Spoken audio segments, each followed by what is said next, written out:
Chapter 101. The two little witches looked at Merlin and nodded subconsciously. Although they didn't know why Merlin was so confident, they still chose to believe him subconsciously. Merlin smiled slightly and didn't explain much. He took the two back to the castle and sent them back to the dormitory. On the way, he received countless jealous eyes from the wizards of the Lion Court and the Badger Court. Merlin was calm and even felt a little sorry. It would be great if he had an emotional gold finger. According to this amount of emotional feedback, he could get countless rewards just by walking around the school every day. There is no need to slowly transform like this. But, forget it, it's good now. In a sense, he should be the strongest freshman in Hogwarts or the entire wizarding world. With the mithril formula and the theory of magic system, he is already unbeaten in the field of alchemy and spells. He has mastered the way to tame a fire dragon, although others may not be able to do it. But what does that have to do with him? Norbert just listens to him. He is also a member of the world's top Union Gold Club. Newt is expected to reply to him soon, and by then, maybe Fantastic Beasts and Where to Find Them will have to be re-edited into a new version. Thinking about it this way, this system is still quite good. At this 977, Emmeline's ears moved and he heard the sound again. Idiot, haven't you figured out the location of the Philosopher's Stone yet? Ravenclaw. I have never seen such a stupid Ravenclaw student like you. Merlin was a little surprised. He actually walked outside the Defense Against the Dark Arts classroom. The voices were naturally from Voldemort and Quirrell. But Merlin couldn't help laughing when he heard this. It was interesting that the Dark Lord scolded you and said that you were not worthy of being a Ravenclaw student. Quirrell tried to argue, but in the end he didn't have the courage. Master, this is all Dumbledore's conspiracy. Since Emmeline entered the school, he has been obstructing me, even showing such a strong magical talent. I doubt. He really looks like a powerful wizard who has taken Polyjuice Potion. Hearing this again, Merlin was impressed that Ravenclaw students really have ideas. They came up with tricks in the most unlikely way.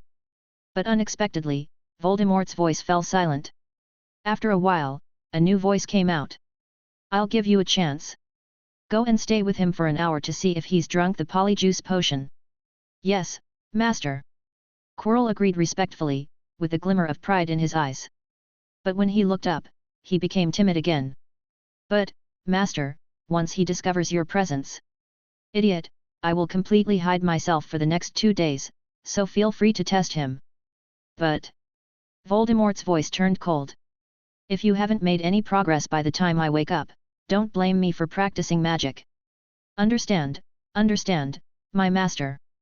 Quirrell agreed tremblingly, with fear in his eyes. What Voldemort practiced was not ordinary black magic, but magic that he had added his own ingredients to. It was more unforgivable than the unforgivable curse. This was the reason why he was afraid. After a while, Quirrell regained his composure after confirming that Voldemort had completely disappeared. He said these not because he really agreed with Voldemort's words, but because he had his own thoughts. Ever since he had seen Merlin's strength when hunting unicorns in the Forbidden Forest, he had an inexplicable idea about what Merlin had said before. If Merlin's words were meant for him, then he must find time to contact Merlin and ask him about it. The only trouble is that Voldemort will attach himself to his body and may eavesdrop on the news. So he must let Voldemort hide actively. That's why he made up the reason just now. Fortunately, Voldemort did not get enough unicorn blood in the Forbidden Forest, and now he is extremely weak and needs more time to recuperate. This gave Quirrell enough opportunity to implement this plan. Now that Voldemort has disappeared, Quirrell inexplicably feels a lot more relaxed. Merlin also raised his eyebrows when he heard the sound outside the house. It seems that his bewitching at that time was effective. Quirrell really understood what he meant and planned to turn the tables on Voldemort. Tisk. Merlin suddenly thought of a classic line. Oh no, the Dark Lord's servants are devouring their masters. Puff. What a joke from hell on the internet. However, Merlin's eyes moved. He felt that his previous plan could continue to be promoted. With the ability to bewitch, his ability to incite should be stronger than Grindelwald. Isn't it easy to fool a wavering Quirrell? Anyway, Voldemort has already hidden. The time, the place, and the people are all there, let's do it.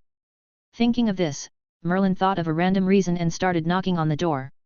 While Quirrell was looking at the mirror in the house, imagining that he would become the greatest wizard of the 20th century in the future. When he was holding the trophy awarded by the Wiesengamot in his hand, there was a knock on the door of the office. "Who is it?" Quirrell put on his turban again and asked cautiously in a low voice. "Professor Quirrell, are you there? I have some questions about my studies that I want to ask you," Merlin shouted. Quirrell was a little surprised. He didn't expect it to be Merlin. Then he smiled. This was like a pillow falling on someone's face. He was still trying to find a reason to ask Merlin to talk. Merlin took the initiative to come to him.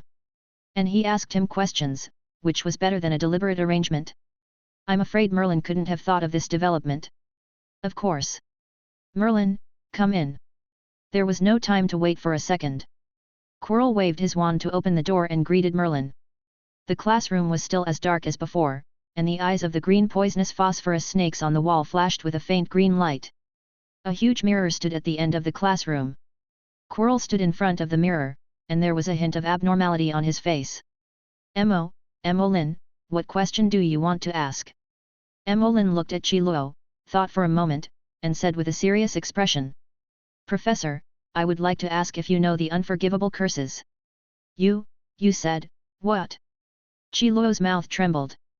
This time he was not pretending, but was really scared by Emolyn. Merlin's beard. "You are just a first-year wizard, why do you need to know this?" Quirrell was so excited that he almost forgot to disguise his voice. He looked at Merlin with horror, wearing a purple turban. "Professor, isn't the defense against the dark arts class about learning this? I just happen to want to learn about the most powerful defensive magic against the dark arts. Is there a problem with that?" This sounds like there's no problem. But, there is a problem.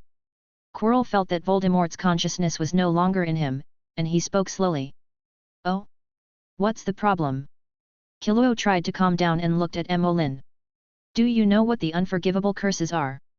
"Of course, it's just Avada eating big melons. I used to be able to throw a few out easily when playing games before." Emolyn smiled in his heart, with a calm and curious look on his face. "Professor, I don't know." "Then I will tell you." Qiluo lowered his voice, revealing a bit of mystery. The three unforgivable curses are the Cruciatus Curse, the Imperious Curse, and the Killing Curse. The Cruciatus Curse can make people feel the most extreme pain in the world, and can even cause death. The Imperious Curse can make a person lose their mind and become a puppet controlled by the caster. The Killing Curse is the most evil of the three. Once it hits the target will die immediately. There is no way to remove the curse. It's really scary. Emolyn nodded and spoke calmly. Qiluo's face was full of a ghost expression. "You said the word terrifying with such a calm face, do you believe it yourself?" But looking at Emolyn's expression, he chose to ignore his expression. "Well, Merlin, I have told you about the unforgivable curses. Wait, Professor, you haven't told me how to defend against these three spells. What are you thinking about?" "Merlin." Qiluo was so angry that he laughed. "Why do you think they are called the unforgivable curses? It's because they don't have the curse removed. The pain caused by the Cruciatus Curse can drive a person insane. The Killing Curse will kill you as soon as it hits you, unless you block it with something else. The only exception is the Imperious Curse. If your willpower is strong enough, you can resist the attack of a 0.0 caster." Quirrell finished speaking, and saw that there seemed to be a flash of fanaticism in Merlin's eyes. He couldn't help but jump in his heart. Isn't this the student arranged by Dumbledore to subdue Voldemort? Why is he so fanatical about the dark arts? Before he could come to his senses, he heard Merlin's question. "But, if you look at it this way, then as long as you don't get hit by the curse, then everything will be fine, right?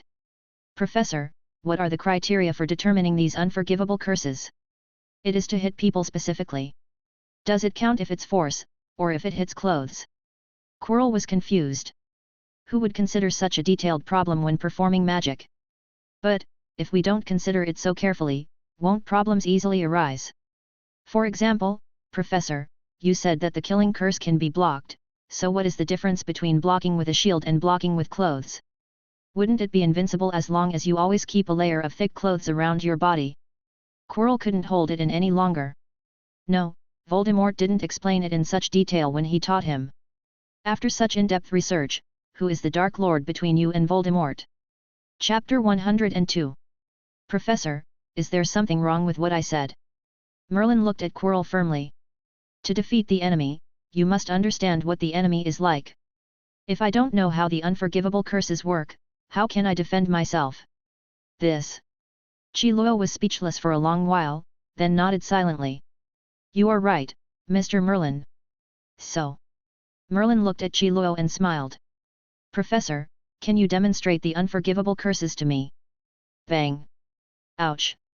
Quirrell's body trembled, and a pile of books beside him fell to the ground, and he screamed as if he was caught in the door.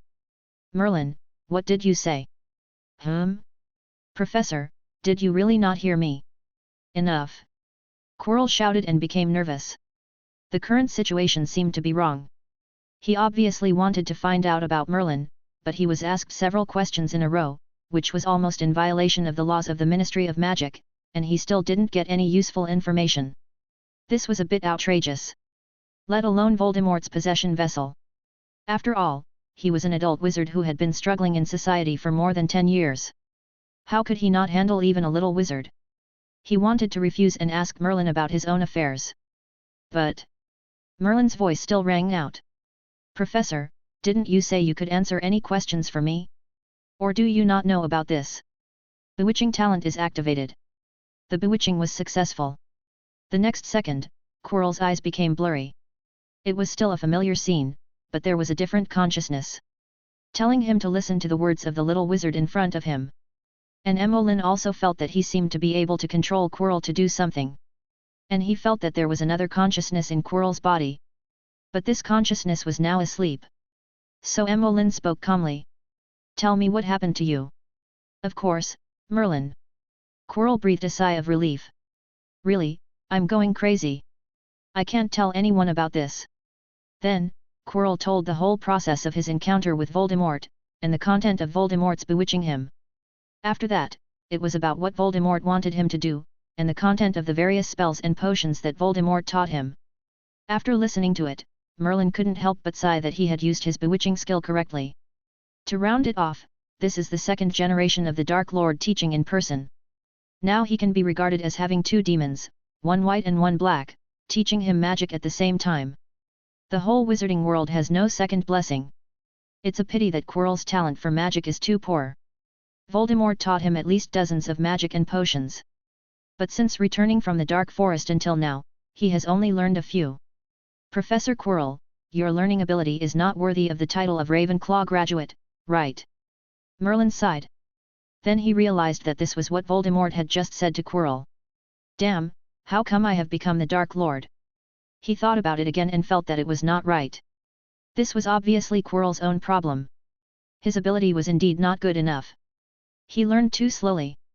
So neither he nor Voldemort thought highly of him. After a brief trance, Quirrell came back to his senses. He looked at Merlin with shock in his eyes. Emolyn, wait, what did you do to me? It's okay, Professor. You don't want Professor Dumbledore to know that there is a Voldemort inside you, right? Ahem. Quirrell is a muggle. It's over, his biggest secret is exposed. Fortunately, as long as Merlin is killed, no one will know his secret. Quirrell's eyes turned cold and he drew out his wand. Merlin, you forced me to do this. You could have stopped being so quick. Professor, what are you talking about? Merlin looked at Quirrell calmly. The bewitched person cannot hurt the bewitched person. This is also the reason why this talent is against this guy. If the conditions were not immature, Merlin would have wanted to try whether Voldemort could hurt him now. It seemed that Quirrell's neck was stuck and he couldn't say a complete sentence for a long time. Merlin waved his hand to contact the talent binding. Okay, Professor, can you talk properly now? You. Qiluo's eyes were blazing with fire, and he stared at Emolyn fiercely. After a while, he sighed and softened. Emolyn, you are. Professor, there is no need to put on this accent now, right? Emolyn raised his eyebrows. Before, in order to demonstrate his purpose, he had to listen to this stuttering accent. Now that he has been bewitched, he is asking for trouble if he still listens to it. Well, nothing can be hidden from you. Quirrell returned to his normal voice, still a little sad, unable to believe that he was actually controlled by a first-year wizard. But this was not any known black magic. Imperious curse. You are so young, but you can use such dark magic? Quirrell asked curiously, his eyes full of shock. When he was Merlin's age, he didn't even master the levitation spell. Not to mention the direct control of an adult wizard possessed by the Dark Lord, he simply couldn't even think about it. Moreover, under Voldemort's education, he also had a certain understanding of the advanced dark magic of the Imperious Curse. The caster must have enough magic power and mental strength to complete the cast. Otherwise, he is likely to be hurt or even controlled by his firm will. With such strength, it is no wonder that Merlin was chosen by Dumbledore. No, I have nothing to do with Dumbledore. Merlin shook his head. I came to you, including what I did today, because I wanted to do it. Why? I wanted to do an experiment, and for some reason I knew that Voldemort was on you, so, well, Professor, you know. What's going on now? Quirrell was a little confused. This was the first time he heard that an experiment required attacking a professor. Was the defense against the dark arts teacher at Hogwarts so difficult? It's a magic, but it's my first time using it, so I don't know how to break the spell. This is also to prevent you from suddenly attacking and hurting me. After all, the guy on you dares to drink unicorn blood, so it's better to be careful. Emmeline explained seriously. Qiluo was completely dumbfounded. No. Mullen, did you install a surveillance camera on me? How do you know everything? Actually, I don't know one thing. What? How did you lure out the sea monster in the Black Lake? Mullen was really curious. It was easy to understand that there was a giant squid in the Black Lake, but the sea monster would not grow to this size without decades. It is an ancient rune magic that can drive creatures into a frenzy. It was the Lord. No, it was the Dark Lord who used my body to control me. I didn't know what happened, but when I woke up, there was a bunch of waterweed hanging on my body. No wonder 227. Merlin finally understood why Quirrell didn't react at the time. It turned out that he didn't even know Voldemort would make this arrangement. How did you get the information about the Philosopher's Stone? There has been no progress so far. Merlin was very curious. It had been so long since the start of the school year, and it was reasonable that almost all the information he wanted to get should have been granted. How did Quirrell manage to get no progress? Well, it wasn't that there was no progress. At least he had sent out a dragon egg. I can't ask openly, right? But I know Dumbledore will definitely trust the deans, so I learned about the situation in their classes. I only know that Professor Sprout has planted a lot of biting kale and devil's ivy, which may be one of the levels. Hagrid loaned out a three-headed dog. Other things, no progress. Merlin shook his head. Could it really be his fault? This Quirrell was much more useless than the ones he had seen in the works. But, that's good, this way he could have better control and feel less guilty. What if he really was a genius Ravenclaw? Never mind, it couldn't be. Merlin shook his head and continued to ask questions. What about the dragon eggs? Where did you get them? He was really curious about this. A zoo with magical creatures would need such rare animals to open, and they would definitely not be available through official channels. Going through Quirrell's route was just right. And Quirrell didn't hesitate to give an address in Nocturne Alley. Here, they specialize in the trade of prohibited magical creatures. As long as you have galleons, they can get you anything. Okay, then, last question. Merlin looked at Qiluo and smiled brightly. Professor Quirrell, do you want to be Voldemort's master? Chapter 103. Professor Quirrell, do you want to be Voldemort's master? Merlin's question was easy. But in Quirrell's mind, it was like exploding dozens of color bombs at the same time. He trembled all over, and even lost his grip on his wand, which fell to the ground. What did you say? Hey, Professor Quirrell, can you please not be so startled every time? It's not like you can't hear clearly. Emmeline shook his head helplessly. I ask you, do you want to be Voldemort's master? Silence. The air in the room suddenly became quiet, and even the lights of the green venomous-scaled snake dimmed. Qiluo swallowed his saliva, as if he couldn't believe what he heard. After a long while, he raised his eyes and tentatively asked Emmeline what this meant. It's just, normal. Emmeline said indifferently. Do you know what state we are in now? Quirrell gritted his teeth. Ah, I know. Voldemort should be in spirit form. When you met him, he was possessed by a snake. You thought you could subdue him, but he attacked you and turned you into his new vessel. Now it should be a situation where there are two souls in one body, and both die. But he often threatens you with spells, forcing you to acknowledge his master, right? Yes. Quirrell nodded. Therefore, we are not separate from each other at all, and there is absolutely no way to reverse the master-slave relationship. That's not necessarily true. Emolin shook his head. What do you mean? Emolin looked at Qiluo, with a smile on his face. He is now parasitic in your body. You are obviously the main body, so why should you listen to him? At worst, you can let him feel your pain and see who can endure it longer. Is this okay? Why not? Emolin said calmly. He had seen too many such things in novels.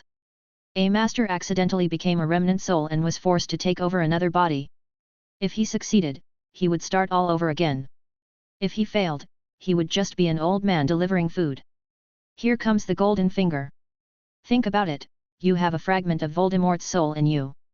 If you can absorb it into your body, his understanding of magic, the spells, potions, and runes he mastered, will all be yours.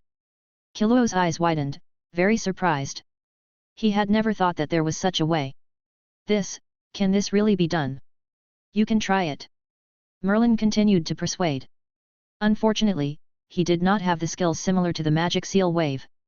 The magic seal had little effect on Voldemort in his soul state. He could only rely on Quirrell's own efforts. But I believe that with the concepts he instilled, Quirrell should know what to do. Merlin, you have completely opened up a new idea for me. I know what to do. Don't worry, I will go to the restricted area to study magic, and then I will definitely find a way to eliminate the fragments of Voldemort's soul. Okay, come on. Merlin paused, but still didn't say that he could ask Dumbledore if he had any questions. After all, the timing was not right. It was not appropriate for them to know that he was using Voldemort to do research. He would talk about it when he had some clues. Merlin thought, and several prompts popped up in front of him. Host transformation magic world detected. Renovation extent, medium, rewards are being distributed. Congratulations to the host for obtaining the talent, Magic Pattern Control. The host has mastered the basic knowledge of ancient magic patterns and can draw basic ancient magic patterns. Merlin was a little surprised. I didn't expect that this talent would be given to me. Praise Merlin. No, praise Voldemort. Magic rune learning is a course that will only be offered in the 3rd grade. Although he has learned a little about it, he has not seen too many real objects after all, and has not fully mastered it. But after obtaining this talent, Merlin felt that the magic runes in his mind seemed to come alive, swimming around in his mind one by one. The meaning of each rune was clearly visible, and they could even be superimposed together to show the complex meaning of the runes. Merlin also knew what runes Voldemort had left on the giant squid and the horse-shaped water monster before. Even the magic perception has improved a lot. Really good. After testing the power of bewitchment and formally transforming Quirrell to refresh a useful talent, Merlin happily returned to the dormitory to rest. The next day was the defense against the dark arts class. Merlin originally planned to go to class and check on Quirrell's progress. But at breakfast, he received a letter. The name is signed, Newt's Commander. Moreover, when he touched it casually, he found that it was as thick as dozens of pieces of craft paper. So much content? Merlin decisively chose to skip class to read the letter. After all, it was a defense against the dark arts class. He even bewitched Voldemort's possessed person, so why did he need this? What defense against the dark arts class? Not even a dog would take it. This decision once again dumbfounded Ernie and Justin. They remembered Merlin's invincible performance in the defense against the dark arts class. Quirrell was speechless and almost autistic. Professor Quirrell must have remembered him. How dare he skip class? Merlin, what if Professor Quirrell deducts points or even tells Professor Sprout? Don't worry, Professor Quirrell won't say anything. Just tell me to study some of the things he said. Really? Of course. Maybe he will give me extra points. Merlin motioned them to go ahead and headed straight for the room of requirement. The dormitory was not safe. He did not want to be visited by Fawkes again. Just as Merlin was heading for the room of requirement, the defense against the dark arts class began. The difference was that Quirrell actually made the classroom brighter this time, and even his voice became less stuttering. Professor, you look a little different. The little wizard from Ravenclaw asked curiously. Of course. Because I took some medicine, the curse has weakened a lot, and I am gradually recovering now. Thanks, Merlin. Quirrell answered as he searched for Merlin in the crowd.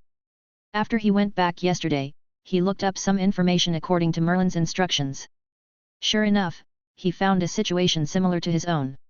Two souls in one body at the same time, if they merge, will give birth to unexpected results. After his ambition was aroused by Merlin, he gradually returned to his previous state. Unfortunately, he looked around but couldn't find Merlin, so he could only ask the little wizard of Hufflepuff for help. Professor, Merlin said he is studying something you mentioned. Ernie stood up and explained nervously. Oh, so that's how it is. Sit down quickly and give Merlin 5 points for his honesty. Quirrell said hurriedly. All the little wizards in the room opened their eyes wide, not daring to believe what Quirrell said. Someone could get extra points for skipping classes, isn't that a bit too outrageous? Snape had never been so outrageous to Slytherin. Many little wizards in Ravenclaw asked Quirrell to give a reason. This extra point was too casual. Oh, actually, yesterday Mr. Emolin came to me to ask a question, which I found very interesting, so I asked him to study it. If this problem is improved, he may even change people's perception of magic. Again. The young wizards were even more shocked. Some even whispered that a monster had appeared in Hogwarts.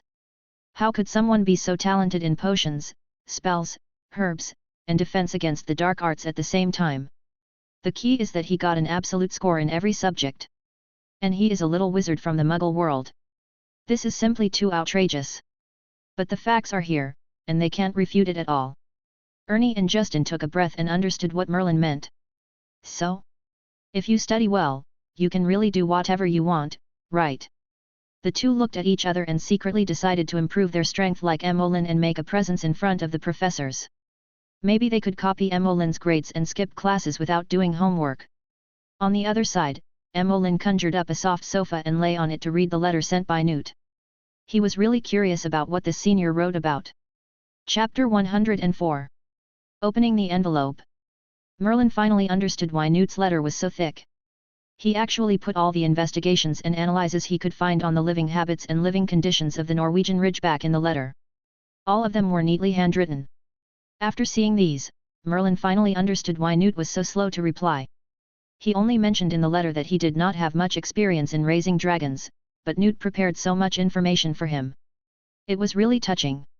In addition to the information, Newt also prepared some problems and recipes that dragons might encounter during their growth based on his own experience for Merlin. He also asked if he could come and see the dragons when he was free. Merlin naturally agreed to these. In fact, even if Newt didn't say it, Merlin wanted to take the initiative to invite him to the school. The 1,000-year-old Bowtruckle and Guardian Tree communities are not common in other places, plus there are also acromantulas and other rare creatures. He believes that Newt will definitely be interested. Then read the following content. Merlin had to admire Newt's love for magical animals. After knowing that Merlin wanted to build a zoo for magical animals, Newt was even willing to donate more than half of his magical animals to live in the zoo. In order to facilitate Merlin's inspection, he even gave a detailed list. However, Merlin picked up the list and saw that the list was more than 1 meter long and was not yet finished. He decisively chose 547 and put it back, intending to wait until it was stable. There are so many magical animals, unless Newt brings them personally. It may be a problem if someone else brings them. After all, the list of dangerous magical animals of 4 or 5 stars is written a full foot. Without Newt, if someone else dares to bring so many magical animals, he will be convicted of smuggling and trafficking rare magical animals. In other words, Newt has enough connections in America and the UK. This can get some leniency when doing things. But it is also limited. If he really opens the box completely like he did when he hunted Grindelwald, I am afraid that the Ministry of Magic of various countries will immediately issue a new wanted notice. Read on. This is what Newt wants to say. It has been written for more than 10 pages, and it can be simply summarized. He is very interested in the current changes in the Forbidden Forest and hopes to do an investigation when he has time. I also want to see the tamed dragons, and I hope Merlin can visit him when he is free. If Merlin has time, he can contact Dumbledore. He has a way to bypass the Ministry of Magic's surveillance and go there.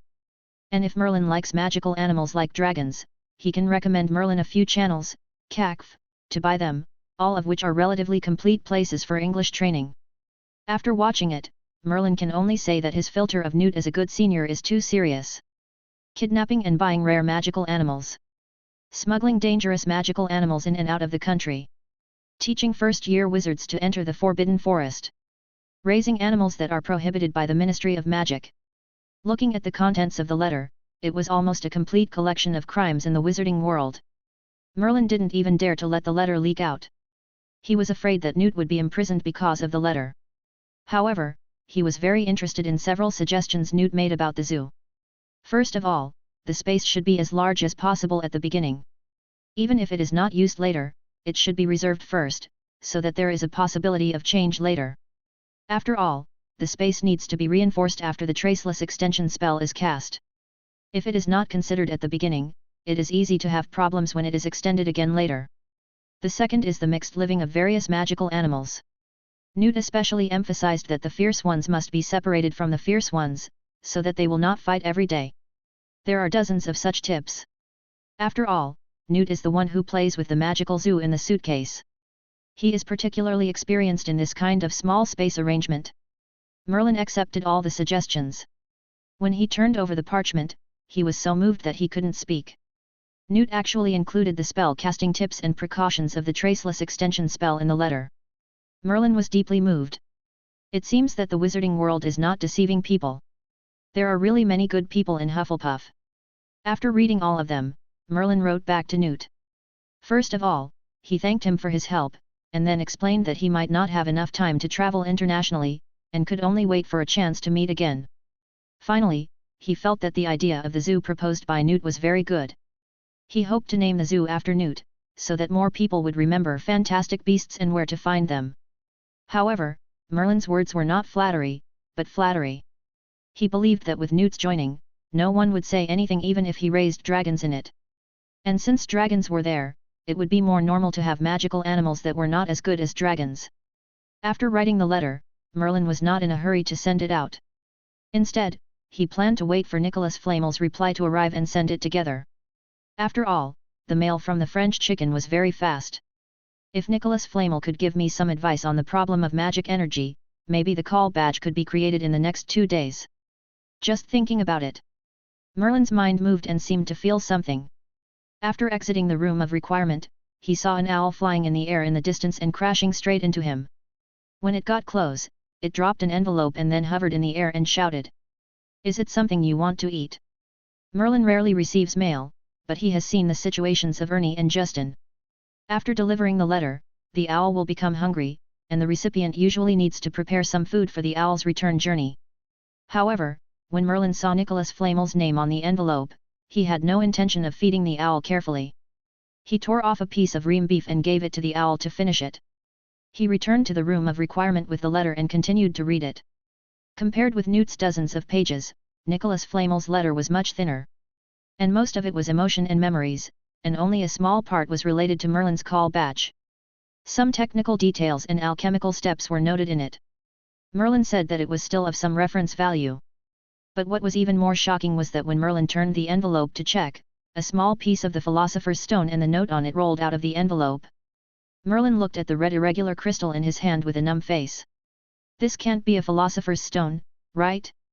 He picked up the note, his mouth twitched, and he didn't come back to his senses for a long time. Nicholas Flamel's note said it very clearly. This thing is indeed a Philosopher's Stone. But he still had several pieces, enough to make the elixir of life, so he gave one piece to Emolyn and saw if he could figure out the formula. As for where to use it, Emolyn could decide for himself. The letter was true, and the Philosopher's Stone was also true. But Emolyn still felt it was outrageous. This was the material that could be used to make the elixir of life. How could he just give it to himself? What if someone robbed it on the way? Do you really believe in the level of security in the magic world? Chapter 105. After a slight sigh, Merlin began to study the Philosopher's Stone in front of him. Nicholas Flamel trusted Merlin very much and even explained most of the refining principles to Merlin. Merlin even suspected that if he was not worried about the possibility of the letter being leaked, he would directly tell him the entire refining method. After reading the method, Merlin was even more impressed that the world's #1 alchemist was indeed different. The alchemy technology of this Philosopher's Stone is enough for ordinary alchemists to learn for a lifetime. Use powerful magic to directly change the structure of matter. It is a more thorough change than transfiguration. Of course, in the Muggle world, it will have another name in a few decades. Controlled nuclear fusion. The entire Philosopher's Stone can provide energy far beyond that of ordinary magic batteries. The elixir made with this, Merlin's mouth twitched, and he felt like he understood a little bit. It is indeed possible to make your cells regenerate infinitely as long as you control the regeneration speed. It's a pity that it is still a little short of true immortality. But it is also enough to be called a genius idea. But Merlin doesn't care about this now. He still has a lot of time to live, and there are still many rewards after changing the magic world. Maybe he can get a lot of wool and get the real immortality. For example, Merlin has a unique skill of eternal life in dreams. Merlin really wants to learn it. The magic world, cyber immortality, it's interesting to think about it. Then, Merlin's eyes moved, and he began to use the magic stone to make a call badge. With the addition of the magic stone, many previous difficulties are not difficult now. There is no need to consider the problem of magic power amplification. The magic stone is directly used to realize the role of the antenna. As for the problem of magic power recognition, I can only say that Nicholas Flamel thought too much. On the basis of Merlin's proposal, the problem of inputting magic power numbers was solved by using soul reading. Let this call badge completely simulate the principle of the telephone. Preliminary tests have a good effect. At least there was no problem with Merlin's own test. The next step was the actual test. Merlin looked at the time and couldn't wait to make a few badges and go out to find Cedric. Hey, Merlin! Cedric saw Merlin's face full of joy and wanted to rush up and kiss the back of his hand. Since joining Merlin's team, his assets have grown by leaps and bounds. If he persists for another 6 months, he might be able to buy a Nimbus 2000 next semester. Okay, Cedric, don't get so excited, you'll make more money later. More? Merlin's beard is really outrageous. Cedric opened his eyes wide and couldn't believe it. The next second, he realized something. Wait, Merlin, do you have any new invention? Of course, let me show you this. Merlin took out 2 blank call badges. What is this, Merlin? Enter your magic, activate it and you will know. Okay. Although he didn't know what it was for, Cedric listened to Merlin and took the 2 and activated them together. A string of numbers lit up on the call badge. Okay, now go back to the dormitory. Merlin took a badge and signaled Cedric to go upstairs. That's all. Well, you'll know when you get back. Merlin kept it a secret and walked outside. Wait, Merlin, aren't you coming up with me? No, there is no way to test it that way. Merlin smiled and got out of the passage. Then he walked towards the auditorium on the first floor. He secretly vowed to learn a magic that can move quickly as soon as possible. He has become a wizard. Is it difficult to open a portal? He actually has to walk on his legs. It's not appropriate. Dinner had just ended, and there were still many little wizards in the hall. For example, Harry and Ron were playing wizard chess. The twins were still promoting membership cards for the new joke shop. The little badgers were taking the jumping toadstools handed out by Professor Sprout and recording their living habits. The Slytherins gathered around Malfoy and didn't know what they were doing. Merlin showed up in a low profile, just finding the twins and giving them another calling badge. Give it a try. What is this? Merlin? The twins stopped what they were doing and looked over, their eyes full of curiosity. It looks like a badge. Could it turn into some powerful magic item? Or a trick? I like it. Fred and George had completely different attitudes. Merlin shook his head. It's not a powerful magic item, nor a trick item, it's just an alchemical product, but I think a lot of people will need it. How many people? Fred asked curiously. Probably, the entire magic world will use it. Merlin said seriously. Merlin's beard, is it so exaggerated? George exclaimed in surprise. Last time, Merlin said that many people would buy the glasses, which are now a bestseller in the entire Hogwarts, and even sold to the Ministry of Magic. What would this thing that the entire wizarding world would buy look like now? He couldn't imagine it. Think of this string of numbers and input your magic power. Merlin gave Cedric's magic power symbol. Fred took it and looked at it, shrugging casually. Let me try this, is this some kind of magic number? Interesting. But there is no change. Fred inputs magic power, but the badge does not change at all. Wait, don't worry, it will be here soon. Merlin's beard. Merlin, what are you doing? Why did this thing suddenly scream? Before Merlin finished speaking, a voice came from the badge. Cedric. Fred and George were stunned for a moment. They picked up the badge and turned it over and over to see what it was. Not a record. Not a tape recorder. Oh, Merlin's beard. Merlin, what is this? The twins exclaimed with wide eyes. George? Fred, why are you here? Where's Merlin? Cedric's voice continued. The two hurriedly explained the situation, saying that this was something Merlin had asked them to test, and asked Cedric what was going on. I was also testing for Emolyn. He didn't say anything and just asked me to wait. Okay, we'll discuss your questions later. Cedric, stop the magic, then look at the number displayed on your badge, and try inputting magic with that number in mind. Okay, wait a moment. Cedric operated it, and the badge soon lost its sound. A few seconds later, the badge in George's hand made a sound again, and it was vibrating. A string of numbers lit up on it, which was the number that just represented Cedric. George and Fred quickly input magic power, and Cedric's voice sounded again. After a brief exchange of communication, the twins wanted to test the communication distance of this thing, and took the initiative to ask to go outside the castle to test it. Merlin naturally agreed to them. Someone helping him just saved him the time to do this himself. The two grabbed the badge and rushed outside. After a long time, they came back and hugged Merlin excitedly. Merlin's beard. This is simply amazing. Merlin, you can't believe it, we even found a flying broom and flew around in the sky. If the school hadn't banned it, I would have even wanted to fly out and test it. But it's enough, Merlin, your invention is so amazing, I can't even imagine how much of a shock this thing will cause. 0 Please give me flowers 0. No wonder you said the magic world is going to change. I'm afraid that owls can only be used as pets in the future, because this one delivers messages too fast. The twins shouted loudly to attract the attention of other students, who all frowned. The twins were usually very flamboyant, and their current behavior made the people in other colleges unhappy. They all frowned and looked at them with disdain.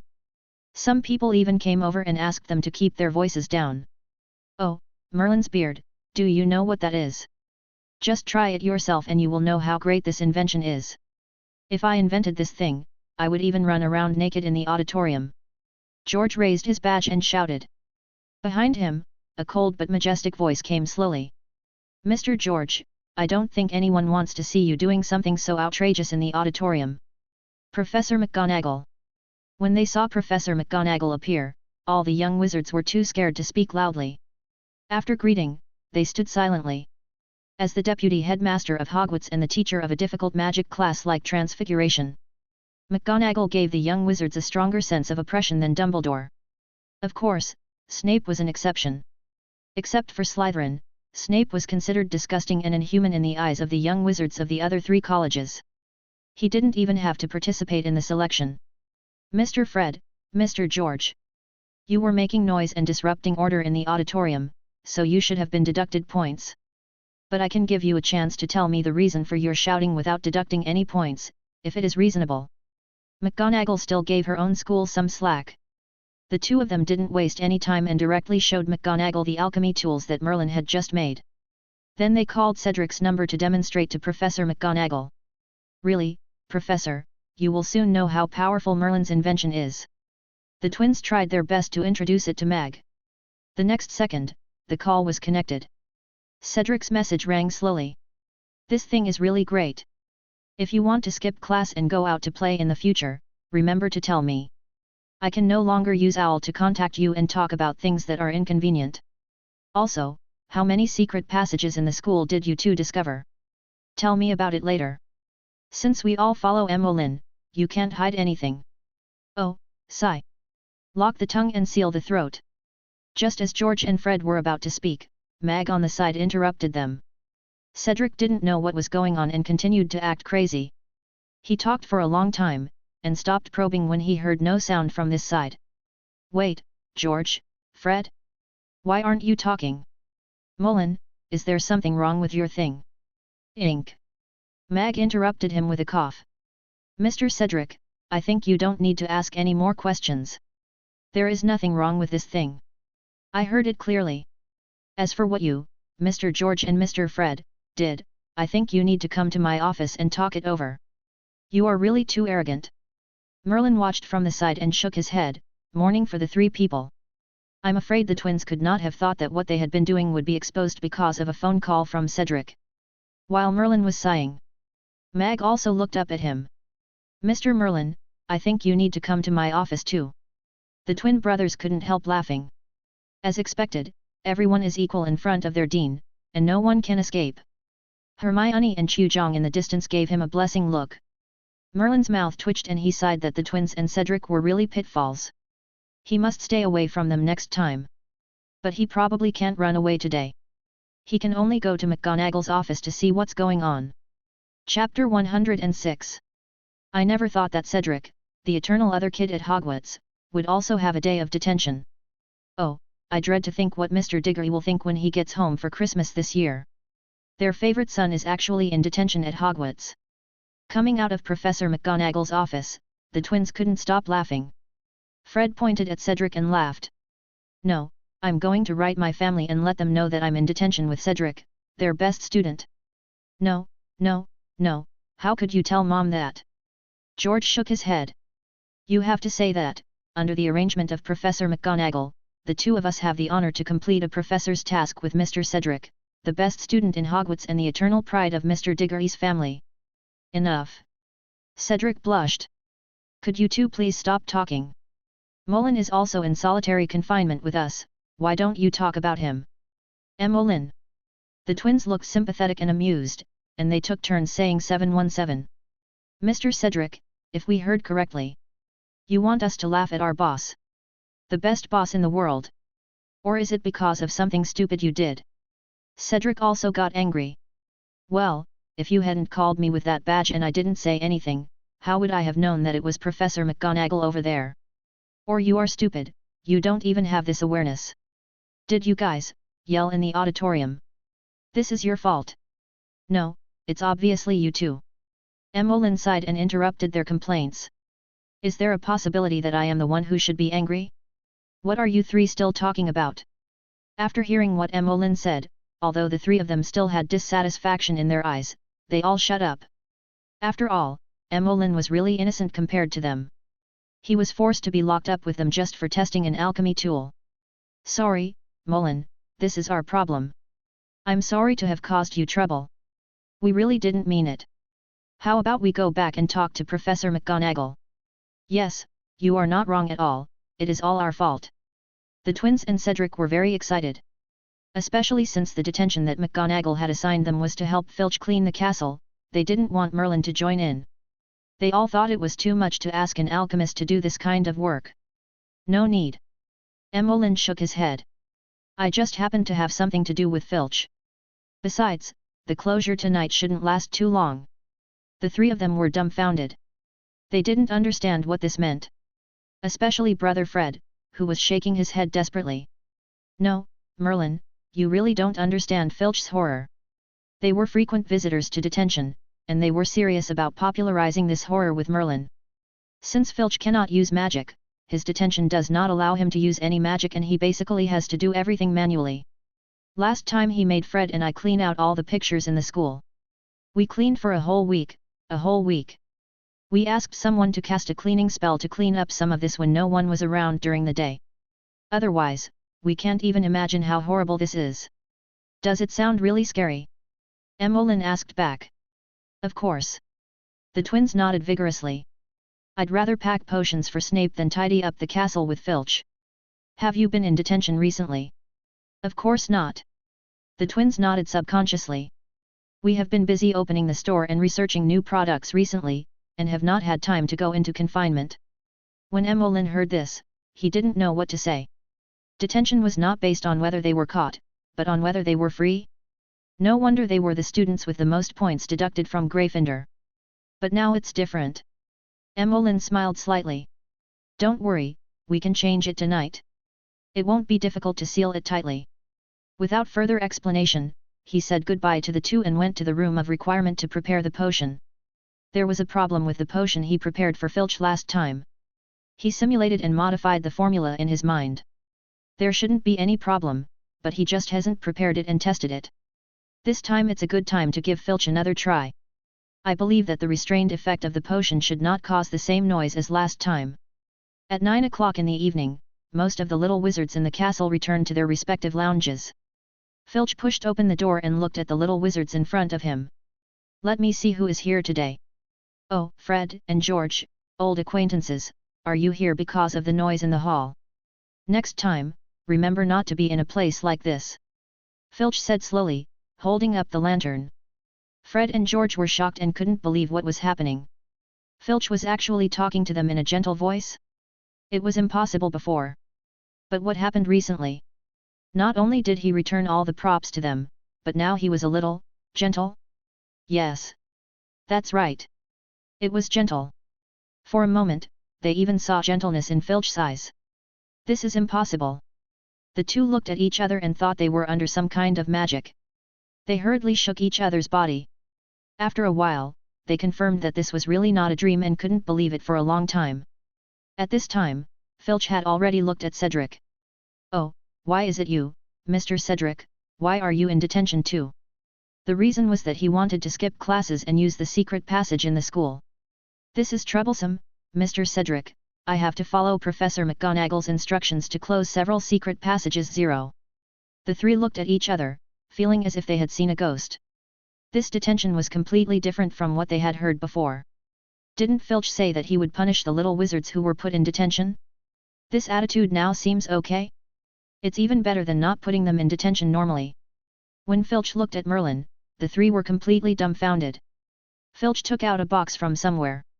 Mr. Mullen, how about these things as your midnight snack? I was going to find a random elf to make it, but knowing that it was for you, it was made by Tamer himself. Thank you so much, Mr. Filch. Merlin felt warm in his heart.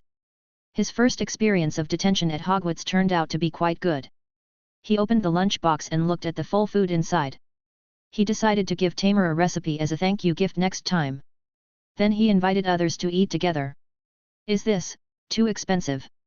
Cedric swallowed his saliva, but his eyes did not move away from the lunchbox. He recognized half of the ingredients inside. They were all materials from high-star magical creatures. Some were even unsaleable. Even if they were custom-made in Diagon Alley, they would cost dozens of galleons.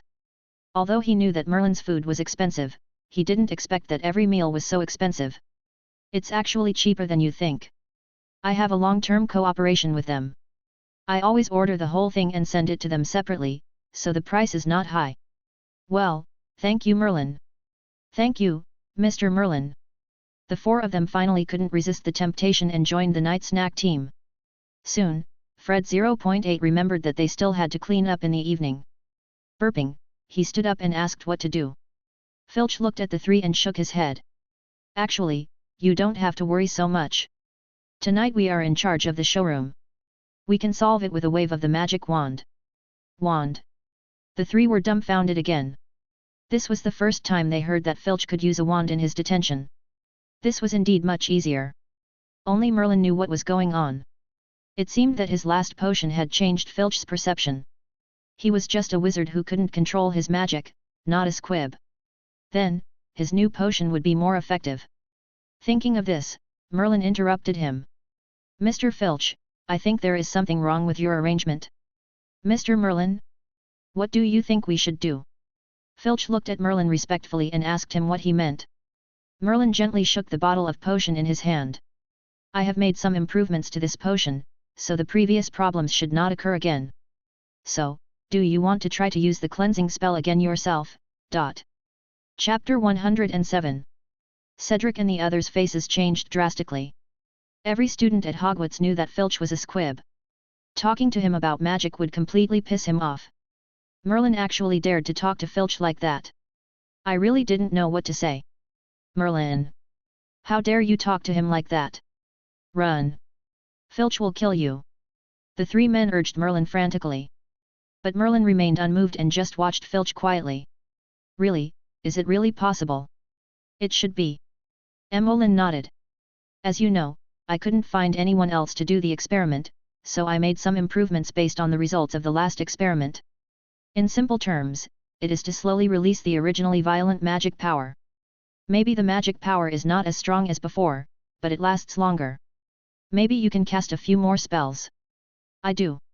Filch nodded without waiting for Merlin to finish. Merlin was a little dumbfounded. This was not a marriage, and Filch's answer really made him a little nervous. The twins and Cedric were even more stunned. They stretched out their hands and looked around. This, that, you, him, me. After a while, I slapped my thigh. No, Merlin, you, what did you mean by that? I don't understand you at all. Filch, magic, you, before, what on earth was going on? Ah, I forgot you didn't know this yet. Merlin suddenly realized and told me about the magic potion 20 he prepared and the accidental washing of Hogwarts. Then he saw the shocked eyes of the three people. No, it was you who caused the rain that day. No, to be exact, it was Filch who did it alone. I just watched. The three of them were completely speechless. With their current magic power, they couldn't cast a spell to cover Hogwarts even if they tried their best. Not to mention cleaning the castle directly, this was simply too outrageous. The key point was that Filch was a squib.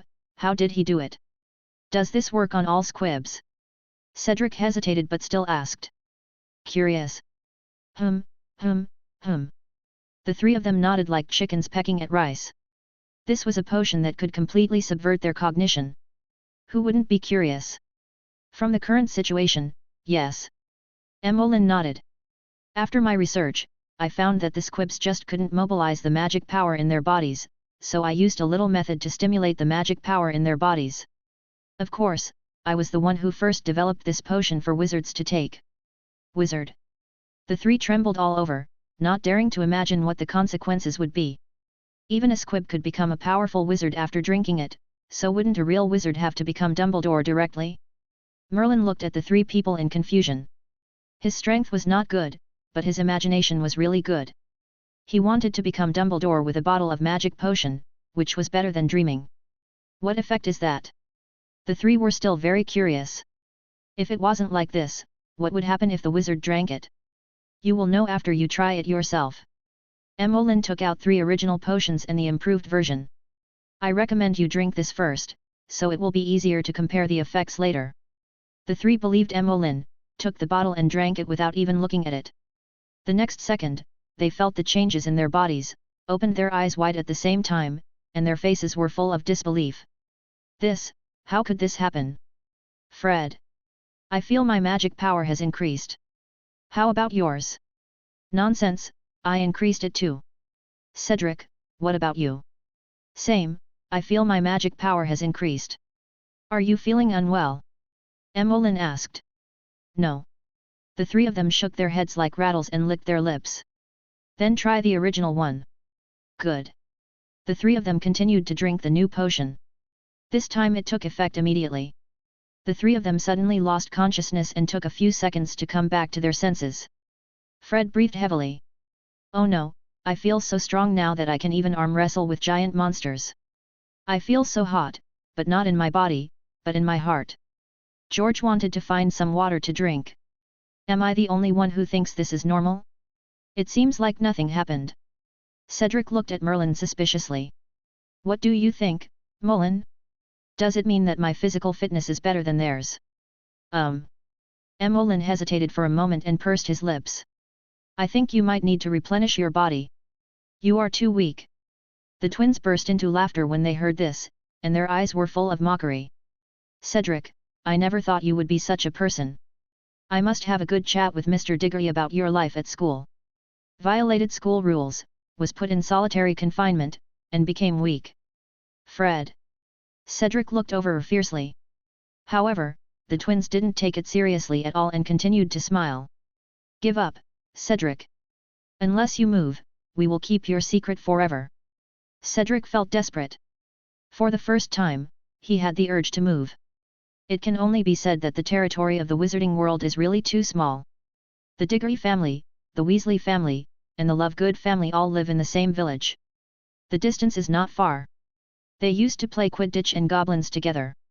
I didn't expect that they would be controlled now. What else can I say?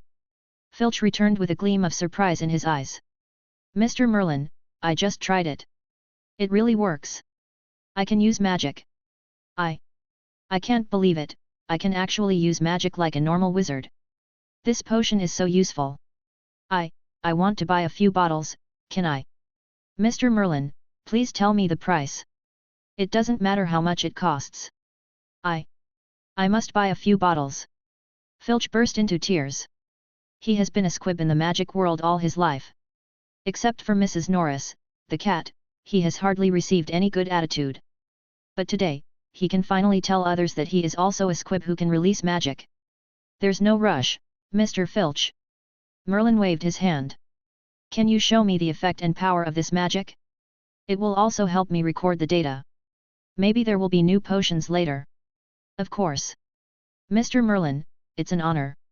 Oh, how about we go to the trophy room? Filch smiled shyly. I want to try to clean those things with magic like you do. Of course there is no problem. Emolyn nodded. However, Mr. Filch, you must control your magic. If it's like last time, you'll probably have to go to detention. The three of them were shocked when they heard this joke. They couldn't imagine what it would be like for Filch to be in detention. But Filch didn't care at all, and was even a little happy. If I can use magic by being in solitary confinement, I can be in solitary confinement every day. Well, I underestimated how much Filch likes magic. Soon, they arrived at the trophy room. Filch took a deep breath, prepared himself mentally, and waved his wand to release a clean-up. There was no special change. It was like a bright light flashed. They closed their eyes subconsciously. When they opened them again, the entire trophy room looked brand new. That's great. Mr. Merlin. I feel like I have endless magic power in my body. This feels so great. I can finally say that I can really do magic. Filch was extremely excited. He began to display the magic in his hands one by one. Although 717 was just some simple spells such as fluorescent flash, floating spell, repair spell, and cleansing spell. He was not very proficient in some of them and often failed. But after all, he was on the road to becoming a wizard. It took half an hour of practice before it completely lost its effect. It was okay. Merlin nodded slightly. This time should be enough to satisfy many squibs. After all, the blue pill only lasts for 20 minutes, but this magic potion can last for half an hour, which is enough. Is this slogan too vulgar? Merlin looked at Fred and his brother and asked for their opinions. This. The three looked at the advertisement written by Emolyn with complicated expressions. Strong and long-lasting, effective in one bottle, and makes you a real wizard in half an hour. This doesn't look like an advertisement for a normal magic potion, does it? So what should we do? Merlin was a little curious. He really didn't care too much about the way the potion was advertised. They basically advertise the efficacy of the drug, the production method and the effect, such as herbicides, which will keep your garden free of weeds. Magic cleansing Mrs. Skull gives you the magic stain remover. Well, from this point of view, it is indeed possible. The twins looked at the advertisement given by Merlin again and were defeated. From this perspective, the advertisement is really good, but it is a bit embarrassing when reading it. Merlin doesn't care. He thinks wizards are similar to muggles in this regard. The weirder the thing, the more buyers there are. That's it, we can just use this potion to open the alchemy item shop. Emolyn nodded, confirming that the drug can be released. It's just a pity that no reward information popped up in front of him. But Emolyn was not in a hurry, and planned to wait for the official release to see. He didn't believe that the magic potion that could change the fate of so many people would only give an intermediate reward. This wave, there must be something else. Just waiting for the day when the store is officially released. Chapter 108. What Molin didn't expect was that the time to open the store came so quickly. On the afternoon of the third day after the confinement ended, the twins found Molin and said that the store had been fully renovated and could be opened at any time. How did you do it? Emolyn was very surprised. When he asked about the progress on the night of the detention, the twins said that there were many things that had not been arranged and the publicity was not going well. Now it has only been 3 days, and everything has been done? You haven't even hired a clerk yet, right? Merlin was more concerned about this. They were all students. There was no such thing as an internship during the semester at Hogwarts. They could only hire someone extra to look after the store and then go check on the store on the weekends. Penelope helped. The twins were very excited. She said she didn't have much to do in the next semester, so she could find time to work there part-time. Fred and I take turns skipping class, so there shouldn't be any problem. Merlin really couldn't understand the thoughts of these two funny guys. If he dared to agree to this proposal, he was afraid that Professor McGonagall would come over and have a heart-to-heart talk with him. It was absolutely impossible to openly persuade the little lion to skip classes. Moreover, the flow of powder was set up in Professor McGonagall's office. He didn't think that the twins had the ability to sneak in and use the flow network. Forget it, I'll find someone to take a look in a few days anyway. Emolyn waved his hand, not wanting to think about this question. By the way, Merlin, Penelope said she will wait for you in the auditorium and show you the sample magazine. Emolyn was a little surprised. Penelope didn't contact him for a few days, and he thought that this senior had given up on editing the magazine. Unexpectedly, she had already finished it. He was just a little curious about what the sample magazine would look like after a few days. The first issue of Young Wizard's Journal can't be too sloppy. After checking some magic props made by Cedric and his friends, Merlin said goodbye to them and went to find Penelope. He wanted to see what tricks this senior sister wanted to play. The auditorium. The hall was a little empty. Merlin looked around but didn't see Penelope. Just as he was about to leave, a pair of hands suddenly covered his eyes. The cool scent of perfume floated into his nose, and a soft and warm touch came from behind him.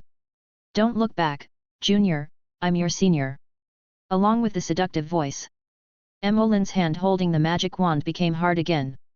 By the way, he complained that this danger prediction was really inhuman. He didn't warn her even after someone touched her from behind. Did he really think that beautiful women were not dangerous? Emolyn pursed his lips. "Senior, it's easy to scare people if you suddenly appear from behind like this, right?" "Really? Did that senior scare you?" Penelope withdrew her hand, and Merlin's eyes were bright again. Turning his head, he saw that Penelope was not wearing Ravenclaw school robes today, but a short windbreaker with the Eagle Academy logo. The hem just exceeded the knees, and she was barefoot wearing a pair of stilettos. There was an indescribable charm, and Merlin couldn't help but take a few more glances. It felt a little strange, but he couldn't tell what was strange. "What?" Junior looked surprised. Penelope licked her lips and smiled, very satisfied with Merlin's reaction. Then she leaned close to his ear and whispered in a voice that only he could hear. "Senior sister only has one windbreaker today." Bang! Merlin's wrist trembled, and he couldn't help but release a magic, which hit the ground hard. Then he took 2 steps back and didn't want to talk at all. Merlin's beard. "What kind of fairy senior is this? Although I am very beautiful, I am only 11 years old. Can't I let the child go? It can't be that the senior's hobby is sister-brother love, right? Can you bear this?" Penelope pouted. "It seems that I have to try a different approach next time." Emolyn's mouth twitched. "Senior sister, when you come down, aren't you worried about being seen by others? I used the transfiguration and disillusionment spells, which are my senior's specialty spells." Penelope cast the disillusionment spell. Her whole body immediately blended into the castle background. If it weren't for Merlin's strong magical perception, he wouldn't even be able to sense that there was someone here. Outrageous! Merlin could only sigh. This is probably a talented player. The next second, Penelope's voice was heard. "Actually, my senior sister has many spells at her disposal, such as the immobilization spell, the invisibility spell, and the hypnotic spell. Can we discuss this sometime?" Emolyn's eyelids jumped and he didn't dare to say anything.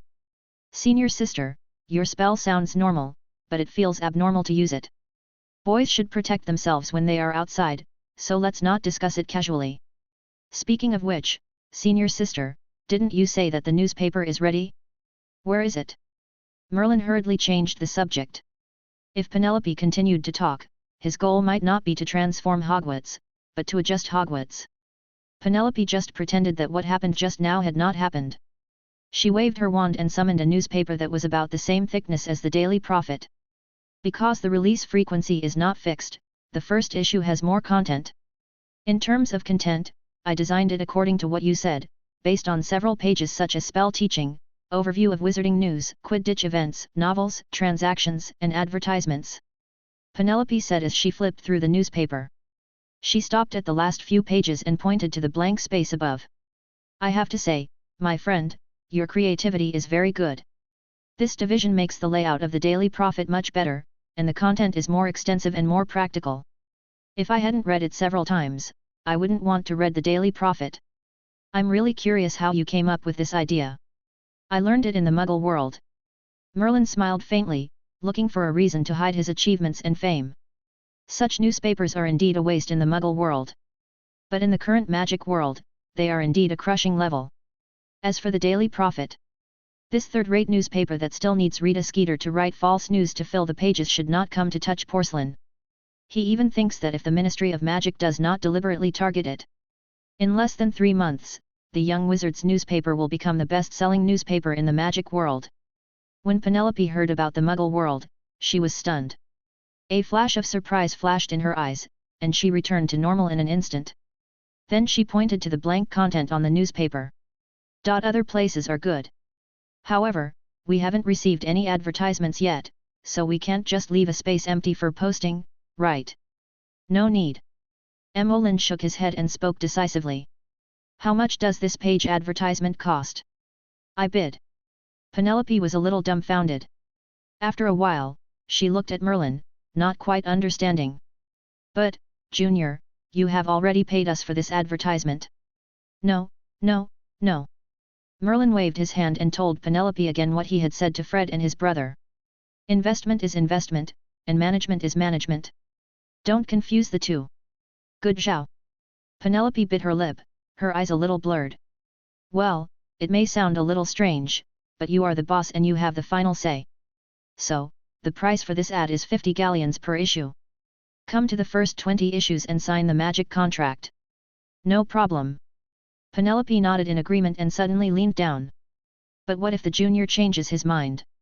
Emolin smiled slightly and looked at Penelope. Don't worry, you will be the only one who regrets it. Is it? If you don't believe it, just wait and see. In 3 issues at most, you will definitely regret it. Okay, I'll wait. Penelope winked. If the junior loses, he must agree to a request from the senior. But if the junior wins, you can also ask the senior to meet one of your requests.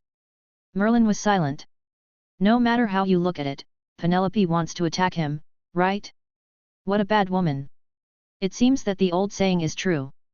Stay away from beautiful women. They will only affect the speed of his transformation of the magic world. Chapter 109. After signing the magic contract with Penelope, Merlin took out a piece of parchment and wrote down his advertisement. Just publish this in the first 3 issues. Penelope was dumbfounded when she saw the advertisement given by Merlin. This advertisement is available for a vacant space at a special price of 1,000 galleons per issue. Junior Merlin, are you really serious? Our advertising space is only 50 galleons per issue. How can we continue to collect money in the future? But the contract has been signed, so you can't go back on your word. Penelope shook her head.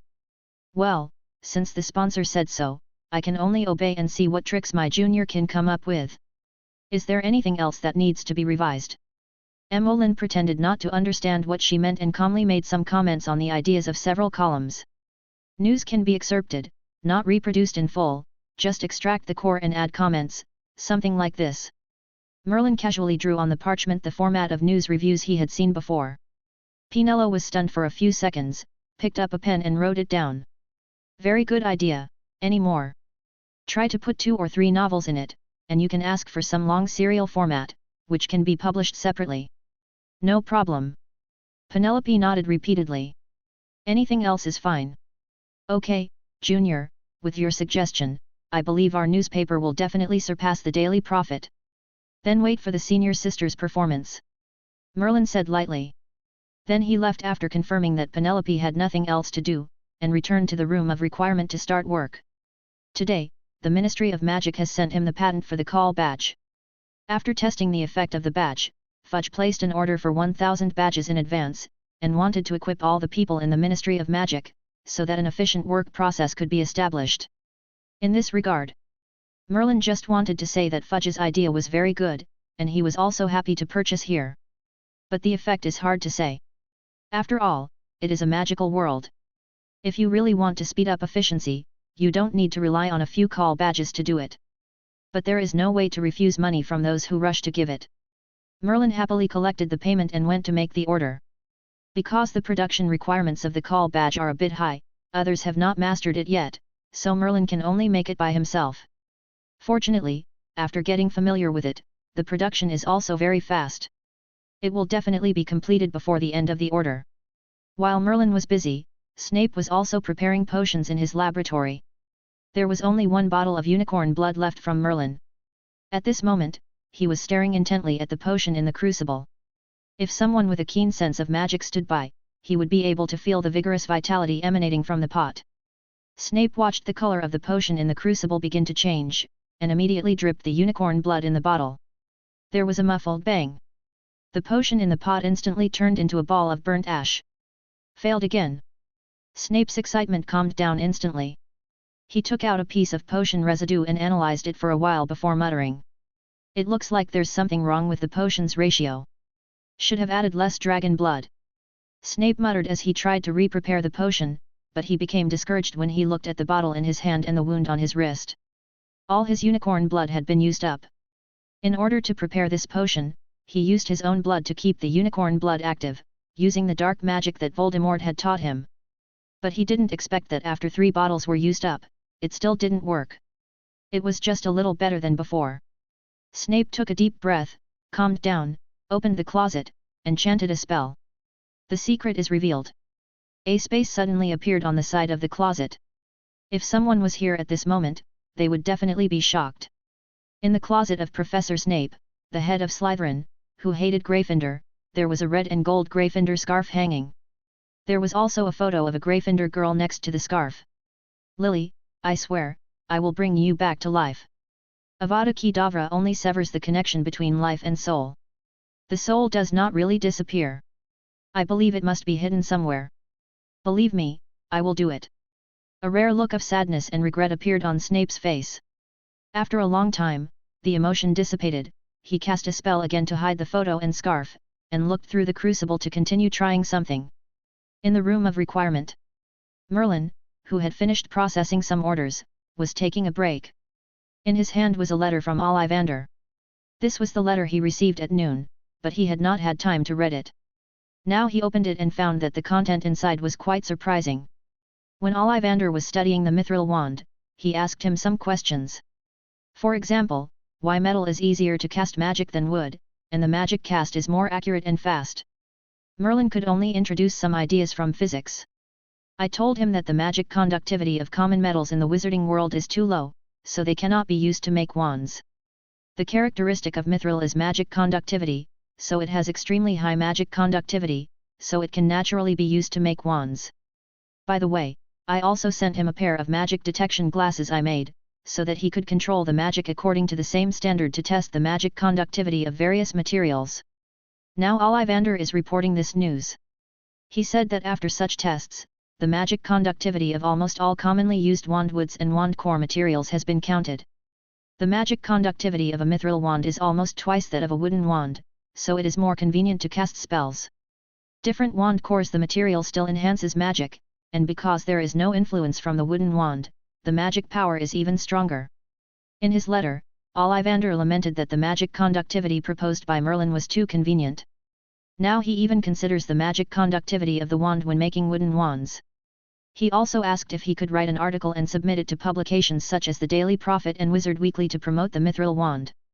Merlin naturally accepted his admiration and, CBBD, rejected his idea of submitting.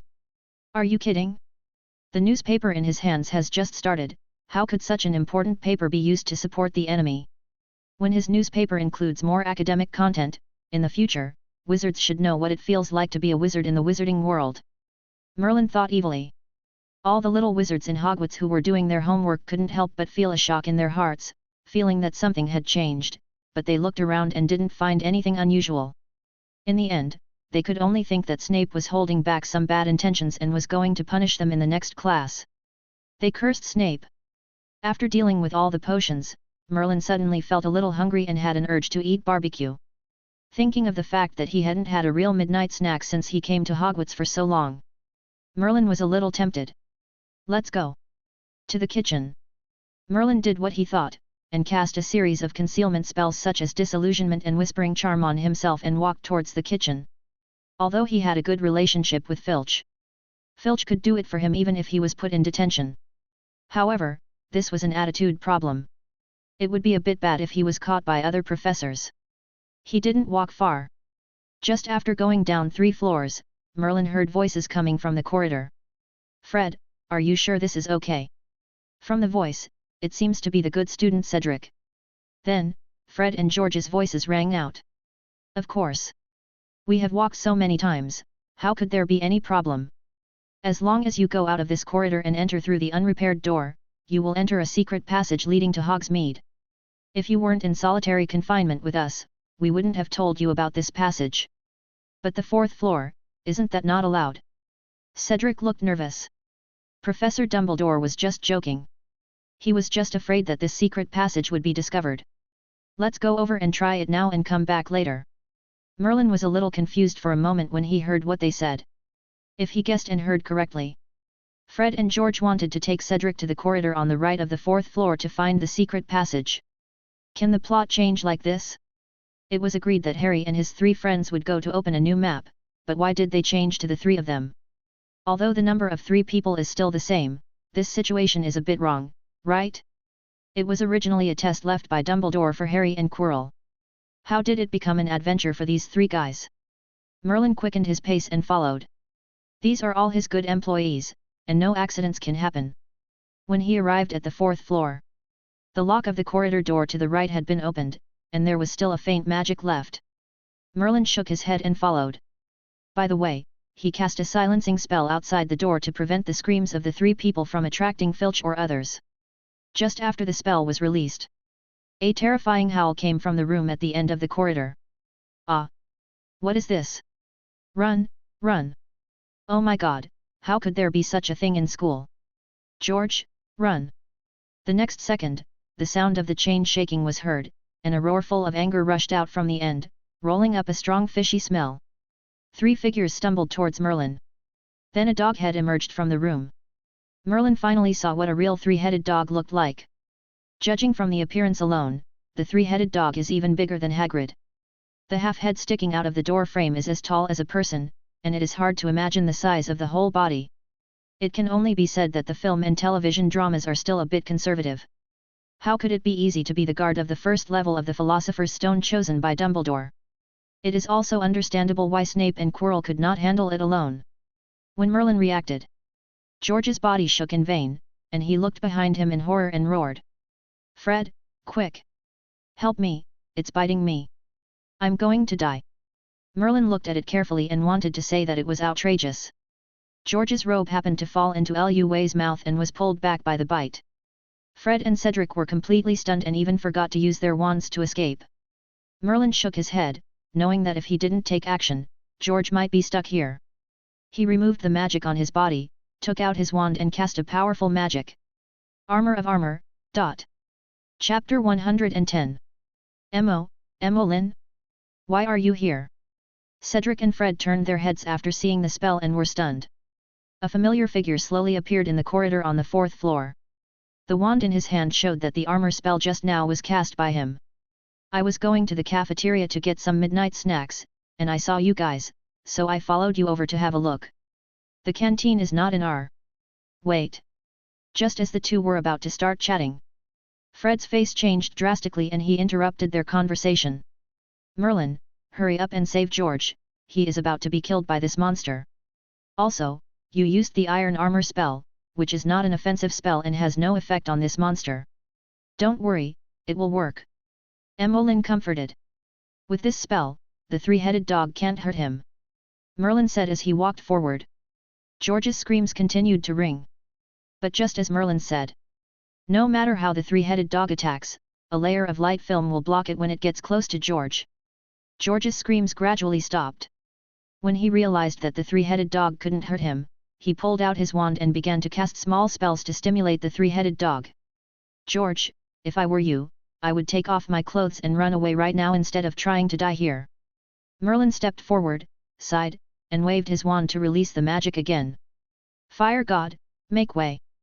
A blazing flame rushed straight to the door that held the 3-headed dog. Ouch! Feeling the flames approaching, the three-headed dog loosened its teeth and silently retreated behind the door, holding the door. The flames released by Merlin dissipated the moment they approached the door. Merlin nodded in satisfaction. This magic was controlled just right. Not only did it scare Lü away, but it also didn't damage the door. It was good. Fred and Cedric were shocked. Merlin, what kind of magic is this? Why does it feel so real? Yes, I almost thought it was real fire just now. The two were stunned and even forgot to pull George up first. What are you talking about? This is real magic. George was still in shock at the door, but he still shouted in defense. How do you know? You will know when you see me. George stood up. A few wisps of black smoke came out of his head, and a strong smell of burnt hair emanated from his head. Now, Fred and Cedric were completely muggles. Such a powerful magic is actually real? The key is that it can be dissipated in time. This control of magic is a bit against the sky. Oh, Merlin! Why are you here? George asked the same question after he got up. Merlin explained again and looked at them jokingly. Now, can you tell me, who told you that there is a secret passage leading to outside the school on the 4th floor? Actually, it's a book. Fred and George came back to their senses and patted their chests. Book? What kind? Merlin's eyelids twitched and he subconsciously thought of a magical notebook. If a similar prop appeared in advance, it would be a problem. It's a copy of Standard Spells Advanced Edition, but unfortunately I didn't bring it with me. George was a little excited. He didn't even care about the burnt part on his head. He gestured to describe the situation in the book to Merlin. The book contains many notes on his understanding of the spell and his study notes. There are also some self-made spells. I have tried a few of them and they are really creative. For example, there is a magic marker that can leave a mark on anything you see and appear when you need it. Marks can also be erased with a spell. This is how we marked many secret passages in the school. There are also many spells related to transfiguration, but I don't quite understand them. He seems to want to transform the human body, but the method is very unique. Merlin felt something was not right. Why did it sound like something left behind by someone he knew? By the way, is there a name on this book? Merlin suddenly thought of something and asked. Yes, there is a small mark on the first page of the book that says prongs. That's right. Merlin's mouth twitched. When he heard about the marking magic, he felt something was wrong, and when he heard the name, he understood it completely. It was indeed the work of those plunderers. The things in this book are probably the notes they left when they were studying the Marauder's map. Then he shook his head, not quite understanding. James and the others, or Snape and the others, why are they so childish that they have to give themselves a nickname and leave something behind? The Half-Blood Prince left a potions textbook. Prongs left a charms textbook. It's really interesting. What a problem. No wonder they can become rivals in love, there is a reason for this. But after knowing that it was something they left behind, Merlin was relieved. At least it wouldn't be a bad thing. It just so happens that he can understand why they went to Filch to steal the Marauder's map later. They must have found other relevant information in this book. If you are interested, Merlin, I will give you the book some other day. This thing is too deceptive. I absolutely don't believe in the things on it. Seeing that Merlin was a little curious, George took the initiative to suggest. Okay, I'll do some research, maybe there's some magic I can use. No problem. Then, the three of them suddenly thought of something and asked why Filch didn't come over to check out the commotion. I just sealed the sound here. Merlin said casually. Do you really want to be put in detention by Filch again? I don't want to. The three shook their heads decisively. Although nothing happened during the last detention, and they didn't even have to work, the three of them still didn't want to go through it again. Especially Cedric, who didn't want to be associated with this kind of thing again. Wait, if you don't want to be in detention, why are you here with them for a night tour? Merlin was very curious just now. The Fred brothers have a tradition of night tours of Hogwarts. Cedric doesn't have one, so why did he come with them? This. Cedric was a little shy and was too embarrassed to say it out loud. Asking for flowers. But Fred and George laughed and spoke for him. Merlin, you may not believe it, but he wanted to go out at night because of the last time he was put in solitary confinement. Why? Merlin didn't understand the logic. The twins laughed until their stomachs were shaking, pointing at Cedric. Our good man thought it was inappropriate to be punished for not violating the school rules, so he decided to break the school rules to even things out. It's 6. For a moment, Emmeline couldn't think of anything else to say except this word. The three people were also a little surprised when they heard this word. 6? What does this mean? Why not 7 and 8? It's okay, I just said it casually. Mullen waved his hand and didn't explain any more. It was too tiring to explain something without cultural basis, and it was a waste of time. The three shrugged and didn't take it to heart. But they were still a little curious when they saw Mullen's calmness, and asked him why he was not surprised after seeing the three-headed dog. Because I know who put it here. Who? The twins were very excited when they heard this. Mullen, tell us his name, we must find him to argue. How could there be such a horrible creature kept in a school? If someone comes in, they'll be killed. Emmeline's mouth twitched unconsciously. Except for you, I'm afraid no one would want to violate school rules and come to such a dangerous place. Besides, it seems that you dare to cause trouble to him just by mentioning his name. Mullen, don't worry, no matter who it is, as long as you tell us, we will never reveal a single thing. Just tell us. Okay, then you just go find Hagrid. Merlin smiled and looked at the three of them. Remember to tell Hagrid that the three of you saw his three-headed dog and almost died at its hands. What? Is this Hagrid's? How could he keep such a horrible thing here? Professor Dumbledore borrowed it. Mullen said calmly. Thinking of the ban issued by Dumbledore at the beginning of the school year, the three of them fell silent. After a while, they curiously asked Merlin what Dumbledore was going to do with the three-headed dog. Maybe it's to guard something, you must not tell anyone. Of course. The twins patted their chests and assured him repeatedly. Merlin glanced at them and didn't take it seriously. Anyway, the timeline has deviated, and it's unknown whether Harry and the others can meet here. It's okay to tell the twins. If it is leaked, Harry and the others will be safer when they come back later. The barrier is lifted. After sensing that there was no one outside, Emmeline waved his wand and used magic, looking at the three people. It's safe outside now, you can go back.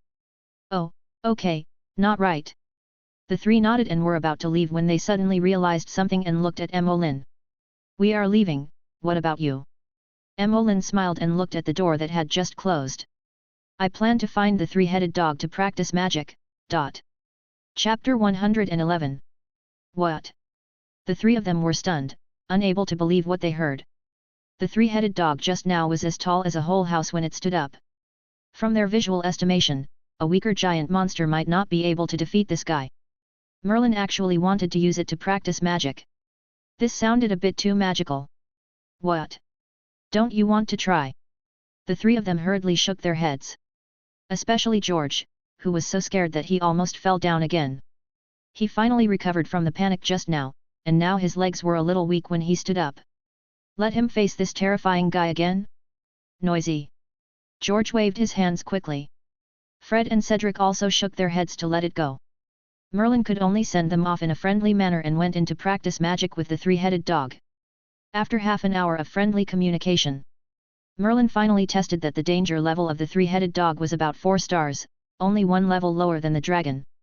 Of course, this does not mean that it is easier to deal with than the dragon. It is that the level of the dog itself is relatively low. After all, the strength of the three-headed dog has been personally certified by Dumbledore. Even Snape, who was unprepared, suffered. Quirrell, who was possessed by Voldemort, could not do anything to it. But on Merlin's side, 850 knowing the weakness, he deliberately did not use targeted music to make the three-headed dog sleep. He just practiced magic combination skills. Unfortunately, although he confirmed the 6-element theory of magic, it is indeed impossible to produce elemental reactions like in some games. The water prison and the fire god to open the way only made Fluffy's wet hair dry.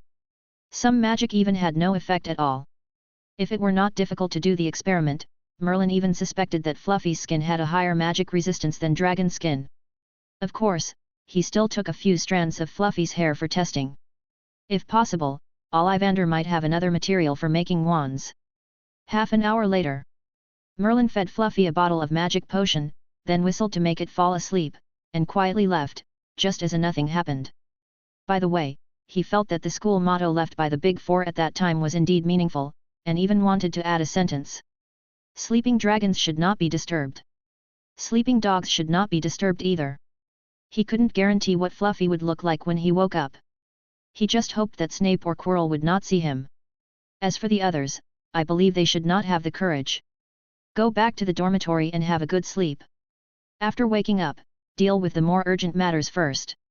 For example, write back to Ollivander and explain some ideas he thought of yesterday. By the way, he said that he had invested in a newspaper, and if possible, he hoped that Ollivander could contribute to his magazine. Then he wrote back to Fudge to say that part of the pre-ordered call badges had been sent out, and if there were any problems, he could let him know in time. Finally, he knocked on the next piece. The Philosopher's Stone was going to talk to Gryffindor. Last time, the old guy said that his statue needed to absorb magic power to recover a little bit of its thoughts. So with a sufficient magic battery like the Philosopher's Stone, it should be able to recover well, right? Tower. Merlin put the Sorting Hat on the head of the Gryffindor statue according to the process last time. A not-so-obvious magical fluctuation slowly dissipated. Merlin was a little surprised. It can't be activated in this way. Looking at the statue again, he finally found that there are still some incomplete magic patterns that have not been completed. And the effects of this part of the magic pattern are cleverly superimposed together. It looks like the statue is dusted and kept clean.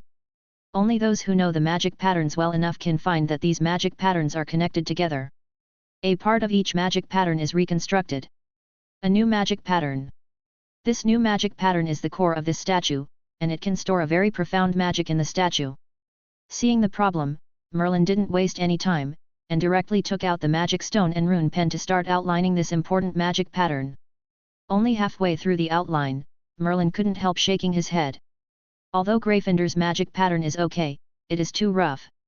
His talent in controlling magic patterns is simply unbearable, so he decided to change it a little and add some ingredients. Fortunately, this magic pattern is simple and easy to modify. In less than 10 minutes, Merlin finished modifying this layer of magic pattern.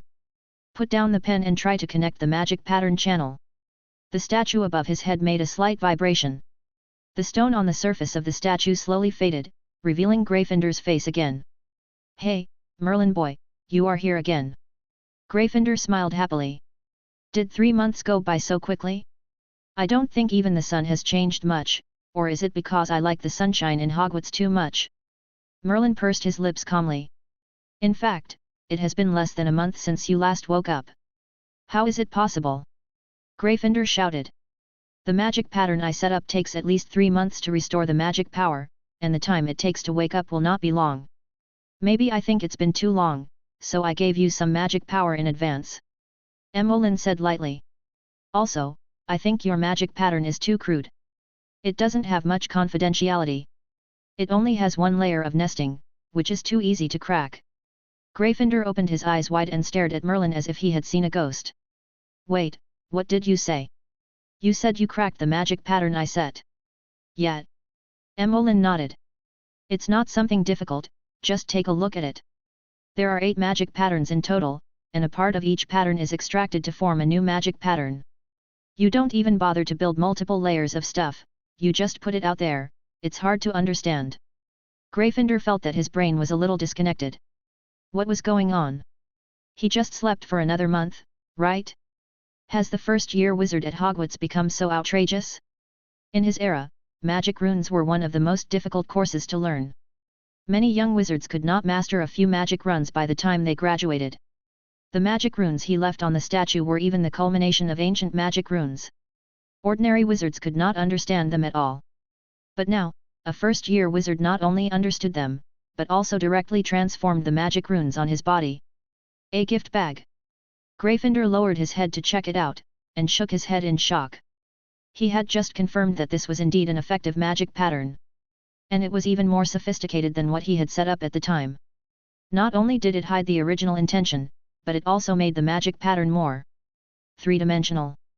Seeing Gryffindor trying to think of something but not knowing what to say, Merlin added for him. "The magic pattern you made before was too flat, and you could tell what it was at a glance. After I modified it like this, it has several layers. Although the effects of each layer look similar, the overall difficulty and cracking difficulty have increased. After a lot of theoretical output, Gryffindor opened his mouth and felt his brain was a little dry. The founder of Hogwarts and the first headmaster of Gryffindor was actually taught a lesson by a Hufflepuff, especially in magic. This is simply a slap in the face. No, there is definitely something wrong.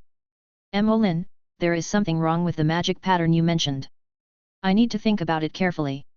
It's okay, just think about it later. I came here to ask you something else. How can I think slowly? I will fall into a deep sleep soon. This time it won't happen. Emmeline shook his head. Don't you feel that the magic power in your body has become much more abundant? Oh, Merlin's beard, what did you do? Gryffindor felt it for a moment and was so shocked that he couldn't speak. Just now, he was only concerned about waking up, and didn't realize that his stored magic power had increased. Now after hearing Merlin's words and feeling it carefully, he realized that it was true. If the magic power before was only enough for him to wake up for more than 10 minutes, the magic power now can almost keep him awake all the time, and he doesn't even have to worry about consumption. The Philosopher's Stone is a magical alchemical tool. Merlin explained it in detail. What a genius idea! Gryffindor opened his eyes wide and exclaimed. Nicholas Flamel? He is indeed a genius alchemist. I really hope to have a chance to see his works. You can meet him if you have a chance. He is still alive. Gryffindor probably doesn't know that the Philosopher's Stone can make people immortal. Merlin mentioned this function by the way. Oh, this is incredible. Gryffindor opened his eyes wide and exclaimed. Merlin stared at him with disgust. When you designed the puppet, didn't you consider how to supplement its knowledge after waking up? Cough cough. Gryffindor was embarrassed. At that time, I didn't expect that the wizarding world would change so quickly. Since you are so good, why don't you consider making one for me? Gryffindor was not shy at all. Hee hee. Emmeline gave him a look that said, do you think I'm mentally retarded? I can lend you a book to read by yourself, I still have to go to class. Merlin's beard. Are you saying that there is still someone in Hogwarts who can teach you? What is the current level of the professors at Hogwarts? Are they all the chief wizards of the Wizengamot? You also know about the Wizengamot? Merlin was very curious. This organization should have been established much later than the time when Gryffindor disappeared. How did a statue that had no way to supplement its knowledge know so much? I saw the Daily Prophet that was blown up by the wind before. Gryffindor explained. Okay, that's not important. Let me tell you, what on earth can you learn in school? That's a lot. Emmeline thought carefully about what he had learned from his surroundings. He is greedy for money, despises the poor and loves the rich, is sarcastic and values bloodline above all else. Ahem. Gryffindor spurted out a mouthful of lubricant. I'm not talking about these, I'm talking about magic. Oh, you should have said that earlier. I did learn some good things, such as the magic taught by the Dark Lord. Well, that's quite, wait, who are you talking about? Gryffindor was a little confused when he heard the name. What's going on? What does the current headmaster of Hogwarts do? The Dark Lord is actually a teacher at Hogwarts? Merlin just shrugged. What's wrong? The Dark Lord is a teacher at Hogwarts, is there a problem? Chapter 112. In order to prevent Gryffindor from really recovering his strength and attacking Dumbledore, Merlin explained this situation immediately after learning magic from the Dark Lord. Gryffindor frowned as he heard this. Wait, are you telling me that your current defense against the dark arts teacher is a Ravenclaw student possessed by the Dark Lord? In order to learn more advanced magic, he chose to travel, but accidentally became the parasite chosen by the Dark Lord. Then you want to try out the specialness of soul magic, so you use a theory to trick him into believing you and try to seal the Dark Lord. Yes. Merlin nodded, expressing his satisfaction. He is indeed a real Gryffindor, and is really different from those Gryffindors. You don't need to say much to know his intentions. He is much smarter. Merlin's beard. Do you know what you are doing? Gryffindor jumped up and waved his sword. If I could beat you right now, I would really like to hit you on the head to let you know what you are doing. How could you come up with such a magical experiment that allows a soul with two souls to seal another soul? Damn it! Who is the Dark Lord? Merlin smiled slightly. Obviously, it was him. I didn't do anything, but I can't be considered the Dark Lord just because I said a few words, right?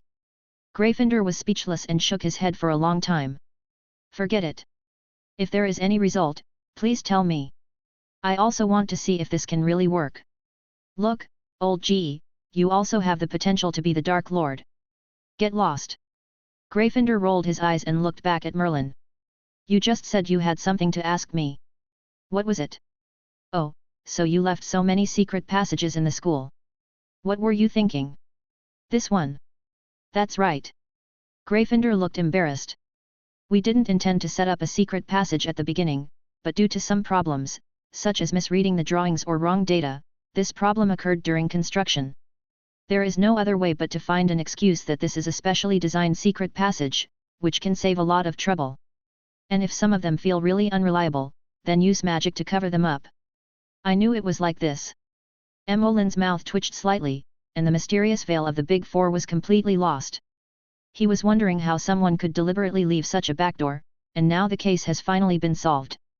Any other questions? Gryffindor felt his body, which would not sleep, was a little excited, wanting to do something he had wanted to do before but could not do. What else can you do? Emolin raised his eyebrows. You're not thinking about going to the library to read or eat, right? Of course I can't eat, but I can go around the school and read a book in the library. Gryffindor raised his hand and cast a spell without a sound or a wand. His figure suddenly blurred and soon turned into a Gryffindor student, wearing a half-new wizard robe.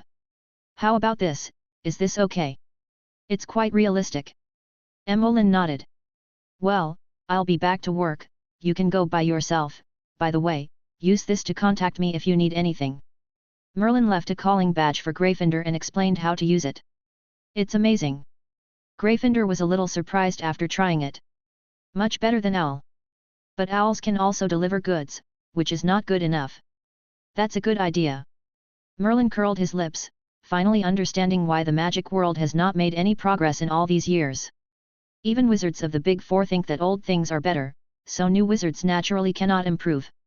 I can only say that it's a good thing that I'm here. Otherwise, I don't know when the transformation of the magic world will take place.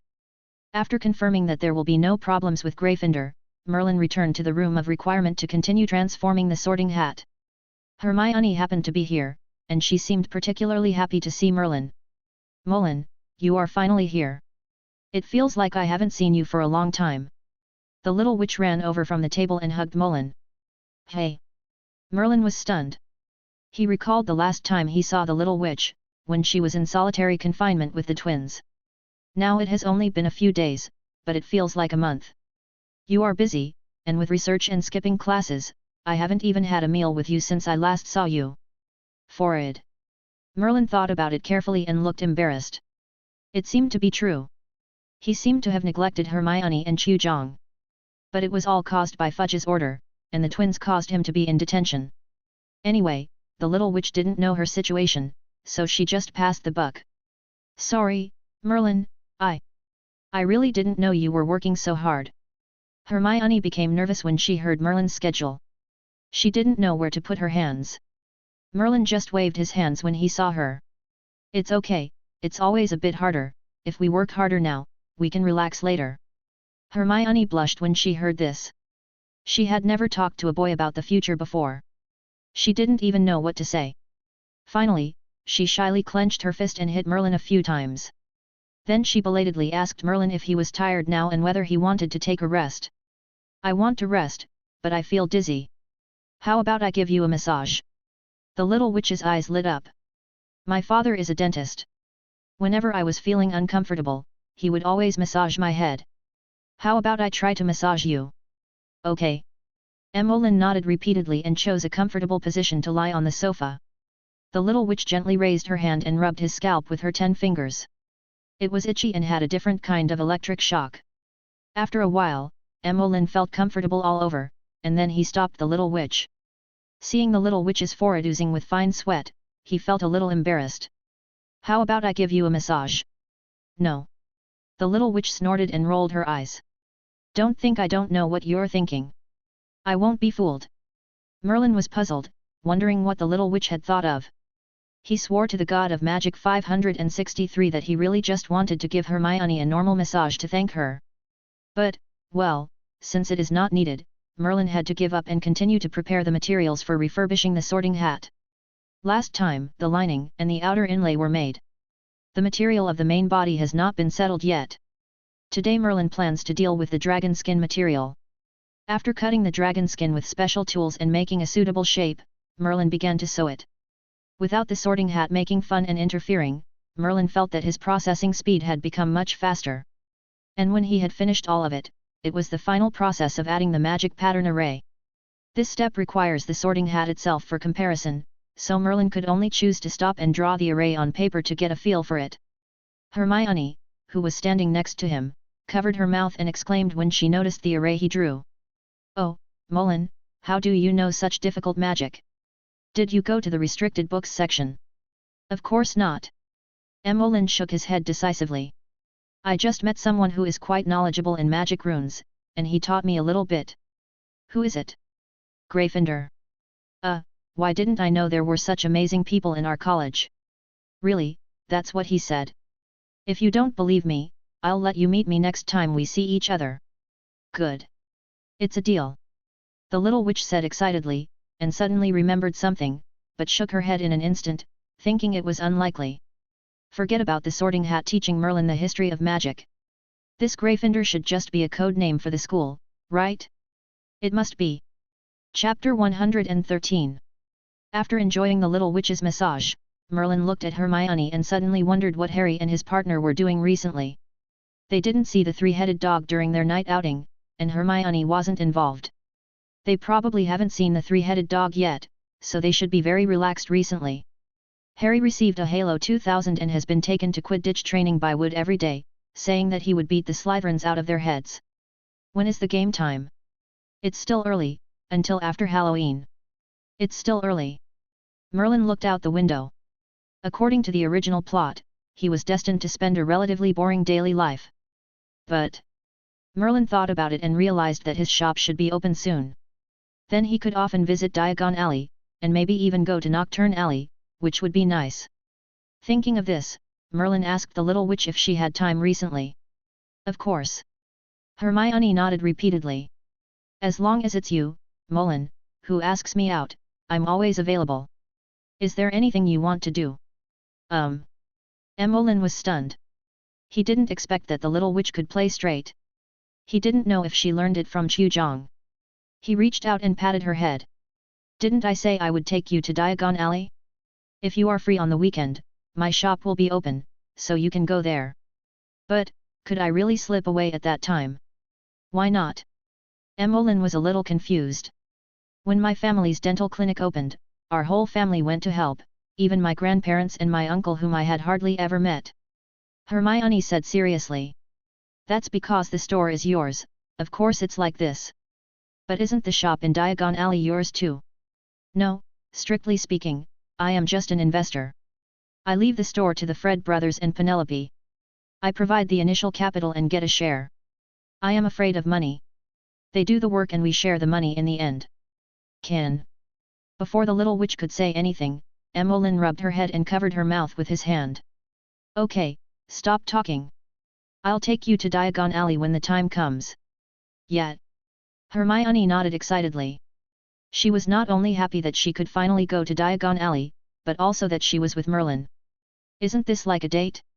The happy little witch decided to work overtime in the next 2 days to finish the weekend homework, preview content and review content. Then she could concentrate on the date. Then, the little witch suddenly thought of something, bit her lip and looked at Merlin pitifully. "Merlin, I want to buy a call badge so I can contact you at any time." "Sorry, not yet." Merlin shook his head. "Is it because it's not on sale?"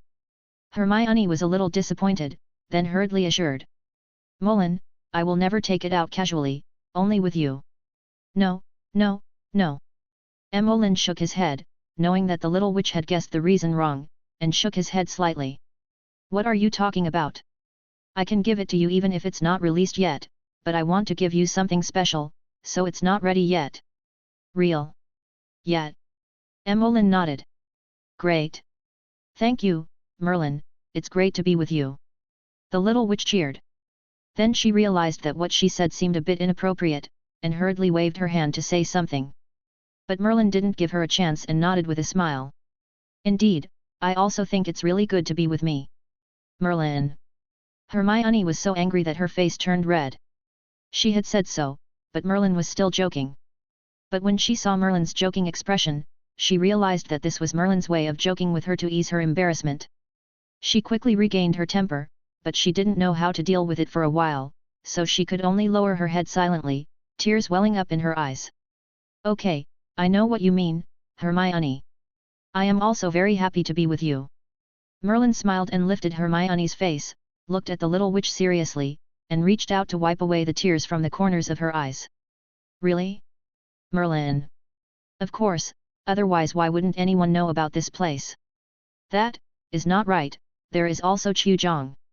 The little witch pouted again, the smile on her face was half frozen, and she was about to feel uncomfortable again.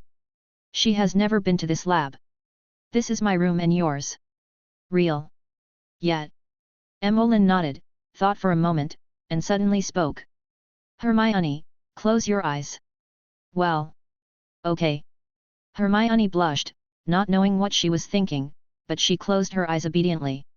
Her trembling eyelashes showed her nervousness at the moment. Merlin took the opportunity to change the layout of the room of requirement. Okay, you can open your eyes now. Didn't do anything. Hermione felt a little disappointed, but when she opened her eyes and looked at the scene in front of her, her mouth opened in shock. In front of her was a huge Ferris wheel, a pirate ship, and a roller coaster track that stretched as far as the eye could see. The facilities looked many times larger than the castle of Hogwarts. Merlin, what is this? I promised you that I would go to the amusement park. Do you have time today? Thank you. Thank you, Merlin. Hermione wiped her tears and threw herself into Merlin's arms. Merlin breathed a sigh of relief. It seemed that the little witch was still a little jealous. He had to be more careful next time. After playing in the amusement park for a few hours, he saw the sky outside the window was full of stars. Emolyn took the opportunity to summon new fireworks to decorate every corner of the amusement park, and called the little witch who lived at the highest point of the Ferris wheel. Hermione, look over there. Hermione turned her head. The next second, all flowers soared into the sky, and a huge pattern blossomed in the air. The whole playground was bright. The little witch's face was pink and beautiful. Well, okay, if it weren't for the age, Merlin really couldn't help but kiss her. But now, just pinch her face. When the Ferris wheel landed, the two returned to the laboratory. Hermione was so happy that she couldn't help herself, and even the look she gave Merlin was full of love. She had no intention of doing experiments at all, and she wanted to be with Merlin forever. She stayed there for a long time until Merlin said that he still had to make a new call badge for Fudge, and then she agreed to return to the dormitory. But she said that Merlin could trust her. It would only take 2 weeks for her to learn how to use the call badge, and then she could help Merlin share some of the burden. After Hermione left, Merlin looked at his call badge. There was a string of numbers flashing wildly on it. The number of people who could contact Merlin now could be counted on one hand. And Merlin couldn't figure it out. What on earth would Gryffindor encounter in school that he had to call himself? What's wrong, Lao Ge? Merlin boy, what are you doing? So slow. I almost thought that this thing of yours was broken. Come to the Forbidden Forest and help me quickly. I'm in trouble. Forbidden Forest. Merlin was very curious. With Gryffindor's ability, he was defeated in the Forbidden Forest. What was going on? He was also able to send a message to me. Did something go wrong or not? But, the former headmaster asked for help, so Merlin had to give him some face. Fortunately, he was the inventor of this calling badge, which could locate Gryffindor's position based on the fluctuation of magic power. Otherwise, it would be difficult to find people in such a large forbidden forest. After rushing to the Forbidden Forest as quickly as possible, he followed the magic fluctuations all the way. Emolyn's enhanced perception quickly discovered the problem. There were more and more spiders nearby, and spider silk began to appear on the trees and on the ground. The road behind him seemed to be covered with spider silk again. Emolyn thought of something, calmly drew out his wand, and continued to speed up his movements.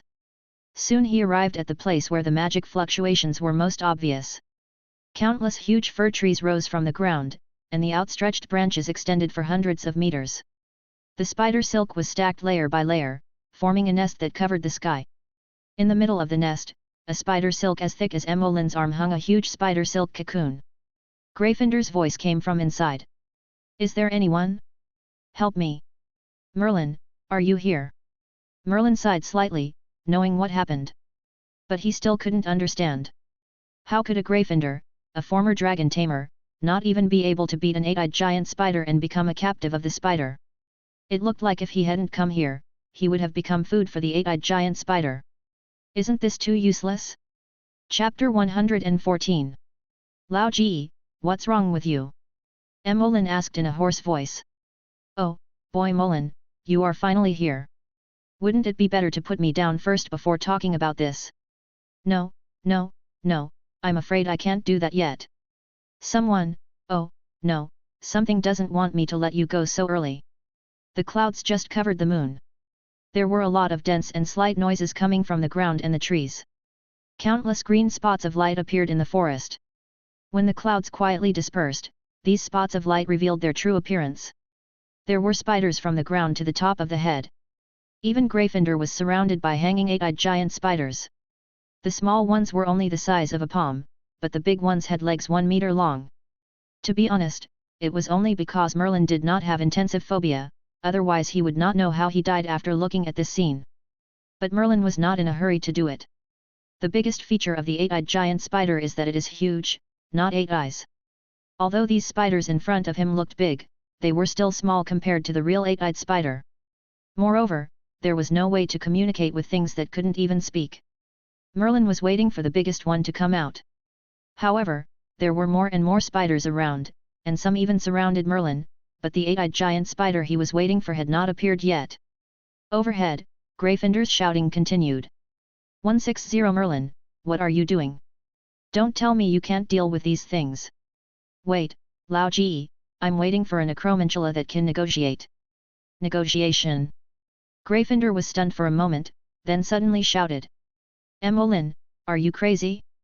The eight-eyed giant spider that can speak human language must be at least several years old. Even an average adult wizard may not be able to escape from it. You run quickly, I'll find a way myself. Forget it, you just run quickly and ask Dumbledore to save me. He is the most powerful white wizard now, and he is also the headmaster of Hogwarts, so there will be no problem. Emolin was stunned when he heard this. No, you are the founder of Hogwarts, the first dean of Gryffindor, and one of the big four. Aren't you embarrassed at all when you say these words? I'm not the old man in Gryffindor. I'm just a magic puppet now, no different from the Sorting Hat. What's wrong with asking for help? It's only natural. Merlin's mouth twitched. Okay. This statement and behavior are indeed very Gryffindor. After seeing the puppet and the Sorting Hat, Merlin could even fully imagine what Gryffindor himself looked like 1,000 years ago. At this time, there was finally movement in the nest of the eight-eyed giant spider. A huge hole was cracked in the dense layers of spider webs. An eight-eyed giant spider with a height of several meters poked its head out. 8 searchlight-like eyes stared at Merlin, and raised its front claws to sweep across the sky. The sharp claws cut through the cocoon that sealed Gryffindor. The heavy body slammed to the ground, killing a circle of small spiders and bursting out green juice. Ugh, how disgusting! Gryffindor got up and cast a cleaning spell on himself in disgust. No, you don't even react when you feel sick, so what are you cleaning? Emolin didn't understand. Of course. Gryffindor frowned. I didn't react because I'm a puppet. What do you think a puppet can spit out? Marble dust. Disgust is my mind, so I have to clean it up. Gryffindor answered seriously. All right. Emolin thought about it and nodded, looking up. The eight-eyed giant spider had already crawled out of its huge nest, fully stretched out. It was more than 10 meters long and more than 10 meters high, and the spider silk wrapped around its body was as thick as an average person's arm. It opened its mouth and spewed out endless stench and oppression. Let me see what I encountered today. 2 little wizards, really good. Looks like today is my lucky day. The acromanthus showed a smile on its face. It raised its 2 front legs and rubbed them in front of it, as if it was considering which one to eat first. But seeing that Merlin and Gryffindor had no fear or terror at all, the acromanthus was a little disappointed. It roared and spewed out more stinky breath, its eyes like spotlights staring at Merlin. I heard someone wants to negotiate with me. Is that you, little wizard? That's right. Emolin nodded. Okay, I'll give you 10 seconds to tell me something that interests me. The eight-eyed giant spider fell to the ground, its pillar-like legs deeply inserted into the ground, surrounding the direction where Merlin and Gryffindor left, and began to count. 19. Aragog, you don't have to count like this. I know you can't kill people. Merlin said decisively. Looking at Aragog, there was a hint of helplessness and surprise in his eyes. Little wizard, do you know my name? Aragog asked after a moment of hesitation. Of course, I'm Hagrid's friend. I talked about him dropping out of school before, but I didn't expect you were still here. Gryffindor turned his head and looked at Merlin with a dull expression. Wait. This acromantula has a name? You know it? Well, kind of. Merlin nodded to Gryffindor, then waited for Aragog's response. Oh. Hagrid. Aragog drawled, nodding slowly. Of course, you are Hagrid's friend, so you will know me. But... Aragog suddenly raised his front paws, his green eyes widened, and his voice was full of anger. What else would a friend do besides hurt him and me? If his so-called friends hadn't gotten the secret out of him, how could we have been kicked out of the castle? There is no good thing in human beings. They all deserve to die. Look what you have done. Actually told a stranger about my relationship with Hagrid. If anyone knew that I was the one who let him go, Hagrid would be thrown into Azkaban. Hagrid is already very pitiful, I can't make him more pitiful. Aragog's tone gradually calmed down, and his eyes staring at Merlin and Gryffindor became colder. However, since you are Hagrid's friend, I can give you a choice. As long as you kill this guy, I will let you go back alive. Otherwise, for Hagrid's safety, I think you can definitely sacrifice your life, right? A smile appeared on Aragog's ugly face. Are you sure? Merlin looked at Aragog. Of course. Aragog nodded. Since you are Hagrid's friend, I can let you go back alive, but anyone who knows this secret must die. If I hadn't promised Hagrid not to kill anyone, I could have done it myself. Merlin sighed inwardly. He might know why Hagrid thought this huge magical animal was better. Maybe it was all instilled by this giant spider. It was just that its ability to fascinate was a little bit weak, otherwise it might become the Grindelwald in the field of magical animals. The incitement effect of these words was not bad at all. If it were another little wizard, I'm afraid he would have raised his wand to Gryffindor. Merlin, he lied to you. Gryffindor lowered his voice and spoke quietly. I saw it grinning. Yes, I know. Merlin nodded, his eyes full of regret. Originally, if he really considered Hagrid, Merlin could let it go and be a little more polite. Now. Lao Ji, can you cooperate with me and put on a show? What is this? Gryffindor asked in surprise. Merlin did not answer, but quickly raised his wand and cast a spell at the speed of light. Shattered into pieces, shattered into pieces. 2 flashes of light flashed. Gryffindor's body exploded into several pieces, and after a long while, a muffled sound was heard. Gryffindor's body fell to the ground, and the ground was covered with blood. Okay, Aragog, I'm done, it's your turn to fulfill your promise. Merlin put away his wand, stared at the 8 green eyes and spoke lightly. Chapter 115. You, really, killed him? Aragog's face showed a look of shock. So sudden. Otherwise. Emmeline looked at him calmly. It was you who said that I could only survive if I killed him, so should I hold back? But, damn human wizard, didn't you come to save him? You were willing to enter the Forbidden Forest to save his life, how could you kill him so easily? Aragog rolled his eyes, unable to understand. Merlin waved his wand casually. Okay, don't dwell on this issue, Aragog, we Hufflepuffs are the most honest and trustworthy dash. Now that I've done it, can I go? What did you say? Are you a Hufflepuff? Aragog screamed. All the spiders were shocked. Countless small spiders on the ground were poisoned by his actions, and spider sauce was splattered everywhere. If not. I thought you were a Slytherin who was so cruel and would do anything to achieve your goal. I don't like them. Very well, I don't like them either.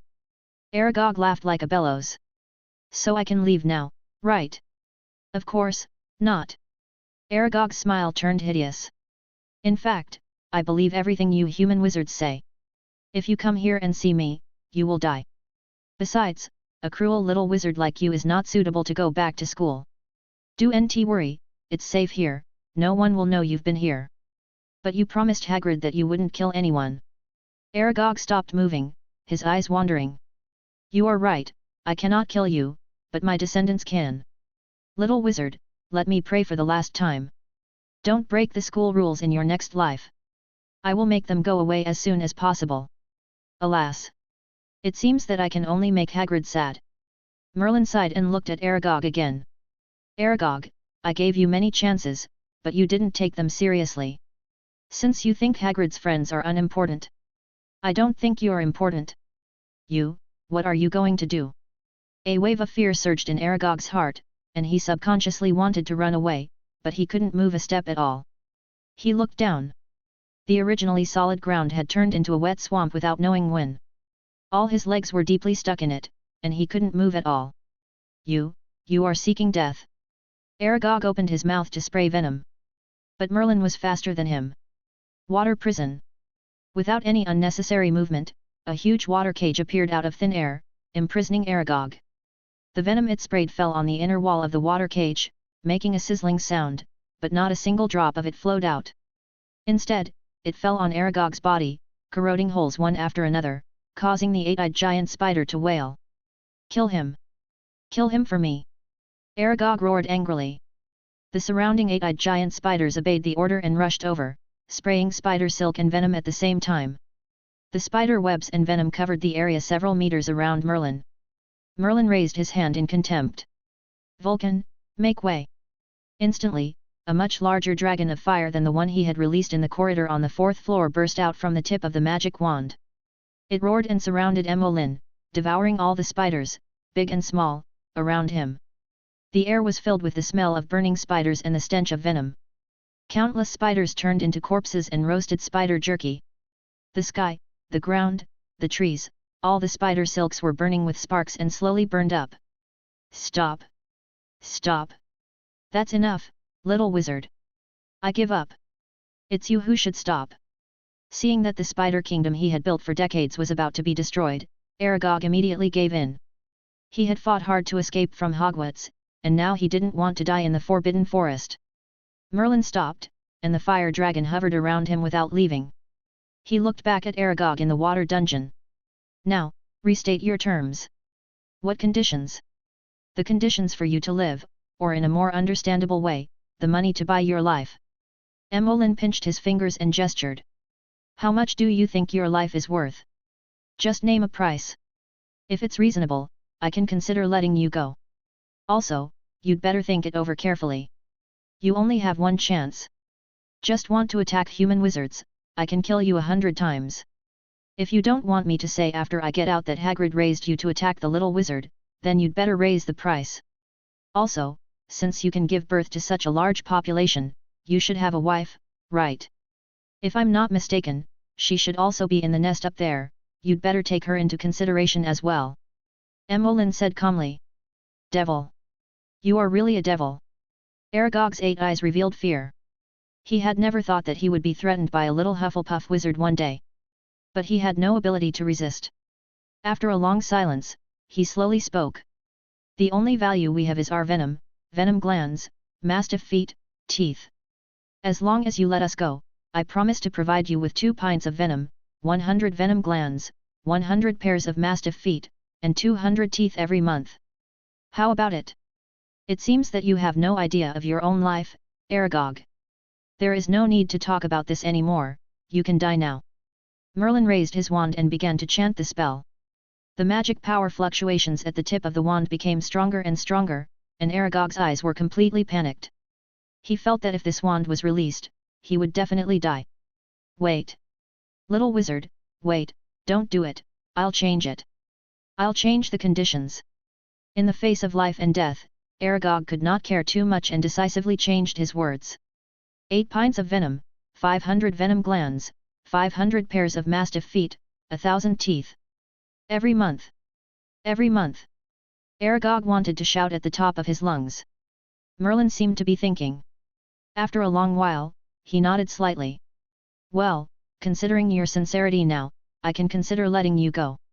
Aragog breathed a sigh of relief. But... Emmeline smiled and looked at him again. This is the price of living in the future. You have not yet compensated me for the psychological trauma and mental damage you caused me today. And my classmate, this is my best friend, you asked me to kill him. How are you going to solve this today? Aragog was completely stunned. He thought the conditions he just mentioned would solve all the problems, but he didn't expect that there would be a life. In the end, Aragog took out 2 gallons of venom today, the venom glands, teeth and paws of all the giant spiders on the ground, and only then did Merlin feel satisfied. Oh, don't think about running away. I have left many marks on you. As long as I feel you walk out of the Forbidden Forest, I will let you know what pain is. After saying that, even Gryffindor, who was lying on the ground in the distance, twitched his mouth and was speechless. How could this be an honest and upright Hufflepuff? It was clearly the courage of Gryffindor, the actions of Slytherin, the appearance of Hufflepuff, and the brain of Ravenclaw. A heaven-defying little wizard who possessed the advantages of the 4 major colleges.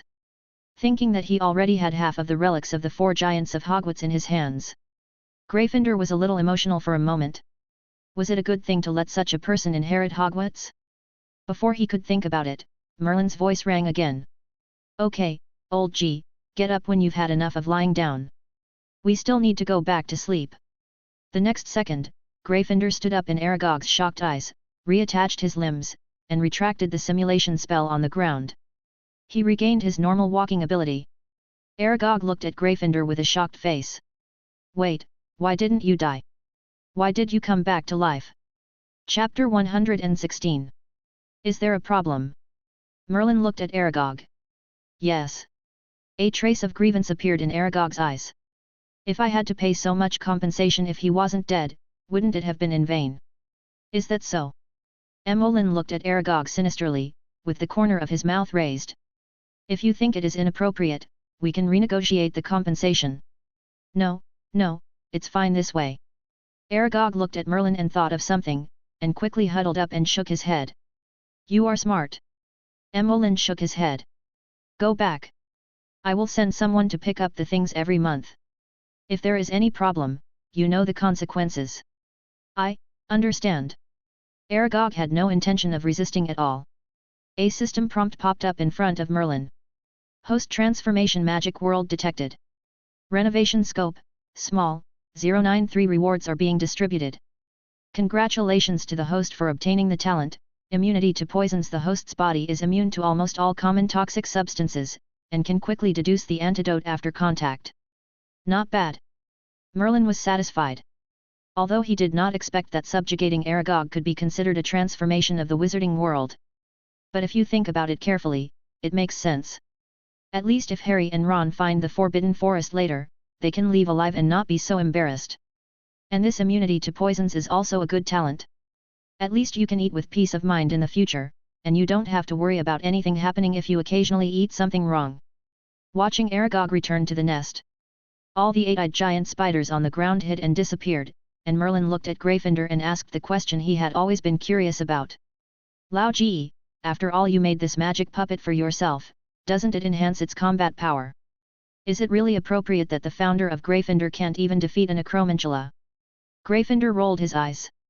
You are still young, it is normal that you don't understand this. The more powerful the wizard, the more magic power he has, but the faster the magic power will dissipate when he is facing collapse. Therefore, when I was making it, I deliberately controlled the total amount of magic power and lowered the requirements for materials and other things, so the combat power is so low. Besides, don't we still have Griffin? Gryffindor looked towards the castle. I thought if there was a problem, I could just let Griffin handle it. Who knew that the current principal still uses it as an office guard? Merlin was a little surprised after hearing this. He really didn't know this theory at all. But thinking about it carefully, it was reasonable. There were probably only 2 wizards around him who met this condition. Nicholas Flamel and Dumbledore. But these 2 people didn't seem to have their magic power collapsed. But this can be remembered, maybe it can be used later. Gryffindor happened to mention Griffin, and Merlin remembered the question he didn't ask last time. Old G, that Griffin, will it have any special reaction after saying the slogan? No. Gryffindor shook his head. What reaction do you want? I asked you because I didn't want any reaction. The password is so ridiculous. I'm really worried that the chatterbox gargoyle will make some big noise and the whole school will know that I have conquered it. It still won't work. You'll know when you have time to try it. Gryffindor swore on his character. Although Merlin still had some doubts about whether the character of this statue could be trusted, he chose to trust him once for the sake of the Sorting Hat. As he was talking, Merlin suddenly felt a familiar breath coming. He smiled and called Gryffindor over. Come on, I'll take you to see something good. What is that? Gryffindor was very curious and followed Merlin through the woods, and then saw the huge dragon's nest in front of him. Merlin's beard. Gryffindor was stunned for a moment and couldn't believe it. It took him a long time to move his lips. Wait, boy Merlin, did you bring Leoria back? Of course not. This is a new dragon named Norbert, who was born less than a month ago. Aohu! As he was speaking, a half-meter-tall fire dragon came out of its nest and ran straight towards Emmeline. Gryffindor looked at the dragon in front of him with numbness. This is a fire dragon that is less than a month old. Bullying him for not taming a dragon? They came up with the school motto, "Do not disturb sleeping dragons." I've never seen a fire dragon that's less than a month old look like this. Whoosh whoosh. While Gryffindor was surprised, Norbert had already raised his head and spewed out a stream of fire, biting Merlin's robes. Okay, I know you want to eat, so I brought it for you. Emmeline took out the sulfur jerky and threw it into the air. Norbert flapped his wings and ran over to catch the jerky. After a few times, he was probably too tired. When Merlin threw the jerky again, he flapped his wings and took off and bit the jerky. He flew a long way before circling and landing. He raised his head and spurted out a column of fire that was several times more intense than before. Then, Norbert's body suddenly grew larger, almost reaching a height of 1 meter. Gryffindor was completely dumbfounded. Evolved already? Merlin knew what Gryffindor meant. This evolution was not the kind of evolution seen in Pokémon or Digimon. Rather, it was a process in which a dragon's body would grow substantially as it grew. Most of the time, it was because it had acquired new abilities or had great energy, which led to further increases in the body. But, most dragons' evolution only began at the age of 4 or 5. He had never heard of one like Norbert. Merlin could only attribute this to the fact that Norbert's birth method was different from that of other dragons. However, he still recorded this change and planned to write to Newt for research. As a professional researcher of magical animals, he believed that Newt would be more interested in this change. As for now, Merlin had no experience in dragon training. Anyway, his relationship with Norbert was not like that between Newt and ordinary magical animals, and he didn't know how to deal with it. Hiss. Merlin closed his eyes and suddenly thought. What? Ever since the Millennium Bowtruckle gave him the Bowtruckle named Joe, he seemed to have never paid much attention to where it went. Now he suddenly thought of it and decided to go back to his current dormitory to look for 5.2. Otherwise, it would be really fun. Knowing that Merlin had things to do, Gryffindor expressed his understanding and asked him to go back and get busy. Anyway, he can move freely and doesn't have to stand guard on the top of the tower anymore. If he is really worried about being exposed, finding a place to restore his sculpture body is the perfect hiding place. After confirming with a few people again that there was no problem with the call batch, Merlin returned to the dormitory to look for the Bowtruckle. But he didn't expect to see a large number of badgers gathered around the table as soon as he returned to the lounge. There was a row of wands on the table. And Bowtruckle Joe was sitting on the table, holding a set of pure handmade workbenches to clean the wands for everyone. There were also crooked handwriting markings on the side. Bowtruckle takes care of the wand himself. He only sells his art but not his body. Welcome. Merlin's mouth twitched. He couldn't believe what he saw. Oh my god. Bowtruckle can make money by himself. Chapter 117. Hey, Merlin. The badgers all recognized Merlin and greeted him. Your Bowtruckle is quite powerful. Come on, why didn't I think of this? It's really great. The key is that we really need wand maintenance services. Wizards in Diagon Alley and other colleges require a starting price of 10 sickles, but Bowtruckle only requires 5 sickles, which is really good value for money. Merlin, you are really good at business. A series of greetings from the badgers made Merlin a little confused. This was all done by Bowtruckle himself, and he had nothing to do with it. But now the explanation was in vain. The whole Hufflepuff wizard thought that Bowtruckle was sent by him to maintain the wand. I am afraid that the whole school will know about this tomorrow. Come with me. Merlin patiently waited for Joe to finish packing up his current wand, and then carried it by the neck to the dormitory. Tell me, what's going on? No matter what others think, he just doesn't believe that a tree-guarding gnome can think of go-to-care wand to earn money. Xiao stretched out his little hands covered with tender buds and waved them above his head to gesture something. After a while, Emolyn stared at the windowsill in amazement. If he was not mistaken, Bowtruckle seemed to mean that the Sorting Hat had tricked him into doing this. He also said that after making money, he would buy Bowtruckle some turtles that he couldn't finish eating. 23 Thinking about it this way, the crooked characters on it really looked like the words written by the Sorting Hat holding the feather pen with the brim of its hat. Emolyn was really convinced. The Sorting Hat's operation was simply invincible. Although it's not a human, it can't be so stupid, right? Bowtruckle's age would be only 2 or 3 years old if converted into a human wizard. Tricking such a young child to make money for oneself, it's a conscience. Oh, no, the Sorting Hat has no conscience. That makes sense now. But Merlin still wants justice for the little Bowtruckle. Old hat. Merlin looked at the windowsill where the Sorting Hat often stayed. There was nothing on it, not even a trace of wool. He didn't feel like playing hide-and-seek anymore. He simply raised his wand. The Sorting Hat is flying. Bang! There was a crash in the closet. If the closet itself had not been fixed with magic, and there was a lock on the outside, the force of the collision would have even made the closet fly over. Merlin was so angry that he laughed when he saw the lock. The Sorting Hat was really thoughtful. First, it tricked Bowtruckle into agreeing to take care of the wand to make money, and then let Bowtruckle lock it in the closet to prevent itself from punishing him. It is worthy of the Sorting Hat that learned from the successive headmasters.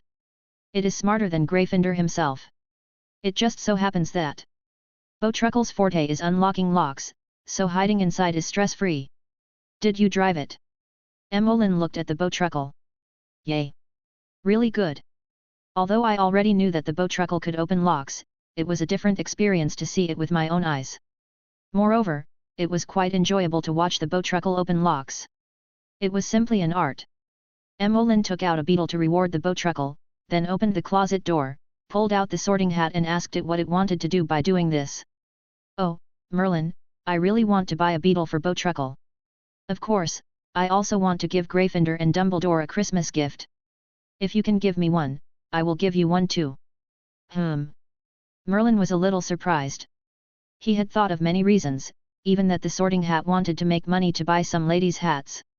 But he never thought that the Sorting Hat wanted to buy them Christmas gifts.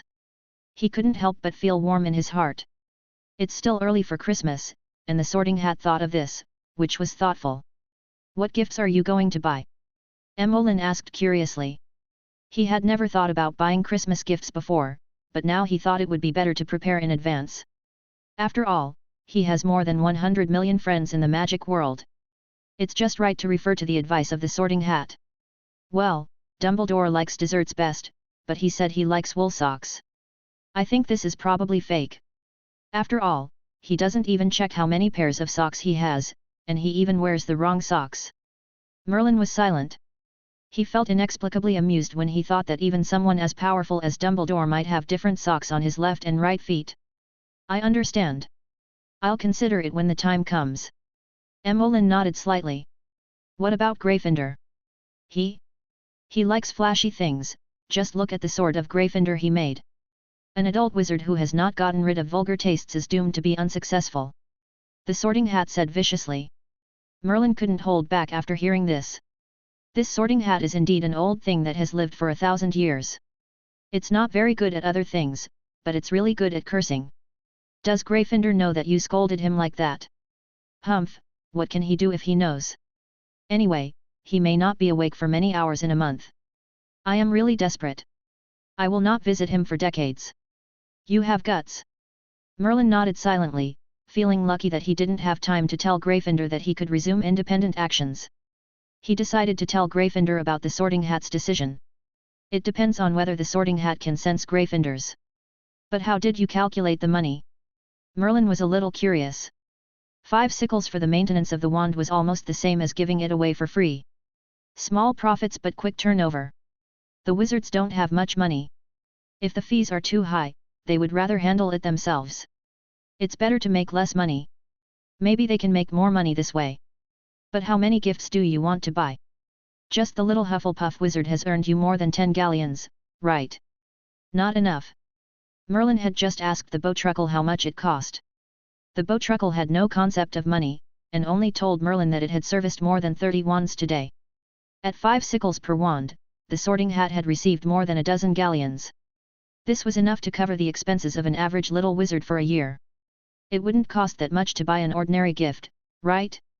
Any more, is that really something you, the hat, should consider? No, no, no, the gifts I bought for you are not that many. Probably only 2 or 3 galleons. The rest I will buy for myself. Merlin is even more confused. You have become the Sorting Hat, what else do you need to buy? I want to buy the latest songs by the Weird Sisters, as well as professional arrangement and composition tools, and preferably some musical instruments. I'm going to make a grand preparation for the start of next year's school, and then you will enjoy a solo performance brought by me, the greatest Sorting Hat at Hogwarts. I am the Sorting Hat with a dream, to become the greatest musician in Hogwarts. The Sorting Hat shouted excitedly. Merlin curled his lips. He could only say that the Sorting Hat's idea was very good, but it was hard to sing it. Unless he strengthened it when he replaced the magic pattern. Otherwise, the Sorting Hat would not have any good songs in 10 years. By the way, how about Gryffindor singing? Merlin suddenly thought of something and asked the Sorting Hat this question. Oh, needless to say, it's simply unbearable to hear, even worse than me, what's wrong? The Sorting Hat looked at Emmeline in surprise. It's okay, I get it, keep going. Merlin shook his head to encourage the Sorting Hat. Then he looked at the Bowtruckle. After bringing it back, he had never thought of how to train this Bowtruckle. Now that he thinks about it, it seems that it would be nice to have a professional helper by his side. This Bowtruckle is pretty good, and he can also ask Newt how to raise it. He remembered that Newt raised a group of Bowtruckles in the box. He just didn't know if Newt would have any other ideas after hearing that he asked the Bowtruckle to work. Ahem. Never mind. The Fantastic Beasts Zoo is about to open, so having another Fantastic Beasts workshop doesn't seem like a big deal. Reasonable. Merlin comforted Newt and wrote a letter, and also gave him 2 ready-made call badges. This way, he would not need to write again later. It is always more convenient to call. While Merlin was writing the letter, a new guest appeared in Dumbledore's office. Chapter 118. Newt? You came here in person. Dumbledore was a little surprised when he saw the wizard pushing the door open. After all, Newt had been living in seclusion in Dorset for a long time. Even after he was invited many times, he had never come to Hogwarts. And considering his special situation, the British Ministry of Magic also suggested that he try to stay at home if there was nothing important. He didn't expect that he would come all the way to Hogwarts this time. Well, it's still the same atmosphere. It's true that no matter what time you return to Hogwarts, you will always feel nostalgic. Newt looked around and suddenly smiled shyly. Professor Dippet, long time no see. Humph. The white-bearded old man on the wall snorted twice, unwilling to look at Newt. It was he who insisted on expelling Newt because he raised Martins in school. Unexpectedly, more than a decade later, Newt went from being an expelled student from Hogwarts to the world's most famous magical zoologist. However, because of Voldemort, he became the second worst headmaster in the history of Hogwarts. To this day, when people mention him, they still say that he is the one who trained Voldemort. Seeing Newt at this moment, he was too ashamed to say anything. But Newt had let it go. He looked at him with a smile. Professor, think positively. Black and white wizards are not something you can decide. At least your vision is not wrong. You have successfully discovered a magic genius. Magical genius. Phineas's nostrils were spitting fire, and he said sarcastically beside him. He is truly a genius, turning the wizarding world into a pot of seafood risotto. Almost took over the Ministry of Magic in Hogwarts. If he had succeeded, Hogwarts would only have pure-blood schools in the future. I would be really happy. The portraits of other headmasters rarely came out to stop Phineas this time. They were obviously dissatisfied with Dippet's actions. Expelling the honor that originally belonged to Hogwarts was a rare stupid thing in the history of Hogwarts. Without help, Dippet could not scold Phineas, who could argue with a group of headmasters. He did not say a word for a long time. After being scolded by Phineas, he quietly disappeared into his own frame. Thank you for defending me, Professor. Newt tightened his collar and thanked him with a smile. Phineas shook his body happily, looked at Newt and snorted disdainfully. It has nothing to do with you, little guy. Usually they are the ones who scold me, but this time I finally feel comfortable. It feels so good. That helped me after all. Thank you, Professor. Well, this is the first time a wizard is willing to thank me. It's a strange experience. I won't allow it next time. Phineas disappeared from the frame with a stern face. Newt looked at Dumbledore. It's okay, Newt. Principal Phineas is just too excited and wants to be alone. Well, it's a rare occasion for you to come here. You wouldn't come here to reminisce about the past and reminisce about your school memories, right? Of course not, Professor. I sneaked out while Tina was sleeping. After Newt finished speaking, Dumbledore noticed that he was wearing pajamas. He was stunned for a moment and laughed out loud. Tina still doesn't like me, does she? No, she just doesn't want me to face danger like the Dark Lord, Professor. Well, this is a matter for you young people, and it is right no matter what you do. Dumbledore waved his hand. So, what are you here for? Merlin. Newt said briefly that he was very interested in Merlin's proposal and hoped to teach Merlin himself. Why? Dumbledore knew the situation of his old friend very well. His love for magical creatures was above all else. But because of social phobia and fear of trouble, he almost refused all public affairs.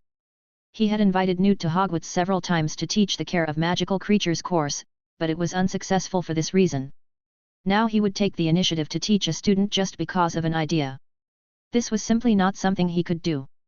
Professor, actually, I don't want to. But these animals are so strong that I can hardly take care of them all by myself. I understand. Dumbledore nodded slightly.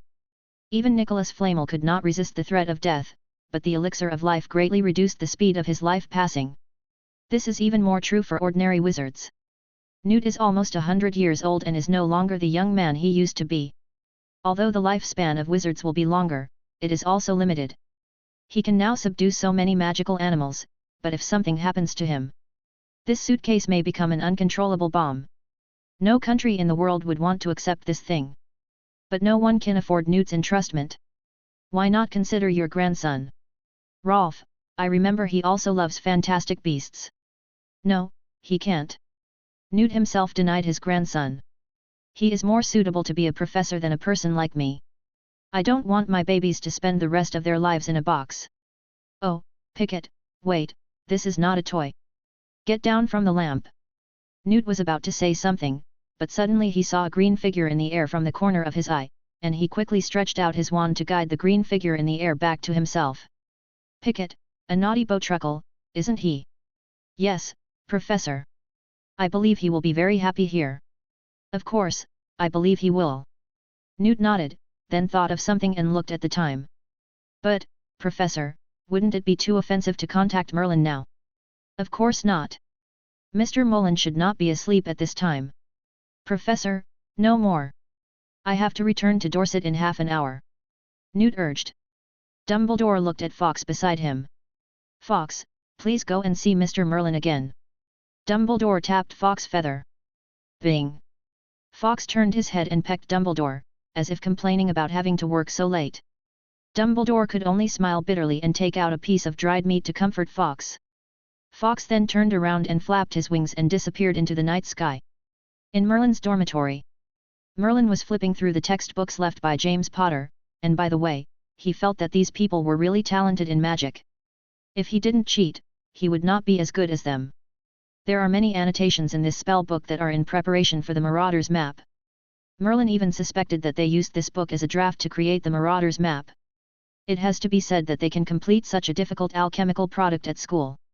The Marauder 4 are really amazing. It seems that when I have time, I should go to Filch to see if I can get the Marauders map in advance. This way I can easily know all kinds of situations. Knock knock. Just as Emmeline was thinking, a familiar voice came from the window. Phoenix, Phoenix. Ernie and Justin looked at it and stood there in a daze. They never expected that a phoenix would appear on the dormitory windowsill. Mullen, look. There's a phoenix. I see. Merlin nodded.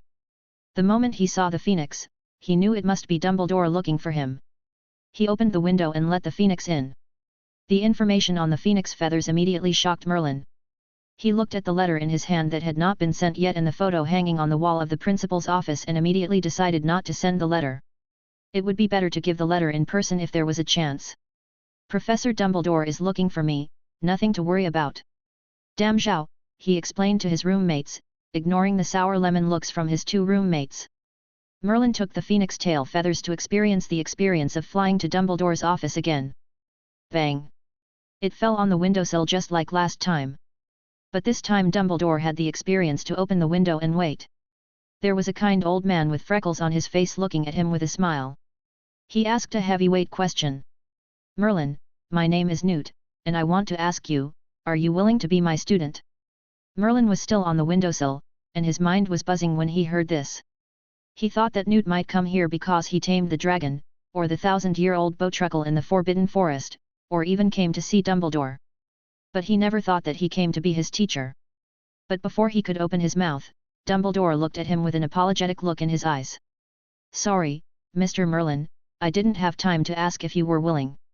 Newt was a little too anxious. But, come in first and then we can talk about it. Dumbledore waved his wand and the windowsill turned into a slide, just in time for Merlin to slide to the two of them. Chapter 119. How about it, Merlin, would you consider it? Newt couldn't wait to reach out and take Merlin's hand. I am really happy to meet such an excellent little wizard like you at this age. I used to think these cute little guys would roam the wild from now on. Luckily I saw the plan for the zoo of magical creatures you mentioned. Really, the wizarding world really needs such a place. I thought about this at the time, but you know, the attitude of the magic world towards me is always ambiguous. If you can, with the support of Professor Dumbledore, I believe you can do it. Newt was a little excited, as if he hadn't talked to anyone for a long time. He grabbed Merlin and chattered non-stop. That's enough, Newt, wait a minute. Dumbledore interrupted him. What's wrong, Professor? Have you never heard of Merlin before? If it was in a letter, I think I know something about it.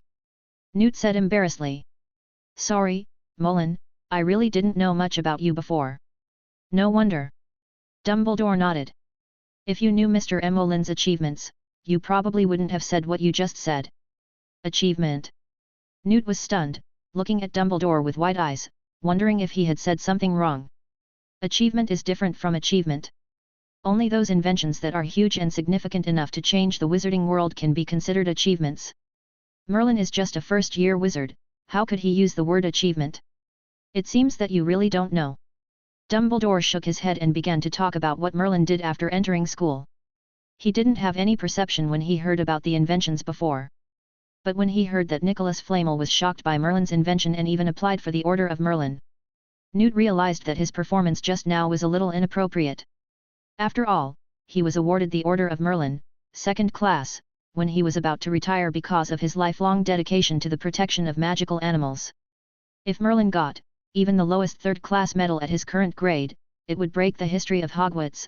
No, it might be the history of the entire wizarding world. Newt looked at Merlin, his heartbeat quickened.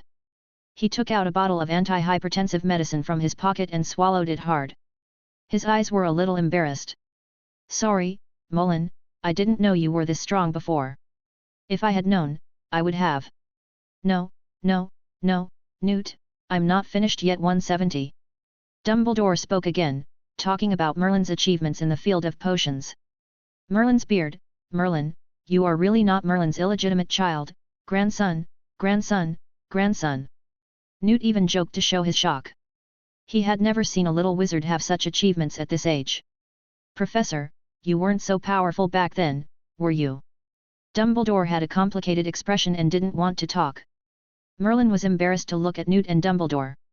Actually, I am not that great, I am just standing on the shoulders of giants. What does this mean? Newt was a little curious. Do giants also have such magical talents? Or did you say Hagrid? I'm afraid he can't help you that much. No, Professor, that's not what I meant. Merlin explained to them again. This knowledge is all recorded in the book, I just re-understood it in my own way. You are the giants in the history of magic. I just made a small contribution according to your arrangement. God of magic. This is incredible. Newt didn't know what to say for a moment. After a while, he sighed. It seems that my idea just now was indeed inappropriate. It was my fantasy to let a winner of the Order of Merlin be my student. But... Merlin, are you willing to exchange ideas with me about raising and caring for magical animals? Of course. Merlin nodded heavily. Just kidding. Most of what he knew about magical animals was from the encyclopedia and knowledge in the textbooks. This guy was the one who wrote the textbooks. If you were to find the person who knows the most about magical animals in the world, Merlin would only be second. Newt is the real first. He was very happy to be able to communicate with him about raising and caring for magical animals. Coincidentally, Merlin also brought a letter to Newt. Sir, please take a look at this. Newt took the letter and read it carefully. He first lamented that he had just missed the first case of human taming a dragon, and then said that he had missed the evolution. His face was full of regret. When he saw Norbert's growth speed later, he couldn't help but open his eyes wide. Wait, is this data correct? A dragon can grow to 1 meter in height in less than a month. Certainly. This is really incredible. I really want to go and see it. As the first tamed dragon in the wizarding world, this is really... Okay, let's talk about this when you get back, it's almost time.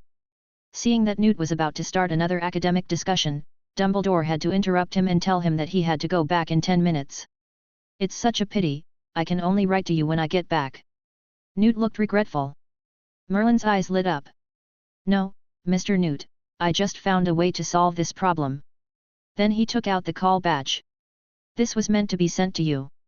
Since you are here, I can give it a try. Is this the alchemical item that can make long-distance calls? Newt looked at it for a few seconds and knew how to use it. He input a little magic power and then called Merlin according to the method. Merlin. Mr. Newt, I can hear you. It's really great. Newt was very excited. With this thing, I can communicate with you after I go back. It's so convenient. In that case, I'll go back first. That's right. Newt called Merlin. When you open your shop in Diagon Alley, remember to let us know. Tina and I haven't been out for a long time, so we might as well go over and take a look. Of course, no problem, thank you. Merlin knew that Newt was worried that he would encounter various troubles when he opened his business, so he took the initiative to come to the platform. With his presence, at least ordinary dark wizards would not dare to come in. Don't worry, Newt. This is the first time a Hogwarts student has started a business in Diagon Alley while still at school. Several of us deans will go there, and maybe Nicholas Flamel will go too. Your worries will never happen.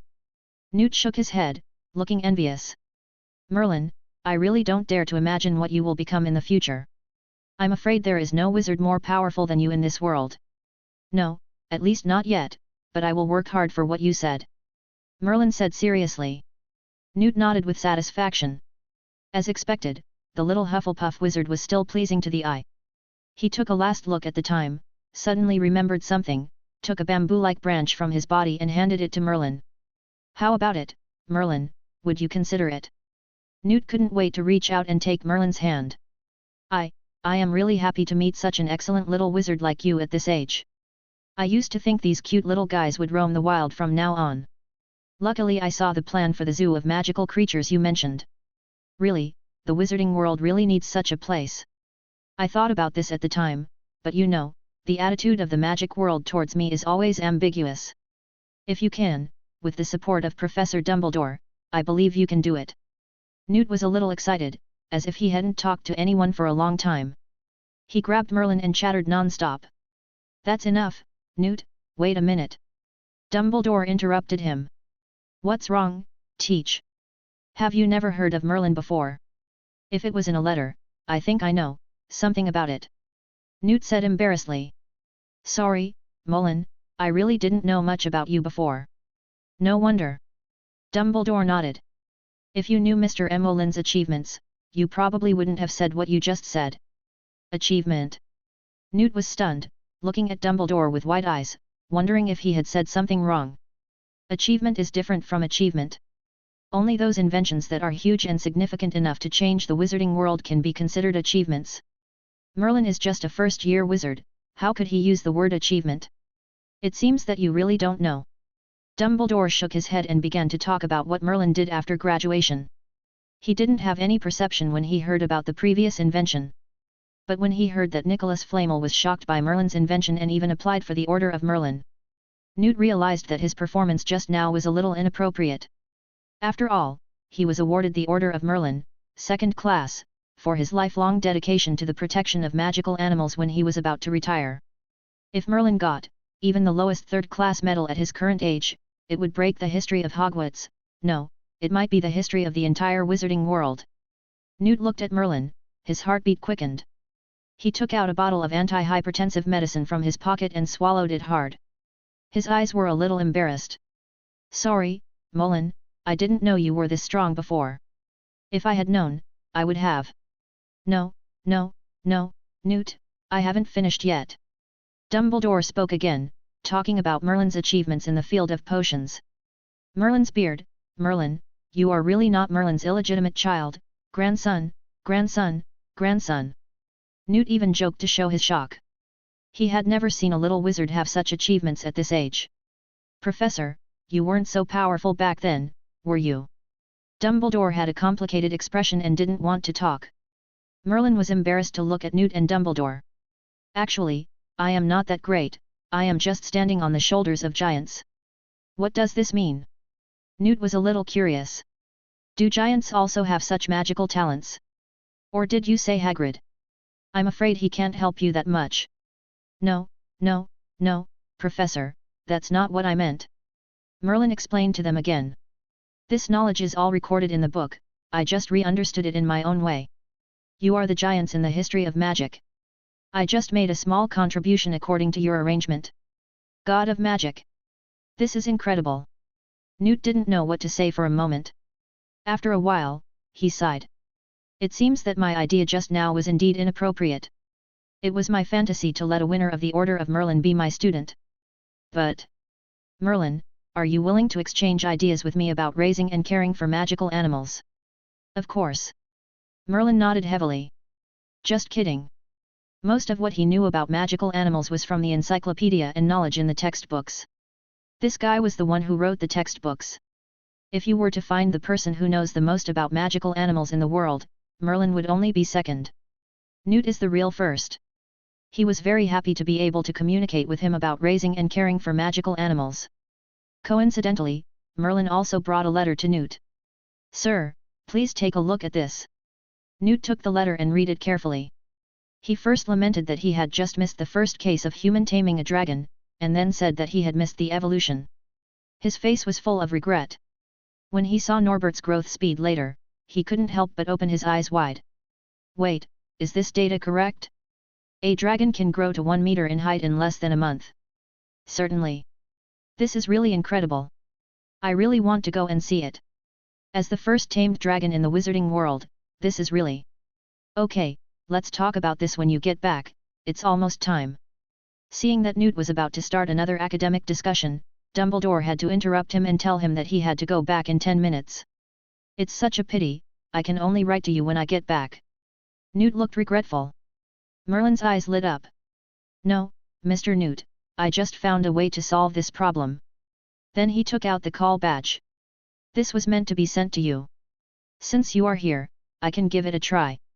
Is this the alchemical item that can make long-distance calls? Newt looked at it for a few seconds and knew how to use it. He input a little magic power and then called Merlin according to the method. Merlin. Mr. Newt, I can hear you. It's really great. Newt was very excited. With this thing, I can communicate with you after I go back. It's so convenient.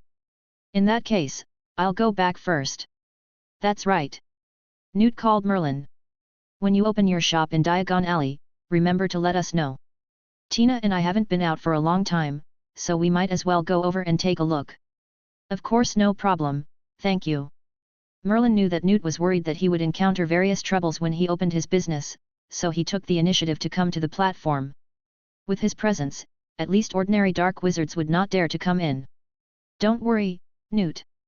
This is the first time a Hogwarts student has started a business in Diagon Alley while still at school. Several of us deans will go there, and maybe Nicholas Flamel will go too. Your worries will never happen. Newt shook his head, looking envious. Merlin, I really don't dare to imagine what you will become in the future. I'm afraid there is no wizard more powerful than you in this world. No, at least not yet, but I will work hard for what you said. Merlin said seriously. Newt nodded with satisfaction. As expected, the little Hufflepuff wizard was still pleasing to the eye. He took a last look at the time and suddenly thought of something. Merlin, we are meeting for the first time, so I don't have any good gifts. Do you like this? Newt took a bamboo-like branch from his body and handed it to Merlin, his eyes full of expectation. Chapter 120. Bowtruckle? Still unhatched? Where did you get this? Merlin was a little surprised. He didn't expect Newt to carry this thing with him. Although the Bowtruckle is a 2-star magical beast, it is thought that it has the characteristic of protecting its cubs, and it is rare to see an unhatched Bowtruckle. Are you planning to hatch another Pict? Merlin asked with a smile. To be honest, he thought Pict was still very good, and it would be very interesting to hatch another one. No, it was an accident. Newt shook his head and said this. Pickett often went out to play by himself before. There was never any problem, but he didn't know how he picked up this time. I already have a tribe of Bowtruckles, and it's hard for them to accept Bowtruckles from outside. As you like magical animals, I wanted to grow up with you. Before Newt could finish his words, a green branch stretched out from Merlin's cloak or blanket, just matching the Bowtruckle on Newt's body. The two Bowtruckles looked at each other at the same time, and were stunned for a moment, not knowing what was going on. Merlin's voice finally sounded. But, Senior Newt, I also have a nest of Bowtruckles. Newt's face flushed. He thought his gift was very unique, but he didn't expect that he would bump into this one. It was also a coincidence. But after all, he has lived so much longer. Newt quickly calmed down. Okay, Merlin, I didn't expect this gift to be such a coincidence. It seems I can only wait until the next time we meet to get you another copy. I believe you will like it. Newt said, and wanted to say something else. But after looking at the time, he decisively chose to leave. The next second, his figure slowly disappeared in the house, and finally disappeared completely. Wow! Merlin looked at Dumbledore in amazement.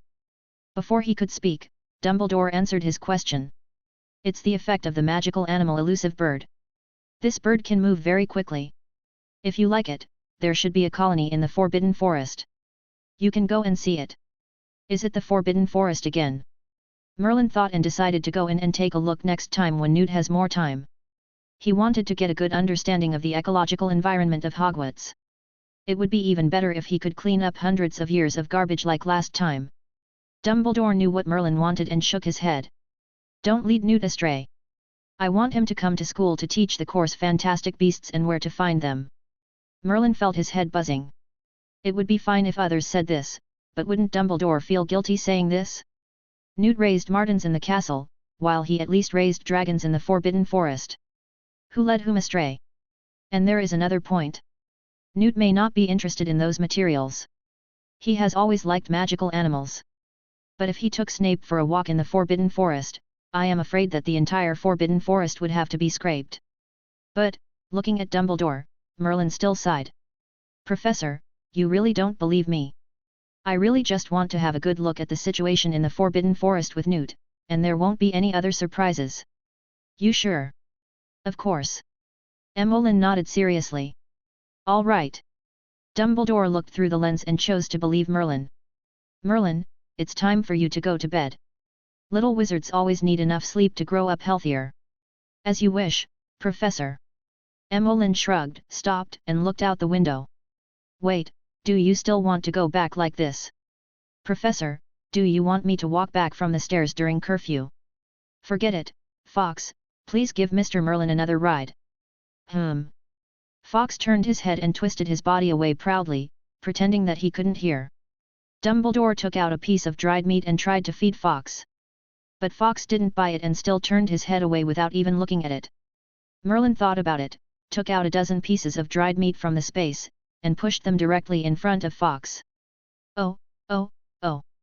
Fox shouted excitedly, jumping onto the table and eating voraciously. Dumbledore was stunned. What happened to the phoenix that was supposed to only obey the orders of the contracted family? How could Merlin buy it all off with a meal of dried meat?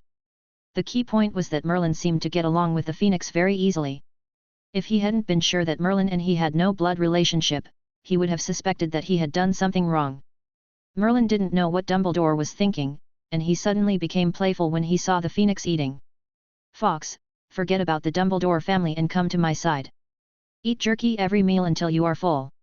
2 with sulfur, 2 with lava, 2 with something else. How is it? Dumbledore was stunned when he heard this. No? I told you to do good things, take good care of Norbert, and stop harming the magical animals in the Forbidden Forest. Why did you start to harm yourself? You actually tricked Phoenix into changing jobs in front of you. Is there any law? Chapter 121. But in the end, Dumbledore still couldn't persuade Fox. He accepted the jerky sent by Merlin, and was impressed that he could always come up with something new. Then he sent the phoenix to take Merlin back to the dormitory. When he came in through the window, the godsons in the dormitory were still awake, all staring at the window as if waiting for something. Oh, Merlin, you're back. You are finally back. Tell me quickly, what does Professor Dumbledore want to talk to you about? Ernie and Justin were full of curiosity. It's not that they were gossiping, but Dumbledore actually asked a first-year wizard to come over so late at night, so there must be something important. They were all roommates, and they were just curious about what it was. Oh, Senior Newt came back to school to chat with me and said he wanted me to be his student. Newt? Who is that? Justin came from the Muggle world, and Fantastic Beasts and Where to Find Them wasn't on the first-year student recommended reading list, so it was normal for him not to know about it. But Ernie was different. His eyes were as big as copper bells, staring at Merlin. Wait, Merlin, who are you? It's Newt Scamander, the author of Fantastic Beasts, our senior. Ixky grapefruit honey. Ernie was shocked, and even his voice became trembling. 053. What? Is this senior famous? Justin asked. Ernie opened his mouth. How should I put it? He is not very famous, but almost every wizard in the magic world knows his existence. Merlin's beard, isn't that more famous than Professor Dumbledore's? Almost. Merlin nodded. The news that Dumbledore was the greatest white wizard in history was only known in Europe and even in Britain. But in the world of magic, Newt was more famous. After all, Fantastic Beasts and Where to Find Them could be reprinted more than 40 times, making him a pure bestseller and a designated textbook for the 7 major magic academies. From this point of view, Newt was indeed more famous than Dumbledore. Oh. So. Merlin, you really met Newt Scamander. After understanding how powerful Newt was, Justin sighed belatedly. Merlin nodded. So you want to sign it? No. Tisk, you meet a famous wizard like Newt and you don't want his autograph? I don't believe it. Oh, you didn't ask for an autograph. I don't believe it. Besides, aren't you good at magic alchemy? Why would Senior Newt look for you? The 2 roommates shook their heads like rattles, not believing that the reason they gave was because they didn't ask for Newt's autograph. This made Merlin a little nervous. But on second thought, it seemed normal. If he were still a little wizard like them, he would definitely not believe it when he heard this. How could a magical animal expert who is well known in the whole magic world look for a little wizard who is outstanding in alchemy? What a pity! Not only is he outstanding in alchemy, but he is also outstanding in other aspects. For example, in the field of magical animal taming, he has achieved what Newt has not done. After thinking about it, Merlin smiled slightly. Because I tamed a fire dragon, Senior Newt was very surprised and wanted to come and see me. The 2 were dumbfounded and couldn't help laughing. Merlin, your joke-telling skills have improved even more. That's true. We would believe you even if you said you had tamed the giant squid, but a fire dragon. No one in the magic world has ever been able to tame a dragon. If you can do this, it's not just Newt who will come over. Someone will probably give you the Order of Merlin. This, too, but not for this matter. Merlin smiled. Indeed, it was given in a dream, right? Okay Merlin, Professor Dumbledore must have assigned you a task that no one else knows about. Go to bed quickly. If you don't go to class, we still have to go to class tomorrow. Good night. Ernie waved his hand, said no more, turned off the lights and got into bed. Justin also shrugged, said good night, turned off the lights and went to bed. Merlin looked at their beds and shook his head slightly, feeling that the world was changing too fast. How could someone not trust an honest Hufflepuff? And it was his roommate. It was outrageous. But it doesn't matter, when the time comes, let them know what truth they missed. Merlin yawned and fell asleep. The next morning, the roommates all went to class. Merlin took a look at the menu. Oh, no, it's the schedule. Professor Bin's History of Magic? He decided to skip class and go to the cafeteria to eat. When he entered the door, he saw Tamer standing aside waiting for him. Good morning, Tamer. Good morning, Mr. Mullen. Here are 2 letters from you, Mr. Tamer. In the morning in the auditorium, the owl didn't find the teacher, so it was placed on the table. Tamer was worried that someone would take it, so he put it away. Okay, thanks to Tamer. Let's just have a simple beef noodle dish today. Remember to make the noodles thicker and cook them for a little longer. Got it, sir. Tamer snapped his fingers and disappeared. Merlin looked at the letter. It was sent by Ollivander and Mrs. Blotz. Ollivander thanked Merlin for his generosity and attached a paper to the letter, hoping that Merlin would help to look at and revise it. In this regard, Merlin glanced at it, remembered the key points, and planned to hand it over to Hermione directly. It would be a waste not to exploit the labor of the ready-made little witch. Mrs. Blott's letter told him that she had found several clerks for him and he could open a store as long as he passed the interview. She also hoped to make an appointment with Merlin for the interview. Merlin thought about it and thought that he should be able to leave Hogwarts at any time, so he could go to Diagon Alley and discuss the wand theory with Ollivander. He simply did not reply to the letter and went directly to Professor McGonagall to apply for permission to use the Floo network. Professor McGonagall's office was on the 2nd floor of the castle. When Merlin went there, he happened to see Professor McGonagall grading homework. Mr. Mullen, what brings you here? Of course, Professor, I'm here to apply for the use of the Floo network. The clerk that Mrs. Blotz hired for me has arrived, and I need to go over for an interview. Of course, do you need me to accompany you? Of course not, Professor. I should be able to do it. Okay, have a good trip. Oh, I forgot, you probably don't know how to use the Floo network yet, let me teach you. After explaining the usage of Floo powder to Merlin, Mag gave him an encouraging look. Merlin stepped forward and grabbed a handful of Floo powder, and spoke clearly. Diagon Alley. Then he let go, and emerald green flames rose from the ground and engulfed his body. The next second, he tumbled out of the fireplace of Ollivander's wand shop. It was indeed a bit embarrassing to use the Floo network for the first time. But there were also gains. When teleporting, Merlin analyzed the internal magic fluctuations and detected that this should belong to the release of magic with a point-operated system. It's just that the magic power of the releaser is stronger, so there is this instant movement effect.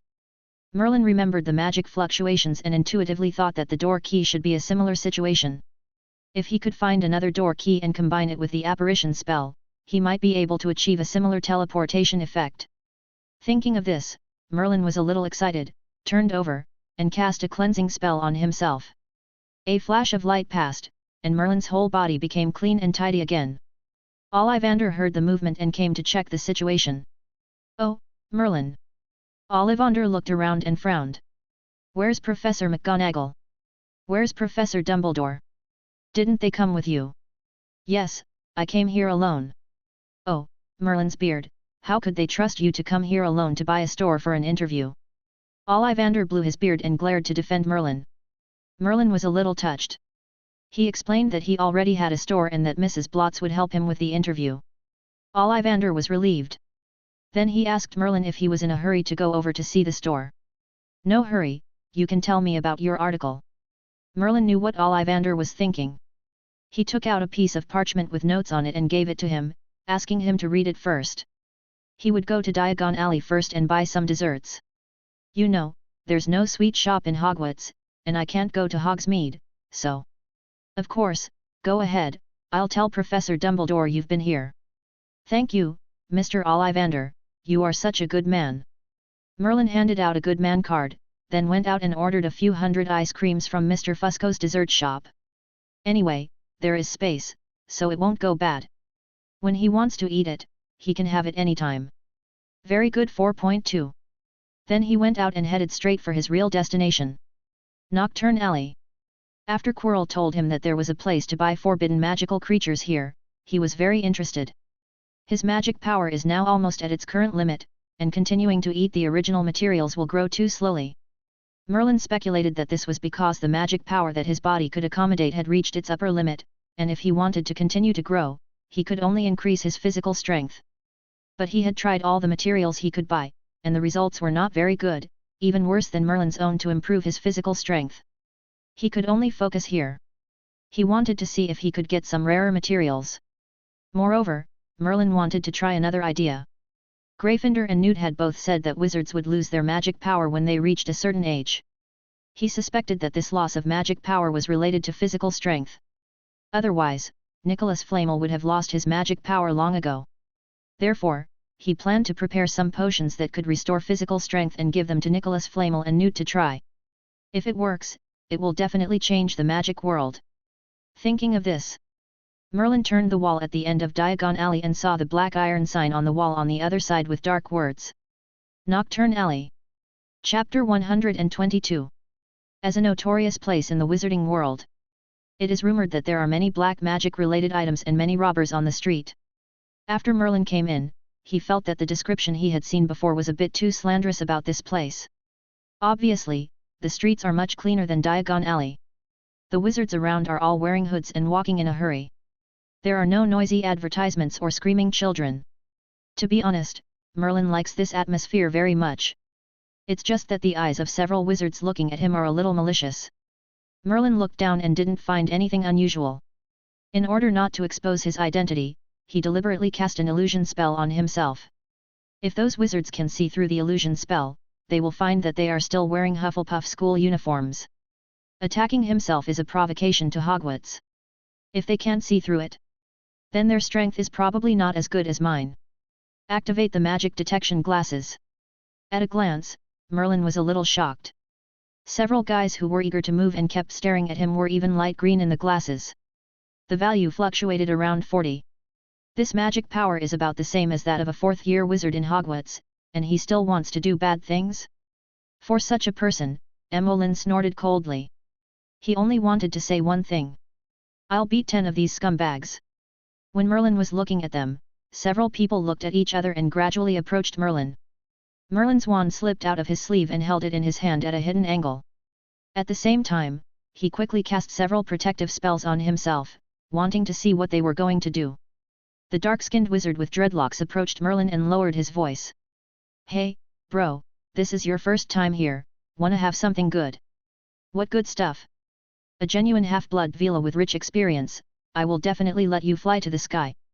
The dreadlock wizard smiled evilly and gave him a look that said, you know what I mean. Emmeline sighed secretly and felt bored. He thought he had encountered a wizard who was robbing people, but he didn't expect that he was a pimp. And he was a half-blood Vila. I really don't know how to evaluate this. Emmeline didn't want to pay attention to it, but suddenly he thought of something and suddenly frowned and stared at the dreadlock wizard fiercely. Okay, it's you who used polyjuice potion to pretend to be a woman and set up a trap last time, and now you dare to do it again. Just wait, I will report it to the Ministry of Magic. No, this has nothing to do with us, we can't use polyjuice potion. Damn it, let me go, go. When Merlin deliberately let go, the three of them apparat and disappeared in an instant. A large magic mark was left on the spot. Merlin curled his lips, feeling that there really were people who did this. Before he traveled through time, he was debating scriptures in the retarded bar, and someone asked a question. Would someone take polyjuice potion to pimp and suffer the consequences? Merlin couldn't hold back when he saw this sentence. This kind of person is really a talent. I didn't expect that the reality of the magic world is more magical than the retarded bar, and it really exists. But the little episode didn't affect anything. Merlin continued to stroll around Nocturne Alley. The shops on both sides of the road are indeed different from Diagon Alley. There are really many homemade potions, magic materials, illegal wild magical animals and the like. There are even bookstores and some alchemy tool shops. To briefly explain the difference, Diagon Alley is like a commercial pedestrian street with Arya, Sprite and Master Kong. Nocturne Alley is probably a street that connects urban and rural areas, with Yu Liu, Lei Bai and Kong Shuebo. There are a lot of things, but whether you can buy the real ones depends on your own ability. The famous Borgen and Burke's antique shop is also on the side. Merlin passed by and went in to take a few looks. Although the things are good, he didn't find what he wanted, so he didn't buy anything. Instead, he went to the shop that sells magical animals as Quirrell said. When you enter the door, the furnishings on both sides are similar to those of the magical creatures shop in Diagon Alley, but there are mostly pets such as toads, snakes, mice, and lizards. You can tell it's dark and scary just by looking at it. What animal do you want to buy? The shopkeeper was a one-eyed wizard with hideous wounds on his arms and face. Emolyn took a quick glance and determined that some of these wounds were newly added, even within less than a week. He already knew where this place was and what the shopkeeper did. In the wizarding world, physical wounds can only cause death if they penetrate the head and heart. Apart from that, even serious injuries can be healed by using magic. Only powerful magical wounds will leave scars. The shape of the wound in front of him and the burn marks nearby were too obvious. Emolyn recognized the creature that left the marks at a glance. He looked at the one-eyed wizard without expression and took out a magic mark that Quirrell had given him. A friend introduced me to buy something. I want to ask if there are any good things recently. Friend. The one-eyed wizard stared at the magic mark handed over by Merlin and shook his head slightly. Why didn't he bring you here himself? As for hatching a fire dragon, the fire dragon egg needs to be incubated on fire for 45 days. Have you forgotten this? Of course not, I just want to confirm your identity. It's enough to know that you are this gentleman's friend. Let's go. What you want to see is not here. The shopkeeper came out and closed the door skillfully. Then he cast a magic spell, eliminated the cabinet behind him, and revealed a new downward passage. You don't have any space-related items on you, right? The shopkeeper stared at Emolyn. Emolyn calmly put the wallet into the space. No. Then follow me. The shopkeeper walked down with the lantern on the wall. Merlin followed him in, and when he felt the fluctuations of magic here, he knew that this was a space modified by the traceless retraction charm. Compared with Newt's box, the space inside was nothing. At most, it was the size of half a playground. There were many magical animals in densely packed iron cages. Merlin saw at a glance that one of them was a huge animal similar to a cat and a leopard. Fangs grew on both sides of the corners of its mouth, long horns behind its head, and several tails swirling and swaying like ribbons behind it. It was the domestic magical animal, the Zouwu. The one-eyed wizard stopped, pointed at the magical animals inside and looked at Merlin. Which one do you want? Tell me. Let me take a look first. Merlin was not in a hurry to buy. He looked around and found that there were quite a lot of animals kept here. In addition to the domestic Zouwu, there were also some magical animals unique to America and Black Continent. He couldn't help but wonder how big this poaching gang was that they could get so many things. And they were placed in the store openly. But Merlin would not think of reporting it. When his strength improves in the future, he will come here and take everything when he has time.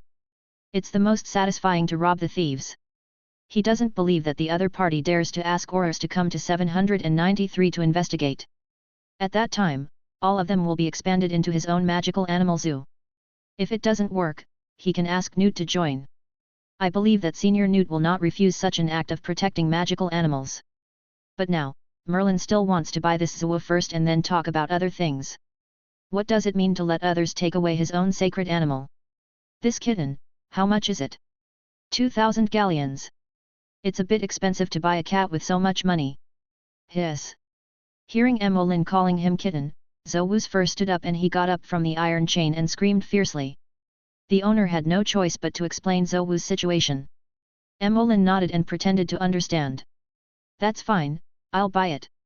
Then he took out 2,000 galleons and successfully bought the Zouwu. So how do I take it away? We have a special animal taming bag that you can put your animal in and take it away. Please note that it will not be automatically taken back when you release it. If you die from this, we won't refund you. No problem. Merlin waved his hand. He didn't believe that he couldn't deal with a Zouwu. At worst, he could use a cat teaser. Or let Newt help first. There is always a way. When paying, Merlin left a magic mark on the owner. He also left a few marks in the store to make it easier for him to do bad things in the future. Then Merlin left the store with the bagged Zouwu and returned to Diagon Alley to continue his business. Buying magical animals and the like is just a change. What is really important is to transform the wizarding world. Don't forget your roots. Chapter 123. Inside the wand shop, Ollivander held up a metal wand with his hair flying wildly, anxiously looking at the door. When he saw Merlin, he excitedly went to meet him. Merlin, you are finally back. Mr. Ollivander, what's the matter? Mr. Merlin, you are really a genius. Ollivander said excitedly. I adjusted the wand core material and the connection method as you said, and the magic conductivity increased by another 6%, which is a huge improvement. Compared to wooden wands, this improvement rate is too high. That is indeed not easy. Merlin nodded slightly. He had seen the data of Ollivander's previous research on wooden wands, and found that it was basically difficult to improve the magic conductivity. Now this improvement means that without any other changes, the magic effect and power of the magic wand itself has been improved.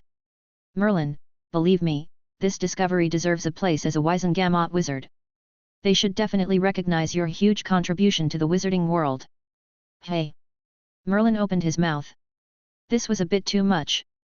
Although he had thought about it, he was only in the first grade. It was already amazing to be able to safely obtain a Merlin medal. What if he joined the Wizengamot? Tisk tisk tisk. Can he still be considered to be in class at Hogwarts?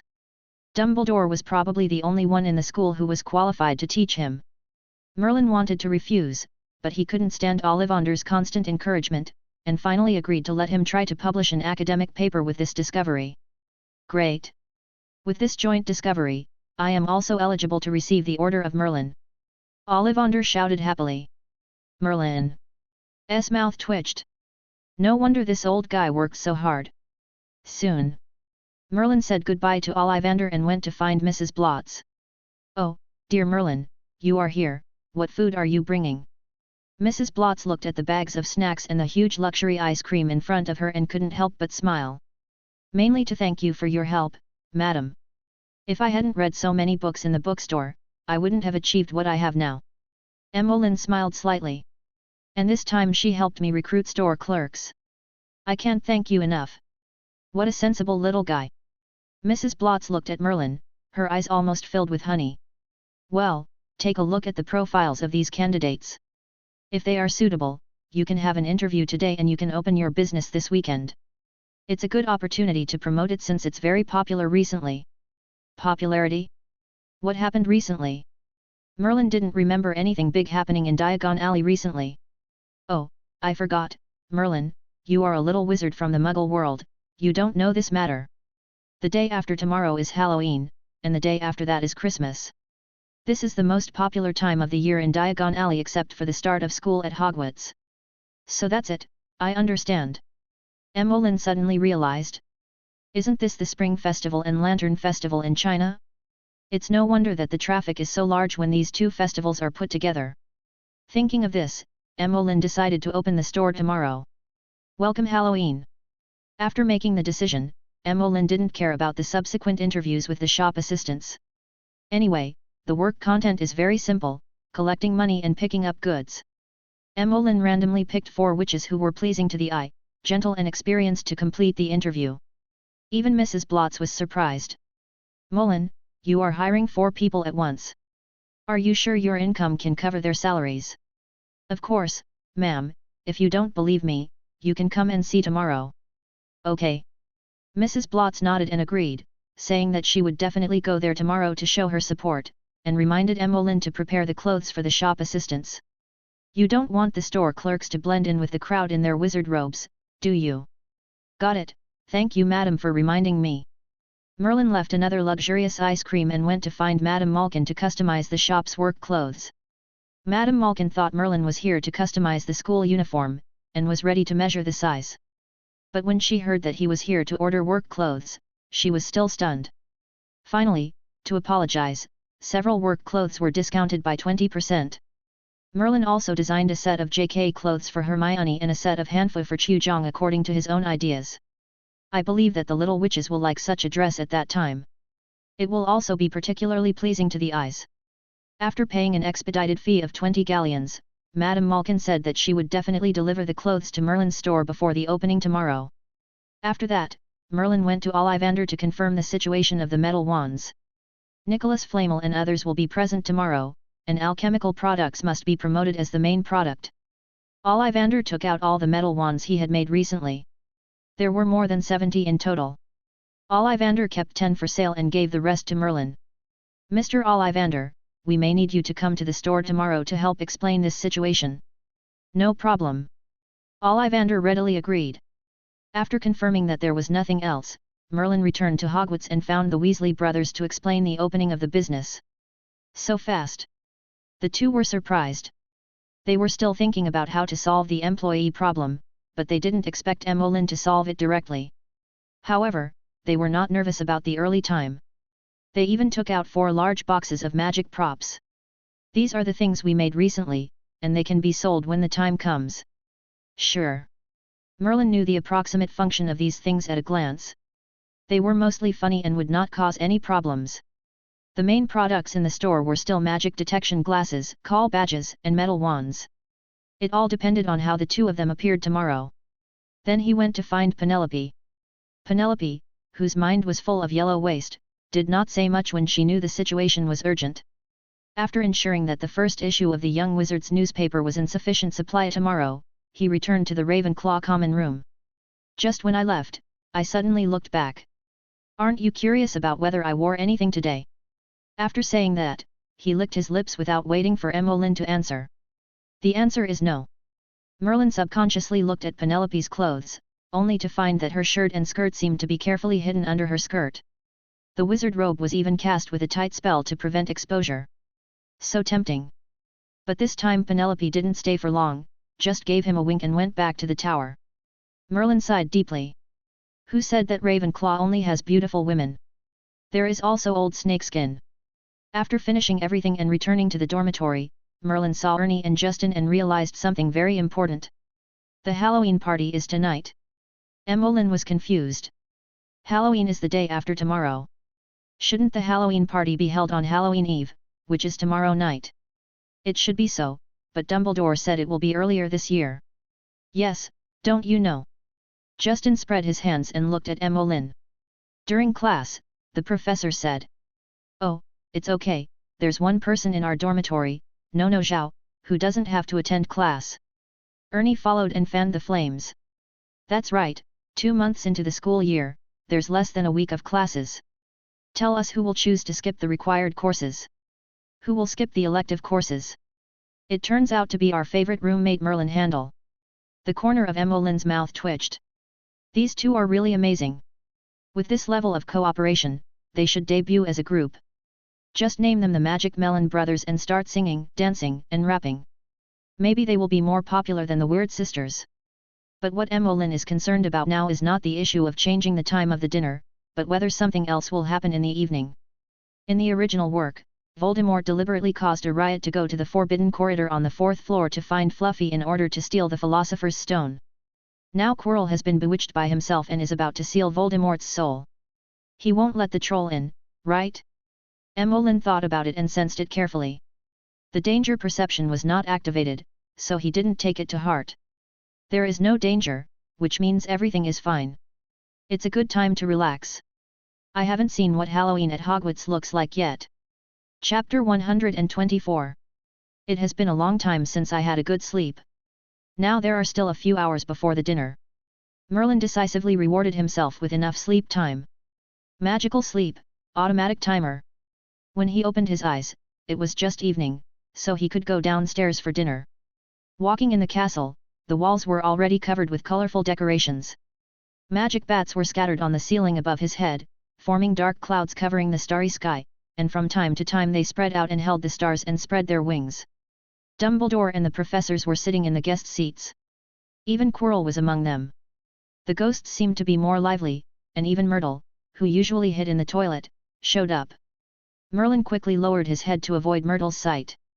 After all, given Myrtle's situation, she might really come over and say, "It's been a long time since we last met, why haven't you gone to the bathroom to see her yet?"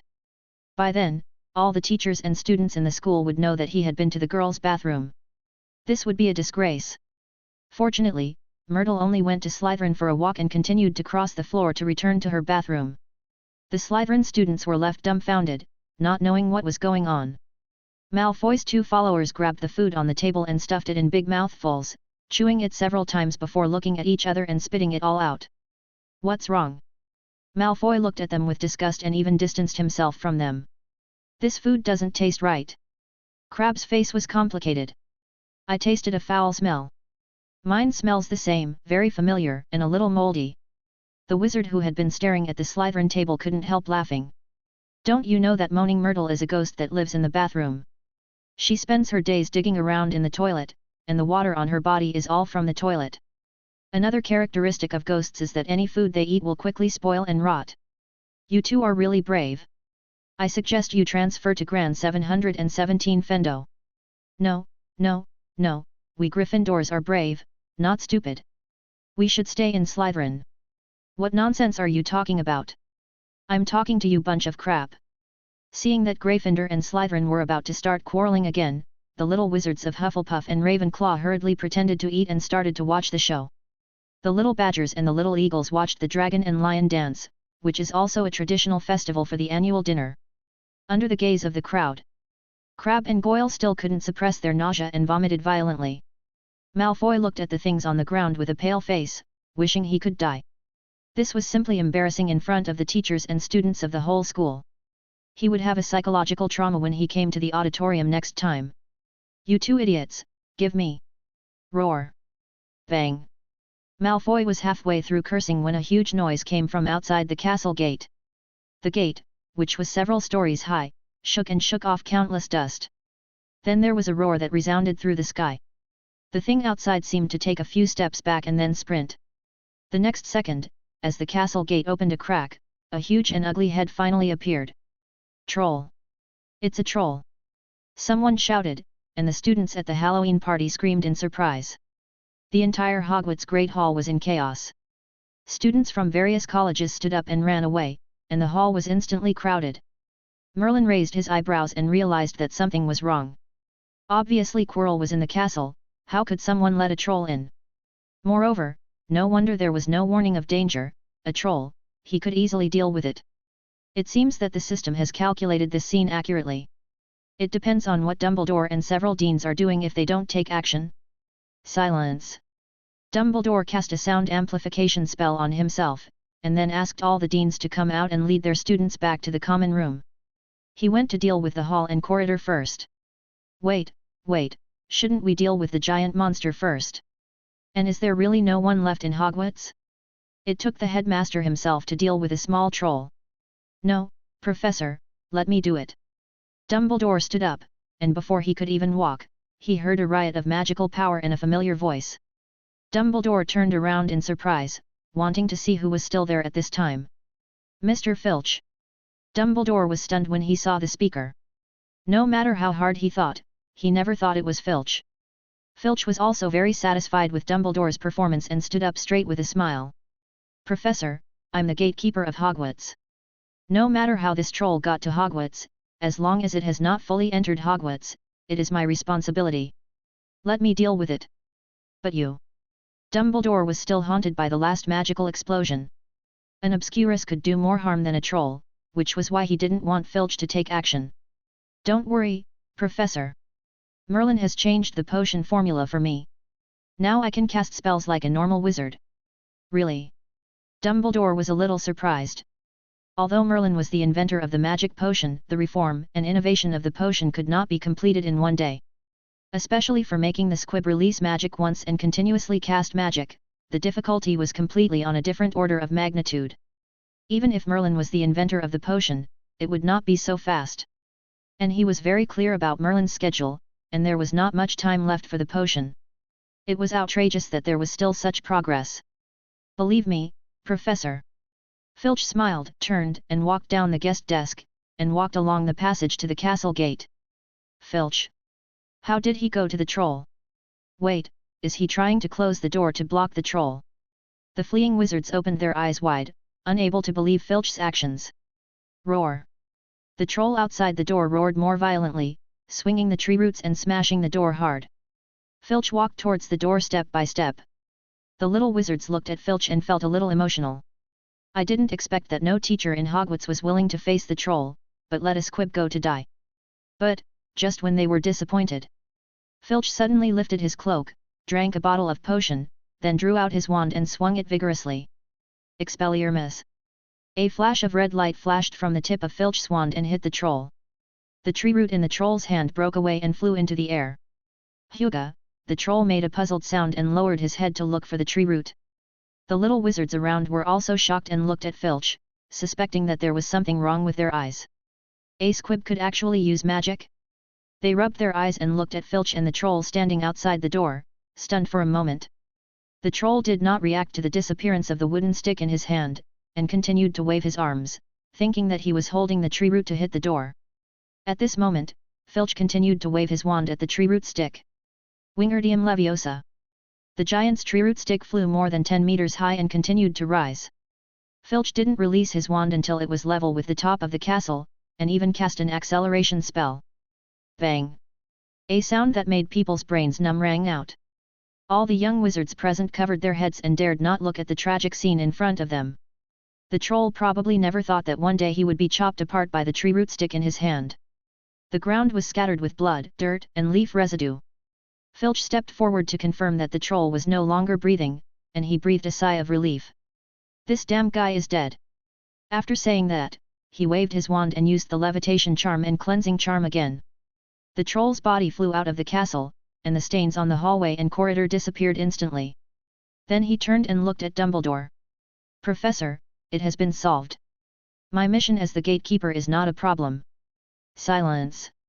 Except for a few people who knew that Filch could use magic, the whole of Hogwarts fell silent. They were all shocked by what they had just seen. This was simply too outrageous. You know, it is almost an iron rule in the wizarding world that squibs cannot use magic. Even if Merlin were alive, there would be no way to solve this problem. But now, they actually saw a squib use magic with their own eyes? He even fought against a troll alone. They felt that their worldviews were about to collapse. Finally, someone couldn't help but ask Filch what happened, how he turned from a squib into a wizard. "These are all Mr. Merlin's potions. It was his potions that gave me this strength. I am very grateful to Mr. Merlin." Filch looked at Merlin and bowed deeply to express his gratitude. In the crowd, Snape looked at him fiercely with jealousy and envy. It took him a while to retract his gaze. I don't know what he was thinking.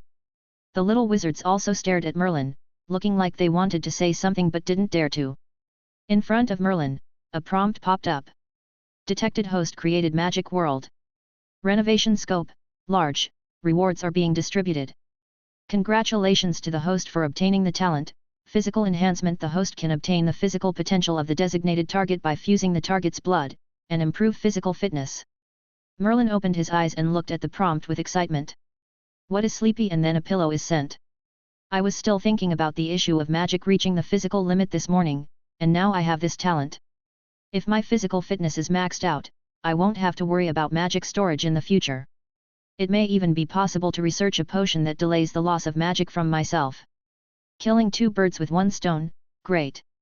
I'll find the creature with the strongest physique to improve his physical fitness later. At the same time, Merlin was particularly satisfied with Filch's appearance. While everyone was in the auditorium, he mentioned the two functions of the magic potion. He believed that no one could resist the temptation of the magic potion. If there is, it must be because you drank too little and need another one. A flash of inspiration came to Emmeline's mind. He suddenly thought of something and immediately, regardless of the situation on the scene, he started to cast a spell and forcibly returned to the dormitory and began to formulate a new plan. With this, he didn't believe that the magic potion couldn't be popular in the magic world. Chapter 125. As Merlin talked about the effects of the magic potion, the young wizards were completely excited. The whole hall was filled with the voices of young wizards who wanted to buy magic potions. Merlin said that due to the special nature of the potion, it would only be sold in the Diagon Alley shop for the time being, and the young wizards who needed it could order it through owls. He successfully promoted his own shop. Then Dumbledore came out to interrupt the curiosity of the young wizards and ordered the deans and prefects to take their students back. But on the way out, all the young wizards were still discussing Filch's magical abilities and Merlin's magic potions. I will write a letter to my family tonight and ask them to line up early tomorrow to buy magic potions. Yes, I will ask my family to try it too. I have an uncle who is a squib. Oh, I hope this potion can make him better. I just want to try the effect of magic enhancement. If the improvement is obvious, I decided to take one bottle every day. Brother Fu, I'm hungry, I want to eat. Roll. Such discussions broke out in countless places. Merlin had anticipated the popularity of the magic potion. But this was only the first round, and he wanted to make this potion even more popular. The call badges customized for Hermione and Chu Jong had been delivered to the two.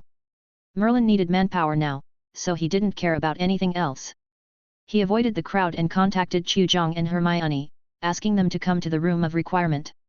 Although they were puzzled as to why Merlin wanted to find them so late at night, the two of them still left the team while the class leader was not paying attention, and quickly slipped to the 8th floor. Merlin was waiting for them in front of the painting. He opened the door and entered immediately when he saw the two of them. However, it was not a laboratory, but another place similar to an assembly line. There were thousands of bottles of magic potions on the long table. Merlin, what is this for? Could this be the magic potion? Yes. Merlin nodded and handed over a bottle. It's just right. This is the improved version. How does it taste? Okay. Chu Jong was very curious, so she drank it immediately after taking it. Instantly, a stream of gas rushed out of her stomach, and she burped violently, her face flushed red. Then she licked her lips, feeling a little unsatisfied. The taste is really good. I seem to taste a little bit of mulberry. It is delicious and has a great taste. It is a bit like cola, but not quite the same. Oh, Merlin, I feel something in my body, it seems to be really growing, this is amazing. Hermione's expression was complicated. What do you mean there is something in my body, growing? I always feel that this feeling seems a bit bad. Merlin noticed Hermione's eyes and knew that the little witch must understand what this meant. With a slight smile, he changed the subject and interrupted Chu Jong from talking about his own business. After listening, the two stared at the potions on the table with a little surprise. So, we just open these potions and attach this magic mark called another bottle, right? Yes. Merlin nodded. By the way, he left a note on the bottle stopper for himself, thank you for your patronage. This was the marketing strategy he was going to use. Back then, he drank 2 bottles of iced black tea every day just to get another bottle. Because the winning rate was too high, the students in the class only drank its drinks for a while. What he had to do now was to replicate this operation. Let the magic potion become something that all wizards would buy 2 bottles to drink whenever they remembered. And the taste would be improved as appropriate. He had also seen a lot of potions researched by the potion shop, and it can only be said that apart from the effect, the taste was useless. The evaluation was not as good as pig food. Especially the polyjuice potion and wolfsbane potion, which were such expensive potions, but they didn't even consider the taste. The innovation of the magic world can be seen. When I can mass-produce these potions, I must improve the taste. But it's still early now, so I'd better focus on the magic potion in front of me. Chu Jong looked at the magic mark with a little confusion. But, Merlin, won't you lose money if you sell it this way? Isn't this buying 2 bottles of potion for the price of 1? Hermione also nodded, expressing her doubts. No. Merlin smiled and messed up the magic potion on the table. Suppose you want to buy the potion now, why don't you try it? They picked up a bottle at random and uncorked it. Hermione chose another bottle, while Chu Jong said thank you for your patronage. I won the prize, Merlin. Hermione shouted excitedly. So will you buy another bottle? No, I will come back the day after tomorrow to buy more. Today's is enough. Of course, the medicine will be waiting for you here. Merlin said and then looked at Chu Jong. What about you, Chu Jong? Do you want to buy it tomorrow? No. I don't believe my luck is so bad. Chu Jong looked at the potion on the table seriously and picked out another bottle. Okay, Merlin, I've made my choice. Let's take a look again. Merlin raised his eyebrows. Chu Jong opened the potion and looked at the cork, his face became strange. Thank you for your patronage again. Merlin, there's something wrong with the potion you put in. Chu Jong puffed his lips in anger. Hermione also tried to pick up a bottle at hand and reopen it. Another bottle. The little witch was a little annoyed. She was afraid that her luck would bankrupt Merlin. Chu Jong couldn't stand this luck either. He specially picked a new bottle of potion from Hermione. Thank you for your patronage. Hermione was silent, and Chu Jong collapsed. Merlin. This potion definitely has a grudge against me. Chu Jong wanted to cry but had no tears. If this continues, all my pocket money will be used to buy potions. Emolin could only use his magic mark to identify his own magic mark, take out a bottle and make sure there is another one to give to Chuzhong. This should be okay. Really? Chuzhong was still a little unconvinced. After opening it, he finally cried out in joy. Really, Emolin, I really want another bottle. Emolin smiled slightly and looked at the two people again. Do you understand now why this lottery is set up? Got it. Hermione and Chuzhong nodded vigorously. Another bottle is based on probability anyway. As long as someone wins the prize, it will stimulate purchases. Those who haven't won the prize are even more unconvinced and want to try how to win the prize. They will buy more. The two looked at Merlin with shock in their eyes. They were all from the Muggle world. They knew some common business strategies, but they had never thought that there would be such a thing, not to mention the Wizarding world, which had almost no promotional activities. Even in the Muggle world, it could attract attention. Emolin, you are really a genius. They both exclaimed at the same time. No, it's not enough. The two little witches looked at Merlin, wondering why this was not enough. I want genius to be the threshold to see me. Merlin finally had the chance to say this impressive sentence. The two little witches rolled their eyes fiercely. But they had to admit that Merlin did have the capital.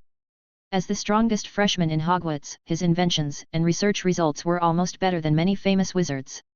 If Hogwarts did not allow skipping grades, they all suspected that Merlin could graduate directly from the school. No, I can't bear to part with that. It won't be easy to see you again after graduation. The two blushed, and then looked at each other with a hint of disappointment. It would be great if Merlin could say this to him alone. Merlin didn't realize that the two little witches had been thinking for several times, and confirmed that there was no problem with the things for opening the store tomorrow. After sending the two little witches back to the lounge, he went to bed. He still had to go and see about the opening. The next morning, after waking up, Merlin called his roommate, Cedric, the twins, Penelope, Chuzhong, Hermione, and formed a large team to have breakfast and go to Professor McGonagall's office. On the way, they met Harry and Neville, who had gotten up early, so the team became even larger. Some other little wizards were also curious and didn't know what they were doing. But they followed one after another. When they arrived at Professor McGonagall's office, there were more than 100 people in the team. McGonagall looked at the little wizards gathered together with a serious expression. Are you all going to Diagon Alley to buy something? Ladies and gentlemen. I didn't expect the little wizards to be more excited after hearing about Diagon Alley. Yes, Professor McGonagall. We want to go to Diagon Alley. I heard that the bookstore there has an automatic book search system. I want to go and see it. There's something wrong with my wand. I need to see Mr. Ollivander. I lost one of my gloves, and tomorrow is Professor Snape's potions class, I can't be without my gloves. All the young wizards thought of their reasons for going to Diagon Alley. Even Mag's stern face did not dampen the enthusiasm of the young wizards. Minerva, today is a special day, let them go and have a look. The little wizards were anxiously waiting for Professor McGonagall's opinion. A familiar voice sounded behind them. Dumbledore walked down the stairs, looking at the little wizards with kind eyes. But everyone must obey the arrangements of the professors and prefects, understand? Got it. The little wizards jumped and shouted excitedly. Minerva, please inform Severus and the others, and ask the prefects to bring the students who want to go to Diagon Alley to gather here. No need to notify other professors. Okay, Professor. Although McGonagall was reluctant, she suddenly remembered something and nodded and left. Soon, most of the students in Hogwarts gathered on the second floor and began to line up to enter the fireplace to use the flow powder. Ollivander, who was far away in Diagon Alley, heard the noise and thought that Merlin was coming. Just as he was about to greet him, he saw a man with a hooked nose walking out of the fireplace. Professor Snape? Why are you here? Mr. Ollivander, we will discuss this question later. Now, please step aside for a moment. Snape bowed slightly and waved his wand. Stretch without a trace. A spell that the Ministry of Magic banned from public use filled Ollivander's wand shop. Then, the next second, the fire in the fireplace burned fiercely. Hogwarts students passed through the fire one by one and entered Ollivander's wand shop. Ollivander looked at the crowd in amazement. Wait, Professor, you said you wanted some people to come, you didn't say you wanted the whole school to come. Chapter 126. Mr. Ollivander, don't worry, we won't have the whole school here. These are all people who are a little curious about Merlin's shop, and some want to come and buy something.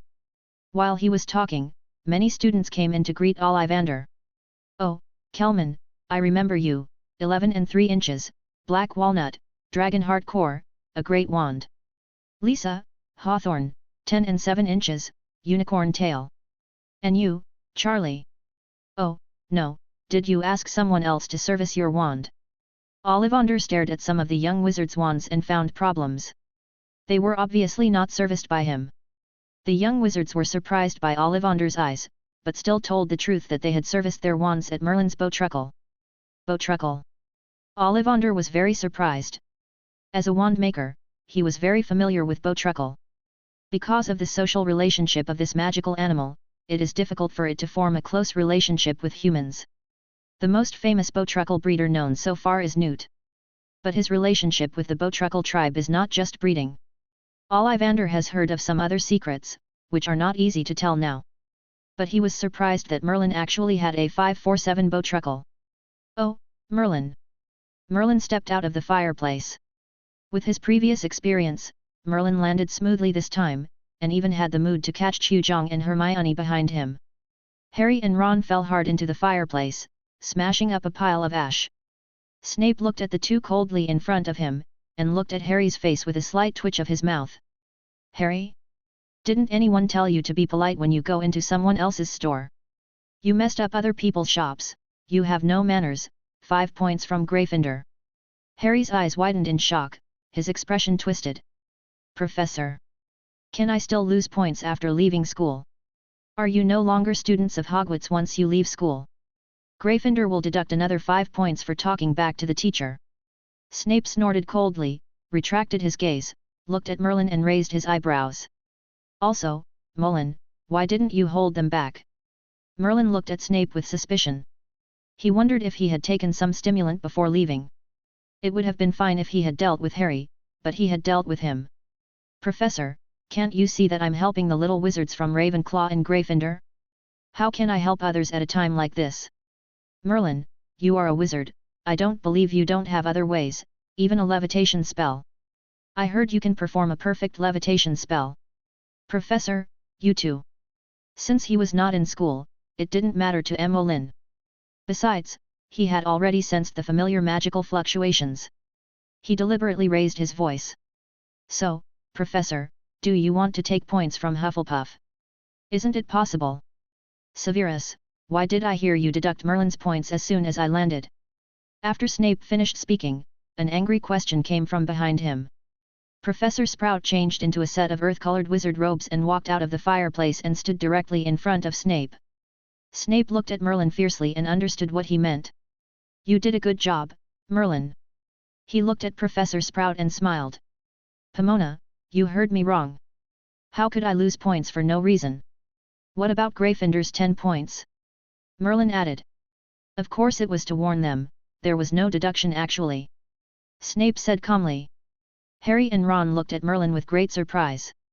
As long as there was no deduction, it was fine. When Snape walked away to see other little wizards, Merlin heard Harry complain to Ron. I don't know what spurred Snape on. I feel like he's been staring at me. And when I fell, he wanted to laugh. Merlin looked at their backs as they walked away without saying anything. At least for now, Harry still doesn't know about his relationship with Snape. Let's wait for him to find out. Otherwise, this truth might make Harry fall into inexplicable emotional fluctuations. The cold-faced professor is my father's rival in love, but he likes my eyes that I inherited from my mother. Thinking of this weird and subversive plot, Merlin hurriedly shook his head to get this thing out of his mind. It's too dirty. He swore that if the group of novel authors in Ravenclaw saw this theme, the savior and the genius professor of potions, they would definitely take action. For the purity of the wizarding civilization, Merlin decided to continue to sacrifice Harry alone to endure Snape's criticism. Soon, everyone arrived at Ollivander's wand shop. Under the leadership of their respective deans and prefects, the young wizards began to visit Diagon Alley in an orderly manner. Many wizards recognized Dumbledore in front of the team. They greeted him one after another, and some wizards who were once students of Hogwarts even took off their hats to salute. Professor! Good morning, Professor Dumbledore. Long time no see, Professor. Oh, Professor Dumbledore, what's wrong with you? Has something big happened in the wizarding world again? Some wizards were shocked and hid on both sides of the road. After all, the last time they saw Hogwarts students appearing in such an orderly manner on the street was to call on everyone to fight Voldemort together. I didn't expect to see them again today. Oh, don't be nervous, we are just here to celebrate the opening of our school's little wizard's shop.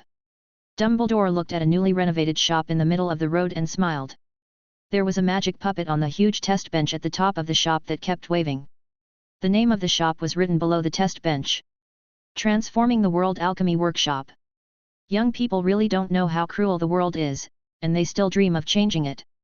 Snape said in a low voice with disdain. No, Severus, I think this is good, it makes you look like a lively little wizard, doesn't it? Moreover, students who graduate from Hogwarts have the power to change the world. Professor McGonagall said meaningfully. Indeed, it's a good and lively name, isn't it? Young wizards should have hope like this. Flitwick stroked his mustache and nodded seriously. Sprout even supported Merlin. Severus, I remember that when you were Merlin's age, you didn't have the grades you have now, right? Snape's face darkened. Don't hit someone in the face. What he least wanted to recall was his experience when he was studying at Hogwarts. Although the best experience in his life was also here. But it was more uncomfortable and painful. Professor Sprout didn't mean it, so he couldn't even get angry. Snape turned his head and chose to leave on the pretext that he was just going to get the ordered potion materials. The others went into Merlin's shop to check out the situation. With the promotion at the castle yesterday, many members of wizarding families had come to buy magic potions. In order to verify the effect, most wizards took it on the spot, and then their eyes lit up and they continued to buy more potions. Some wizards even asked for another bottle and exchanged it for a new potion on the spot. The other wizards were even more excited. Someone threw a bag of galleons and asked to buy all the potions in the store. The store had no choice but to limit the purchase quantity. Each person could only buy 10 bottles of potion. But even so, it was still snatched. Dumbledore and others stood outside the house, looking at the scene in the store and couldn't help but sigh. It was a lively scene. It had been a long time since Diagon Alley had seen such a scene. It was caused by our students. It's not easy, Albus. McGonagall sighed and took out the call badge. This badge is very clever. I now believe what you say. What? Merlin is likely to change the civilization of the wizarding world. Of course. Dumbledore smiled and nodded. At this time, there was a noise in the distance. Dumbledore and his companions turned their heads and noticed a group of people rushing in from the entrance of Diagon Alley. The leader was none other than Minister of Magic Fudge. There were also a few familiar faces behind him. Albus. Fudge came over and greeted Dumbledore enthusiastically. As the two hugged each other, Fudge lowered his voice. You are really good at causing trouble for me. I just received a report that a large number of Hogwarts students gathered here and might cause trouble. I was so scared that I even cancelled the regular meetings of the Ministries of Magic of various countries to come and check on the situation. I didn't expect it was because of a student's store opening. Are you guys exaggerating a bit? Fudge looked around and the aura behind him nodded, signaling that there was no danger, and he breathed a sigh of relief. Is that an exaggeration? Dumbledore looked at Fudge thoughtfully. What if I say this shop belongs to Mullen? That. Fudge hesitated. 3.1 Albus, we are good friends, that's why I told you. Merlin's alchemical products are indeed very good, but his behavior has displeased some pure-blood families, and we have received a lot of complaints about him recently. Fudge looked around. Albus, if I were you, I would ask your students to be careful so as not to be attacked by pure-blood families. What are the families? Dumbledore asked. Sorry, I can't say that. Fudge shook his head. You know, I am in this position thanks to them, and I can only reveal so much. Dumbledore raised his eyebrows and shook his head slightly. In fact, you don't need to ask to know that it is those families in the Ministry of Magic. Are they jealous of the equipment that Merlin supplies to you? That's not what I said. Fudge said casually. Well, I know what they are going to do. Dumbledore asked. Before Fudge could speak, another group of people came to the streets of Diagon Alley. The leader was the representative of the pure-blood family, Lucius Malfoy. Fudge's face changed slightly and he nodded to Dumbledore. Professor, it seems I don't need to tell you, they are already here. Chapter 127. Dumbledore. Lucius held his cane on the ground, and behind him were more than a dozen members of pure-blood families. You openly allow the young wizards from Hogwarts to open a shop here and sell items to the Ministry of Magic. Are you trying to break the agreement between the Board of Directors, the Ministry of Magic and Hogwarts? Oh? What agreement are you talking about? Dumbledore looked at Lucius, his expression unchanged, his tone cold. Of course, Hogwarts is supported by the Ministry of Magic and is not allowed to engage in any profit-making activities. You shouldn't have forgotten, right? Of course, Lucius. Dumbledore looked at him calmly. So, what do you say? Dumbledore, I am here with the school board and the Ministry of Magic's inspectors to conduct inquiries. Oh. Dumbledore smiled. What do you want to ask? Don't be a fool, Dumbledore. Lucius stared at him. I just want to know why you do this. Let a little wizard come forward while you hide behind and make money. I heard that this little wizard named Merlin Hantel is a little wizard from the Muggle world, and he is an orphan. But he has shown extraordinary magical talent since he entered school, right? That's right. That's good. Lucius smiled contemptuously. Albus, I thought you wouldn't admit this. I want to ask you, who has ever seen such a talented little wizard? He had never shown any magical ability before, but he became a magic genius after entering school. I simply cannot imagine how he did it. The pure-blood wizards behind him also shook their heads, saying they could not understand this. Some even laughed openly. Dumbledore, I thought you, as the headmaster of Hogwarts, must have had foresight to find a young wizard to open a shop in Diagon Alley, but I didn't expect you to do such a stupid thing. Everyone knows that it is impossible for a young wizard to have such great talents in magic, potions and alchemy. After receiving the letter from the younger generation of the Hogwarts family, I knew that this was not just a simple talented little wizard. Albus Dumbledore, this is evidence that you want to be the White King. Neither Emmeline nor Bylin is important, in fact, it was you who arranged it behind the scenes, right? You asked the teachers at Hogwarts to make these things in order to gain the support of all wizards in the Ministry of Magic. The purebloods wanted to make public speeches on the streets and win over the entire wizarding world to suppress Dumbledore. Albus. Let me explain to them.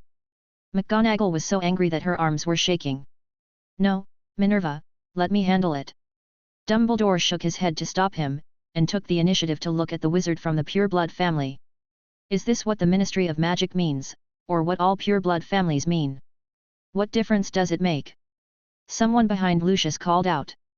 Of course there is. Dumbledore glanced over and stared at the wizard who was speaking. I don't remember anyone from the Foley family getting involved in such a fight, Charter. After saying this, the wizard who was called out trembled with fear. Dumbledore looked at the others again. If it is the pureblood family's intention, I will think that your slander against me is a provocation to the entire Dumbledore family. If it is the Ministry of Magic's intention, then I think Minister Fudge should take a good look at who is trying to sow discord. Dumbledore finished speaking. The people of the pureblood family blushed at the same time.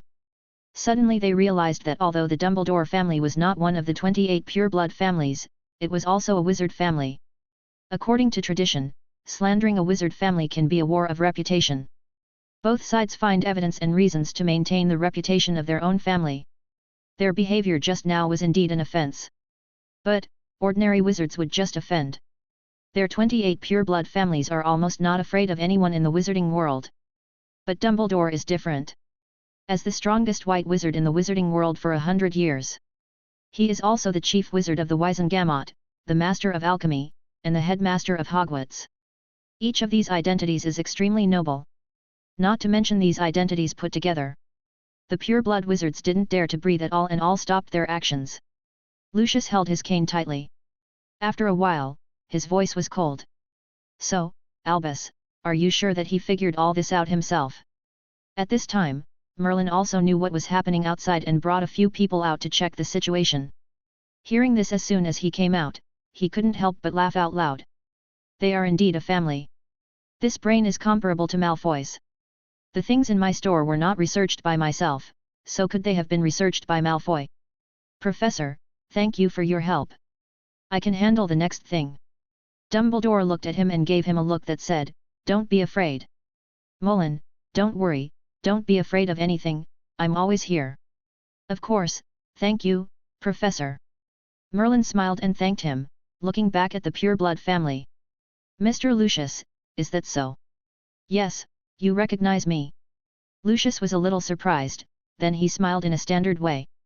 It seems that you also have some understanding of our pureblood family. Not really. Merlin shook his head. Just seeing that you and Malfoy have the same hair color and the same arrogance, like a peacock with dyed hair standing up, I know that you are a family. Merlin, that's a good point. The Weasley family laughed out loud. If it weren't for the presence of Dumbledore and the others, they would have even jumped up and applauded. Although the Weasley family is also a pure 28, the family is in a difficult financial situation due to historical issues. Weasley and Lucius often meet. Lucius mocks them for being poor red-haired freckled people. They had no good way to refute. Now Merlin's words were a perfect slap in the face. The twins even decided to write a letter to their mother and tell her this when they returned, so that she could taunt the Malfoys the next time she met them. Lucius' face turned pale, but he couldn't do anything to Merlin. He stared at Dumbledore fiercely. Albus, is this the student you taught? So rude. Dumbledore looked at him and nodded slightly. That's right, you are also my student, I remember that. The people around couldn't hold back and burst into laughter. They felt that Dumbledore's reply was really amazing. No matter what Lucius said, it would be a joke. Lucius looked at Dumbledore gloomily, and simply stopped entangled in this issue, and directly asked Merlin who made these inventions and potions. Of course it's me. 860. Merlin looked at Lucius and smiled at the pureblood wizards behind him. Shouldn't you already know this? Or do you have to see it for yourself to believe it's true? It's very simple. I don't believe you did all this. Lucius said coldly, with a more mocking look on his face than before. Merlin Hantel. I don't care what your background or abilities are, as long as you convince Dumbledore to cover for you. But magic is fair, you can't fool everyone.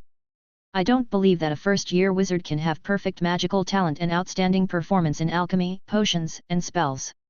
You are definitely another wizard who has taken Polyjuice Potion. What is your purpose in sneaking into Hogwarts?